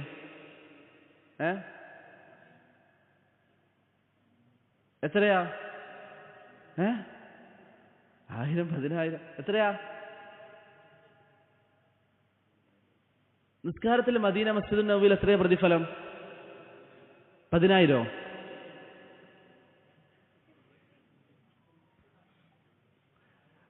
ഹദീസിൽ വന്ന എന്താ? 1000-ൽ പരം. പലരും പറയും 1000. ഞാൻ എല്ലാവരും 1000 പറയുന്ന പ്രതീക്ഷിച്ചത്. 10000 വളരെ അത്ഭുതമുള്ള അഭിപ്രായങ്ങൾ. 1000 അത് നമ്മൾ അറിയണ്ടേ? 1000 മസ്ജിദുൻ നബവിയിലുള്ള പ്രതിഫലം. 1000 എന്നാണ് പൊതുവെ പറയാറുള്ളത്. പക്ഷെ ഹദീസിൽ വന്ന എന്താ? മിൻ അൽഫി സ്വല, 1000 നിസ്കാരത്തേക്കാൾ. അപ്പൊ 1000-ത്തേക്കാൾ, 1000 എന്നല്ല, 1000-ത്തേക്കാൾ. മസ്ജിദുൽ ഹറാമിലോ 1,00,000, ബൈത്തുൽ മഖ്ദിസിലോ വ്യത്യസ്ത അഭിപ്രായങ്ങളുണ്ട്. ഏറ്റവും ശരിയായ വീക്ഷണം സഹിഹായ ഹദീസ് അല്ലാഹു അലം 250 തയ്യിബ്. ഇനി ഞാൻ ചോദിച്ച ചോദ്യം, മദീനയിൽ എത്രയാണ് ബറക്കത്ത്? മക്കയിൽ ബറക്കത്തുണ്ടോ? ഇല്ല. മക്കയിലുണ്ട്. മദീനയിൽ എത്രയാ? നബി സല്ലല്ലാഹു അലൈഹി വസല്ലം ദുആ ചെയ്തിട്ടുണ്ട് മദീനക്കാർക്ക് വേണ്ടിയിട്ട്. അത് എത്രയാണ് ബറക്കത്ത്? ഞാൻ ഉദ്ദേശിച്ചത് നിങ്ങളൊരു ഉത്തരം പറയും. അപ്പൊ ആ ഉത്തരം ശരിയാന്ന് നോക്കാൻ വേണ്ടിയിട്ട്. ഇരട്ടി എന്നാണ് പൊതുവെ പറയാറുള്ളത്. ശരിക്കും ഇരട്ടിയല്ല, രണ്ടിരട്ടിയാണ്. അഥവാ മക്കയിൽ ഒന്നാണെങ്കിൽ മദീനയിൽ 3 അതാണ് മദീനയുടെ ബറക്കത്ത്. മദീനക്ക് ബറക്കത്ത് മക്കയുടെ 2 ഇരട്ടിയാണ്. അതല്ലാതെ മക്കയിൽ 1 മദീനയിൽ 2 അല്ല. മക്കയിൽ 1 മദീനയിൽ 3 അതാണ് മദീനയിലെ ബറക്കത്ത്. അത് സുബ്ഹാനല്ലാഹ്, ഇന്ന് ജീവിച്ചിരിക്കുന്ന ഒരാളും മദീനയിൽ ജീവിച്ച ഒരാളും അത് നിഷേധിക്കുകയില്ല. മദീനയിലുള്ള ബറക്കത്ത് അത് അവിടെ ജീവിക്കുന്ന ഏതൊരാൾക്കും വളരെ വ്യക്തമായി ബോധ്യപ്പെടുന്ന കാര്യമാണ്. ശരിക്കും ഒരു വ്യക്തിക്ക് ലഭിക്കുന്ന സാലറി കുറവാണെങ്കിൽ പോലും, പുറമേ ലഭിക്കുന്ന കുറച്ചധികം സാലറി ഉണ്ടെങ്കിൽ പോലും മദീനയിൽ അതിന്റെ ബറക്കത്ത് അവൻ അനുഭവിക്കും. അത് വളരെ ഒരാളും നിഷേധിക്കാത്ത കാര്യമാണ്. നമ്മുടെ ചർച്ച അതല്ല. ഇവിടെ നബി സല്ലല്ലാഹു അലൈഹി വസല്ലം പറയാണ്, ഈ മദീനയുടെ ചില ഫളായിലുകൾ പറഞ്ഞ ശേഷം, ഇന്നൽ മദീനത മുശബ്ബകതുൻ ബിൽ മലായിക, മദീന മലക്കുകളാൽ സംരക്ഷിക്കപ്പെട്ടിരിക്കുന്ന അവരുടെ ഒരു വലയത്തിലായിരിക്കും. അലാ കുല്ലി നഖ്ബിൻ മിൻഹാ മലകാനി യഹ്റുസാനിഹ, അതിലെ ഓരോരോ കവാടങ്ങളിലും 2 മലക്കുകൾ ഉണ്ടാകും. ലാ യദ്ഖുലുഹ ത്വാഊൻ, അവിടെ പ്ലേഗ് രോഗം ബാധിക്കുകയില്ല. വല ദജ്ജാൽ, അവിടെ ദജ്ജാൽ പ്രവേശിക്കുകയില്ല. മൻ അറാദഹ ബിസൂഇൻ അദാബഹു അല്ലാഹു കമാ യദൂബുൽ മിൽഹു ഫിൽ മാ, ആരെങ്കിലും മദീനയെ മോശമായ എന്തെങ്കിലും ഒരു പ്രവർത്തനം കൊണ്ട് ദ്രോഹിക്കാൻ ഉദ്ദേശിച്ചാൽ ഉപ്പ് വെള്ളത്തിൽ അലിയിക്കുന്നത് പോലെ അല്ലാഹു സുബ്ഹാനഹു വ തആല അവനെ അലിയിച്ചു കളയുമെന്ന് റസൂലുള്ളാഹി സ്വല്ലല്ലാഹു അലൈഹി വസല്ലമ തങ്ങൾ പറഞ്ഞു. അതുപോലെ തന്നെ ദജ്ജാലിന്റെ വിഷയത്തിൽ വന്ന ഹദീസാണ്. എവിടേക്കാണ് മദീനയുടെ ഏത് ഭാഗത്തേക്കാണ് ദജ്ജാൽ വരിക? ഇന്ന് മദീനയിൽ നിങ്ങൾ വന്നാൽ ജുറുഫ് എന്ന് പറയുന്ന ഒരു പ്രദേശമുണ്ട്. മദീനയിൽ ജുറുഫ് എന്ന് പറയുന്ന ഒരു പ്രദേശമുണ്ട്. നബി സല്ലല്ലാഹു അലൈഹി വസല്ലം പറഞ്ഞു, ഫയഅതി സബഖതൽ ജുറുഫി ഫയദ്രിബു റിവാഖ, ദജ്ജാൽ ജുറുഫിന്റെ അരികിലേക്ക് വരികയും അവന്റെ ടെന്റ് അവിടെ കെട്ടുകയും ചെയ്യും. ഫഖാല ഫയഖ്റുജു ഇലൈഹി കുല്ലു മുനാഫിഖിൻ വമുനാഫിഖ, എല്ലാ കപട വിശ്വാസി ആണും പെണ്ണും ദജ്ജാലിന്റെ അരികിലേക്ക് വരുമെന്ന് റസൂലുള്ളാഹി സ്വല്ലല്ലാഹു അലൈഹി വസല്ലം തങ്ങൾ പറഞ്ഞു. മദീനയിൽ ഉഹദ് പർവ്വതത്തിന്റെ ഒരു ഭാഗത്ത് സ്ഥിതി ചെയ്യുന്ന സ്ഥലമാണ് ജുറുഫ് എന്ന് പറയുന്ന പ്രദേശം. ഇപ്പൊ 2 സ്ഥലങ്ങൾ നമ്മൾ പറഞ്ഞു, ദജ്ജാൽ പ്രവേശിക്കാത്ത 2 സ്ഥലങ്ങൾ, മക്കയും അതുപോലെ തന്നെ മദീനയും. വേറെ ഏതാണ് സ്ഥലം? ബൈത്തുൽ മഖ്ദിസ്. 3ാമത്തെ സ്ഥലം, ദജ്ജാൽ പ്രവേശിക്കാത്ത 3ാമത്തെ സ്ഥലമാണ് മസ്ജിദുൽ അഖ്സ എന്നുള്ളത്. 4ാമത്തെ സ്ഥലം ഏതാണ്? മസ്ജിദു തൂർ. മസ്ജിദു തൂർ എന്ന് പറയുന്ന മസ്ജിദിലും ജുനാദ ഇബ്നു അബി ഉമയ്യത്ത് അൽ അസ്ദി റളിയല്ലാഹു അൻഹു പറയുന്നു, നബി സല്ലല്ലാഹു അലൈഹി വസല്ലം പറഞ്ഞതായി 4 മസ്ജിദുകളിലേക്ക് ദജ്ജാൽ അടുക്കുകയില്ല. മസ്ജിദുൽ ഹറാം, മസ്ജിദുൽ മദീന, മസ്ജിദു തൂർ, മസ്ജിദുൽ അഖ്സ. എവിടെയാണ് ഈ മസ്ജിദു തൂർ? ഇത് ഇമാം അഹ്മദ് ഉദ്ധരിക്കുന്ന ഹദീസാണ്. മസ്ജിദു തൂർ എവിടെയാണെന്നുള്ളത് ഇന്ന് വ്യക്തമല്ല. പക്ഷേ സഹാബത്തിന്റെ കാലഘട്ടത്തിൽ അത് വ്യക്തമായിരുന്നു. സഹാബത്ത് അവിടെ പോയതായി ചരിത്രങ്ങളുണ്ട്. സഹാബത്ത് മസ്ജിദു തൂറിൽ പോയതായി ചരിത്രങ്ങളുണ്ട്. പക്ഷേ ഇന്ന് അത് എവിടെയാണ് എന്നുള്ളത് വ്യക്തമല്ല. തയ്യിബ്, ഇങ്ങനെ ദജ്ജാൽ വന്ന് എത്ര കാലമാണ് ഇവിടെ നിലനിൽക്കുക? 40 ദിവസമാണ്. നവാസ് ഇബ്നു സമആൻ റളിയല്ലാഹു അൻഹു പറഞ്ഞു, പ്രവാചകനോട് ചോദിച്ചു, വമാ ലുബ്സുഹു ഫിൽ അർദി യാ റസൂലല്ലാഹ്, എത്ര കാലമാണ് ദജ്ജാൽ ഇവിടെ താമസിക്കുക? ഖാല, പ്രവാചകൻ പറഞ്ഞു, 40 യൗമ, 40 ദിവസം. എന്നാൽ ഈ 40 ദിവസം എങ്ങനെയാണ് ഉണ്ടാവുക? യൗമുൻ കസനത്തിൻ, 1ാമത്തെ ദിവസം ഒരു വർഷം പോലെയായിരിക്കും. വയൗമുൻ കശഹരിൻ, 2ാമത്തെ ദിവസം ഒരു മാസം പോലെയായിരിക്കും. വയൗമുൻ കൽജുമുഅത്തി, 3ാമത്തെ ദിവസം ഒരാഴ്ച പോലെയായിരിക്കും. വസായിറു അയ്യാമിഹി കഅയ്യാമിക്കും, ബാക്കിയുള്ള 37 ദിവസങ്ങൾ സാധാരണ നമ്മുടെ ദിവസങ്ങൾ പോലെയായിരിക്കും എന്ന് നബി സല്ലല്ലാഹു അലൈഹി വസല്ലം പറഞ്ഞതായി സഹീഹ് മുസ്ലിമിൽ കാണാം. ഹാഫിദ് ഇബ്നു കസീർ റഹിമഹുല്ലാ അൽ ബിദായത്തു വൻ നിഹായയിൽ പറഞ്ഞു, നമ്മുടെ ദിവസങ്ങളുടെ കണക്കെടുത്ത് നോക്കിയാൽ 1 വർഷവും 2.5 മാസവുമാണ് ദജ്ജാൽ ഉണ്ടാവുക. 1 വർഷവും 2.5 മാസവുമാണ് ദജ്ജാൽ ഉണ്ടാവുക എന്ന് നമ്മുടെ ഇന്നത്തെ കണക്കനുസരിച്ച്. 40 ദിവസം എന്ന് പറയുമ്പോൾ അതിൽ ആദ്യത്തെ ദിവസം ഒരു വർഷത്തിന് തുല്യമാണ്, 2ാമത്തേത് 1 മാസം, 3ാമത്തേത് ഒരാഴ്ച, ബാക്കിയുള്ള ദിവസങ്ങൾ നമ്മുടെ സാധാരണ ദിവസങ്ങൾ. ഇതാണ് ദജ്ജാലിനെ കുറിച്ച് റസൂലുള്ളാഹി സ്വല്ലല്ലാഹു അലൈഹി വസല്ലം പറഞ്ഞത്. ദജ്ജാലിനോട് ഏറ്റവും അധികം ശത്രുതയിൽ നിലനിൽക്കുകയും ദജ്ജാലിനെ ഏറ്റവും അധികം പ്രയാസപ്പെടുത്തുകയും ചെയ്യുന്ന വിഭാഗമാരാണ്? ഏത് കുടുംബ? ബനു തമീം ഗോത്രം. അതാരുടെ ഗോത്രമാണ്? ശൈഖുൽ ഇസ്ലാം മുഹമ്മദ് ബിൻ അബ്ദുൽ വഹാബ് റഹിമഹുള്ളയുടെ ഗോത്രം. അബൂ ഹുറൈറ റളിയല്ലാഹു അൻഹു പറയുന്നു, മാ സിൽതു ഉഹിബ്ബു ബനി തമീം മുൻദു സലാസിൻ സമിഅ്തുഹു മിൻ റസൂലില്ലാഹി അലൈഹി സ്വലാം. 3 കാര്യങ്ങൾ പ്രവാചകനിൽ നിന്ന് കേട്ട ശേഷം ഞാൻ ബനൂ തമീം ഗോത്രത്തെ സ്നേഹിക്കുന്നു. അതിലൊന്ന്, ഹും അശദ്ദു ഉമ്മത്തി അല ദജ്ജാൽ, അവർ ദജ്ജാലിനോട് ഏറ്റവും കഠിനമായ നിലപാടെടുക്കുന്നവരാണ് എന്ന് റസൂലുള്ളാഹി സ്വല്ലല്ലാഹു അലൈഹി വസല്ലം പറഞ്ഞു. ഇനി ദജ്ജാലിന്റെ ഫിത്നയിൽ നിന്ന് രക്ഷപ്പെടാനുള്ള മാർഗം, ഒന്ന് നേരത്തെ നമ്മൾ പറഞ്ഞതുപോലെ തശഹുദിലുള്ള പ്രാർത്ഥനയാണ്. രണ്ടാമത്തേത് സൂറത്തുൽ കഹ്ഫിലെ ആദ്യത്തെ 10 ആയത്ത് മനഃപ്പാഠമാക്കുക എന്നതാണ്. ആദ്യത്തെ 10 ആയത്ത് പഠിക്കുക. അബൂ ദർദാ റളിയല്ലാഹു അൻഹുവിന്റെ ഹദീസിൽ നബി സല്ലല്ലാഹു അലൈഹി വസല്ലം പറഞ്ഞു, മൻ ഹഫിള 10 ആയാത്തിൻ മിൻ അവ്വലി സൂറത്തുൽ കഹ്ഫി ഉസിമ മിനദ് ദജ്ജാൽ. കഹ്ഫ് സൂറത്തിലെ 10 ആദ്യത്തെ ആയത്ത് ആരെങ്കിലും മനഃപ്പാഠമാക്കുകയാണെങ്കിൽ അവനെ ദജ്ജാലിൽ നിന്ന് സംരക്ഷിക്കപ്പെടുന്നതാണ് എന്ന് റസൂലുള്ളാഹി സ്വല്ലല്ലാഹു അലൈഹി വസല്ലം പറഞ്ഞു. അതുപോലെ തന്നെ പ്രവാചകൻ പറഞ്ഞു, മൻ അദ്റകഹു മിൻകും ഫല്യഖറ അലൈഹി ഫവാതിഹ സൂറത്തുൽ കഹ്ഫി.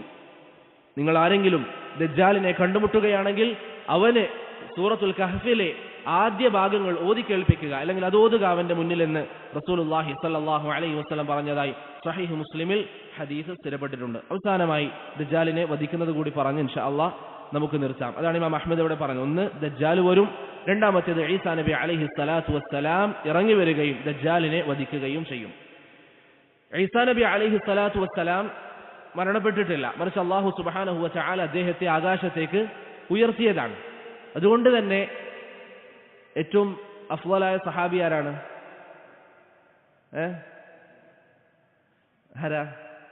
ഇമാം ദഹബി റഹിമഹുല്ലാ തജ്രീദ് അസ്മാഇ സ്വഹാബയിൽ പറയുന്നുണ്ട്, ഏറ്റവും അഫ്ളലായ സഹാബി ഈസയാണ്, ഈസാ നബിയാണ്. കാരണം എന്താണ്?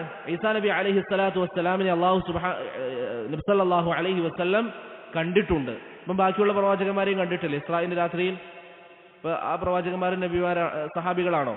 അല്ല. എന്താ വ്യത്യാസം? അവർ മരണപ്പെട്ട ശേഷമാണ്. ഈസാ നബി അലൈഹി സ്വലാത്തു വസ്സലാം മരണപ്പെട്ടിട്ടില്ല. അതുകൊണ്ട് ഇമാം ദഹബി അദ്ദേഹത്തിന് നൽകിയ തർജുമയിൽ പറഞ്ഞതായി കാണാം, സഹാബിയുൻ വ നബി, സഹാബിയുൻ വ നബി. പക്ഷേ അദ്ദേഹത്തിനുള്ള നബി എന്ന് പറയുന്ന സ്ഥാനം വളരെ വലിയ സ്ഥാനമാണ്, സഹാബിയേക്കാളും എത്രയോ വലിയ സ്ഥാനമാണ്. അതുകൊണ്ട് തന്നെ പൊതുവെ അത് പറയാറില്ല എന്ന് മാത്രം. ഇനി നമ്മുടെ അഹ്ലുസുന്നയുടെ അഖീദ പൊതുവെ പറയുമ്പോൾ ഏറ്റവും അഫ്ളലായ സഹാബി അബൂബക്കർ സിദ്ദീഖാണ് റളിയല്ലാഹു അൻഹു. പക്ഷേ ഇതൊരു ശരിയാണ്, പക്ഷെ അങ്ങനെ അതിനേക്കാളും വലിയ സ്ഥാനം അദ്ദേഹത്തിനുള്ളത് കൊണ്ട് അത് പറയാറില്ല എന്ന് മാത്രം. അതുപോലെ തന്നെ ഈസാ നബി അലൈഹി സ്വലാത്തു വസ്സലാം അദ്ദേഹം അവസാന നാളിൽ ഇറങ്ങും. നബി സല്ലല്ലാഹു അലൈഹി വസല്ലം പറഞ്ഞു, വല്ലദീ നഫ്സി ബിയദി, അല്ലാഹുവിൽ തന്നെയാണ് സത്യം, ലയൂഷികന്ന അൻ യൻസില ഫീകും ഇബ്നു മറിയമ ഹകമൻ അദ്ല. ഇമാം ബുഖാരി മുസ്ലിം ഉദ്ധരിക്കുന്ന ഹദീസാണ്. ഈസാ നബി അലൈഹി സ്വലാത്തു വസ്സലാം നീതിമാനായ ഭരണാധികാരിയായി നിങ്ങളിലേക്ക് ഇറങ്ങാൻ അടുത്തിരിക്കുന്നു എന്ന് നബി സല്ലല്ലാഹു അലൈഹി വസല്ലം തങ്ങൾ പറഞ്ഞു. ഈ ഹദീസ് നവാസ് ഇബ്നു സമആൻ ദജ്ജാലിന്റെ ഹദീസ് വിശദീകരിക്കുന്നുണ്ട്. ദജ്ജാൽ വരികയും ഭൂമിയിൽ ഉണ്ടാക്കുന്ന ഫിത്നയും മറ്റുമൊക്കെ പറയുന്ന ഹദീസ് കാണാം. അതിൽ നബി സല്ലല്ലാഹു അലൈഹി വസല്ലം പറഞ്ഞു, ബൈനമാ ഹുവ കദാലിക്, ദജ്ജാലിന്റെ ഈ ഫിത്നയും മറ്റുമൊക്കെ ജനങ്ങൾ അനുഭവിച്ചുകൊണ്ടിരിക്കുമ്പോൾ ഇദ് ബഅസ അല്ലാഹുൽ മസീഹ ഇബ്നു മറിയം, അല്ലാഹു സുബ്ഹാനഹു വ തആല ഈസാ നബിയെ അയക്കും. ഫയൻസിലു ഇൻദൽ മനാറത്തിൽ ബൈളാ ശർഖി ദിമഷ്ക് ബൈന മഹ്റൂദതൈൻ, നല്ല വസ്ത്രം ധരിച്ച് ഈസാ നബി അലൈഹി സ്വലാത്തു വസ്സലാം ദമസ്കസിന്റെ ഭാഗത്ത് ഈസാ നബി അലൈഹി സ്വലാത്തു വസ്സലാം ഇറങ്ങും. എങ്ങനെയാണ് ഇറങ്ങുക? വാദിഅൻ കഫൈഹി അലാ അജ്നിഹതി മലക്കൈൻ, മലക്കുകളുടെ ചിറകുകളിൽ 2 കരങ്ങളും വെച്ചുകൊണ്ട് ഈസാ നബി അലൈഹി സ്വലാത്തു വസ്സലാം വരികയും, ഈസാ നബി അലൈഹി സ്വലാത്തു വസ്സലാം വന്ന ഉടൻ എന്താ ചെയ്യാം? ബൈത്തുൽ മഖ്ദിസിലേക്ക് പോകും. ആ സമയം ബൈത്തുൽ മഖ്ദിസിന്റെ ഭാഗത്ത് മുസ്ലിമീങ്ങളെ ദജ്ജാൽ ഉപരോധിച്ചിരിക്കുന്ന സാഹചര്യമായിരിക്കും. മുസ്ലിമീങ്ങൾ അകത്ത് സംരക്ഷണം നേടിയിരിക്കുന്ന ഒരു ഘട്ടമായിരിക്കും. ദജ്ജാൽ പുറത്ത് ഉപരോധം ഏർപ്പെടുത്തിയിട്ടുണ്ടാകും. അങ്ങനെ ഈസാ നബി അലൈഹി സ്വലാത്തു വസ്സലാം അവിടെ വരികയും സഹീഹ് ഹുസൈമയിൽ വന്നതുപോലെ അവിടുത്തെ ജനങ്ങളോട് പറയും, ഇഫ്തഹുൽ ബാബ്, വാതിൽ തുറക്കുക എന്ന് പറയും. ഫയഫ്തഹൂൻ, അങ്ങനെ വാതിൽ തുറക്കും. വറാഅഹു ദജ്ജാൽ, അപ്പോൾ അവിടെ ദജ്ജാൽ ഉണ്ടാകും. മഅഹു 70,000 യഹൂദി കുല്ലുഹും ദൂ സൈഫിൻ മുഹല്ല, അവന്റെ കൂടെ 70,000 ജൂതന്മാർ ആയുധമേന്തിക്കൊണ്ട് ദജ്ജാലിന്റെ കൂടെ ഉണ്ടാകും. ഫൈദാ നളറ ഇലൈഹി ദജ്ജാൽ, ദജ്ജാൽ ഈസാ നബി അലൈഹി സ്വലാത്തു വസ്സലാമിനെ കണ്ടാൽ ദാബ കമാ യദൂബുൽ മിൽഹു ഫിൽ മാ, ഉപ്പ് വെള്ളത്തിൽ അലിയുന്നത് പോലെ ദജ്ജാൽ പ്രയാസപ്പെടാൻ അലിയാൻ വേണ്ടി തുടങ്ങുമെന്ന് റസൂലുള്ളാഹി സ്വല്ലല്ലാഹു അലൈഹി വസല്ലമ തങ്ങൾ പറഞ്ഞു. എന്താണ് അതിന് കാരണം? ചില റിവായത്തുകളിൽ കാണാം, വലാ യഹില്ലു ലികാഫിരിൻ യജിദു റീഹ നഫ്സി ഇല്ലാ മാത്, ഈസാ നബി അലൈഹി സ്വലാത്തു വസ്സലാമിന്റെ മണം അത് ശ്വസിക്കുന്ന ഏതൊരു കാഫിറും മരണപ്പെട്ടു പോകും. അത്രയും മുസ്ലിമീങ്ങളായിരിക്കും ആ കാലഘട്ടത്തിൽ ഉണ്ടായിരിക്കുക. അങ്ങനെ ഈസാ നബി അലൈഹി സ്വലാത്തു വസ്സലാം വരികയും ഫയത്ലുബുഹു ദജ്ജാലിന്റെ പിന്നാലെ പോവുകയും ഹത്താ യുദ്രികഹു ബിബാബി ലുദ് ബാബു ലുദ്ദിൽ വെച്ച് ഈസാ നബി അലൈഹി സ്വലാത്തു വസ്സലാം ദജ്ജാലിനെ പിടികൂടുകയും അല്ലെങ്കിൽ ദജ്ജാലിന്റെ അരികിലെത്തുകയും ഫലസ്തീനിലുള്ള ഒരു പ്രദേശമാണ്. ഫയഖ്തുലുഹു ശേഷം അവിടെ വെച്ച് ദജ്ജാലിനെ കൊല്ലുകയും ചെയ്യുമെന്ന് റസൂലുള്ളാഹി സ്വല്ലല്ലാഹു അലൈഹി വസല്ലമ തങ്ങൾ പറഞ്ഞു. പിന്നെയാണ് പിന്നെ ഈസാ നബി അലൈഹി സ്വലാത്തു വസ്സലാം വന്ന് ദജ്ജാലിനെ കൊന്ന് അതിനുശേഷമാണ് യജൂജ് വരിക. പിന്നെ ദുനിയാവിൽ ഫസാദ് ഉണ്ടാക്കും. പിന്നെ ഈസാ നബി അലൈഹി സ്വലാത്തു വസ്സലാം അള്ളാഹുവിനോട് അവരുടെ ഫസാദ് നീക്കിക്കളയാൻ ദുആ ചെയ്യും. പിന്നെ അവരെല്ലാവരും മരണപ്പെടുകയും ഈസാ നബി അലൈഹി സ്വലാത്തു വസ്സലാം ഭൂമിയിൽ നബി സല്ലല്ലാഹു അലൈഹി വസല്ലമയുടെ ശരീഅത്ത് അനുസരിച്ച് ഇസ്ലാം നടപ്പിലാക്കുകയും ചെയ്യും. പിന്നെ ഈസാ നബി അലൈഹി സ്വലാത്തു വസ്സലാം മരണപ്പെടുകയും ചെയ്യും. അതാണ് ഈസാ നബി അലൈഹി സ്വലാത്തു വസ്സലാം വന്ന് അദ്ദേഹം മരണപ്പെടുന്നത് വരെയുള്ള ഒരു സാഹചര്യം. അവസാനമായി ഒരു വിഷയം പറഞ്ഞു നിർത്താം. ഞാൻ നേരത്തെ ചെറുതായി സൂചിപ്പിച്ചിരുന്നു. നബി സല്ലല്ലാഹു അലൈഹി വസല്ലം ദജ്ജാലിന്റെ ഫിത്നയെ കുറിച്ച് പറഞ്ഞപ്പോൾ എന്ത് പറഞ്ഞു? ഇമ്രാൻ ഇബ്നു ഹുസൈൻ റളിയല്ലാഹു അൻഹുവിന്റെ ഹദീസിൽ മൻ സമിഅ ബിദ്ദജ്ജാൽ ഫൽയൻഅ അൻ, ആരെങ്കിലും ദജ്ജാലിനെ കുറിച്ച് കേട്ടാൽ, ദജ്ജാലിന്റെ വിവരത്തെ അറിഞ്ഞാൽ ഫൽയൻഅ അൻ, അവിടെ നിന്ന് മാറി നിൽക്കുക. ഫവല്ലാഹി, അല്ലാഹുവാണ് സത്യം, ഇന്നർ റജുല ലയഅതീഹി വഹുവ യഹ്സബ് അന്നഹു മുഅ്മിൻ, ചില ആളുകൾ വിചാരിക്കും അവൻ മുഅ്മിനാണ്, അവൻ വിശ്വാസിയാണ്, അവൻ ഈമാനുണ്ട് എന്ന് വിശ്വസിക്കും. ഫയത്തബിഉഹു മിമ്മാ യുബഅസു ബിഹി മിന ശുബഹാത്ത് ഔ ലിമാ യുബഅസു ബിഹി മിന ശുബഹാത്ത്, അങ്ങനെ തനിക്ക് ഈമാനുണ്ട്, അത്യാവശ്യം പ്രശ്നമില്ല എന്നൊക്കെ കരുതി ദജ്ജാലിനെ സമീപിക്കുമ്പോൾ ദജ്ജാലിന് നൽകപ്പെട്ടിരിക്കുന്ന അവൻ കൊണ്ടുവരുന്ന ശുബഹത്തുകൾ, നേരത്തെ ഖാദി അയ്യാദിന്റെ സംസാരത്തിൽ പറഞ്ഞല്ലോ, സ്വർഗമുണ്ടാകും, നരകമുണ്ടാകും, 2 നദികളുണ്ടാകും, ഇതൊക്കെ കണ്ട് വഞ്ചിക്കപ്പെട്ട് ദജ്ജാലിന്റെ ഫിത്നയിൽ അകപ്പെട്ടു പോകുന്ന അവസ്ഥയുണ്ടാകുമെന്ന് റസൂലുള്ളാഹി സ്വല്ലല്ലാഹു അലൈഹി വസല്ലം തങ്ങൾ മുന്നറിയിപ്പ് നൽകി. അതുകൊണ്ട് ഇതിൽ പണ്ഡിതന്മാർ പറയുന്ന പ്രധാന പാഠം എന്താണ്? ഷർറിന്റെ ആളുകളിൽ നിന്ന് നാം മാറി നിൽക്കുക, ഷർറിന്റെ ആളുകളിൽ നിന്ന് നാം മാറി നിൽക്കുക. നേരത്തെ ഇമാം ബർബഹാരിയുടെ സംസാരം, ഇബ്നു ബത്തയുടെ സംസാരമൊക്കെ നമ്മൾ പറഞ്ഞു. നമുക്കൊരു പക്ഷേ നമുക്ക് തോന്നിയേക്കാം, അത്യാവശ്യം നമുക്ക് കാര്യങ്ങളൊക്കെ അറിയാലോ, നമ്മൾ ഫിത്നയിലൊന്നും പെടില്ല എന്ന് തോന്നിയാലും ഷർറ് ഫിത്ന എങ്ങനെയാ വരിക എന്ന് നമുക്കറിയില്ല. അതുകൊണ്ട് ആ വിഷയത്തിൽ ശ്രദ്ധയുണ്ടാകണം. അല്ലാഹു സുബ്ഹാനഹു വ തആല നമുക്ക് കൂടുതൽ പഠിക്കാനും അറിയാനും തൗഫീഖ് നൽകി അനുഗ്രഹിക്കുമാറാകട്ടെ. ബാക്കിയുള്ള വിഷയങ്ങൾ ഇൻഷാ അല്ലാഹ് നമുക്ക് ദർസിന്റെ, ഞാൻ നേരത്തെ പറഞ്ഞതുപോലെ ഓൺലൈനിലോ മറ്റോ പൂർത്തീകരിക്കാം. എന്തെങ്കിലും സംശയങ്ങൾ ഉണ്ടെങ്കിൽ ചോദിക്കാം.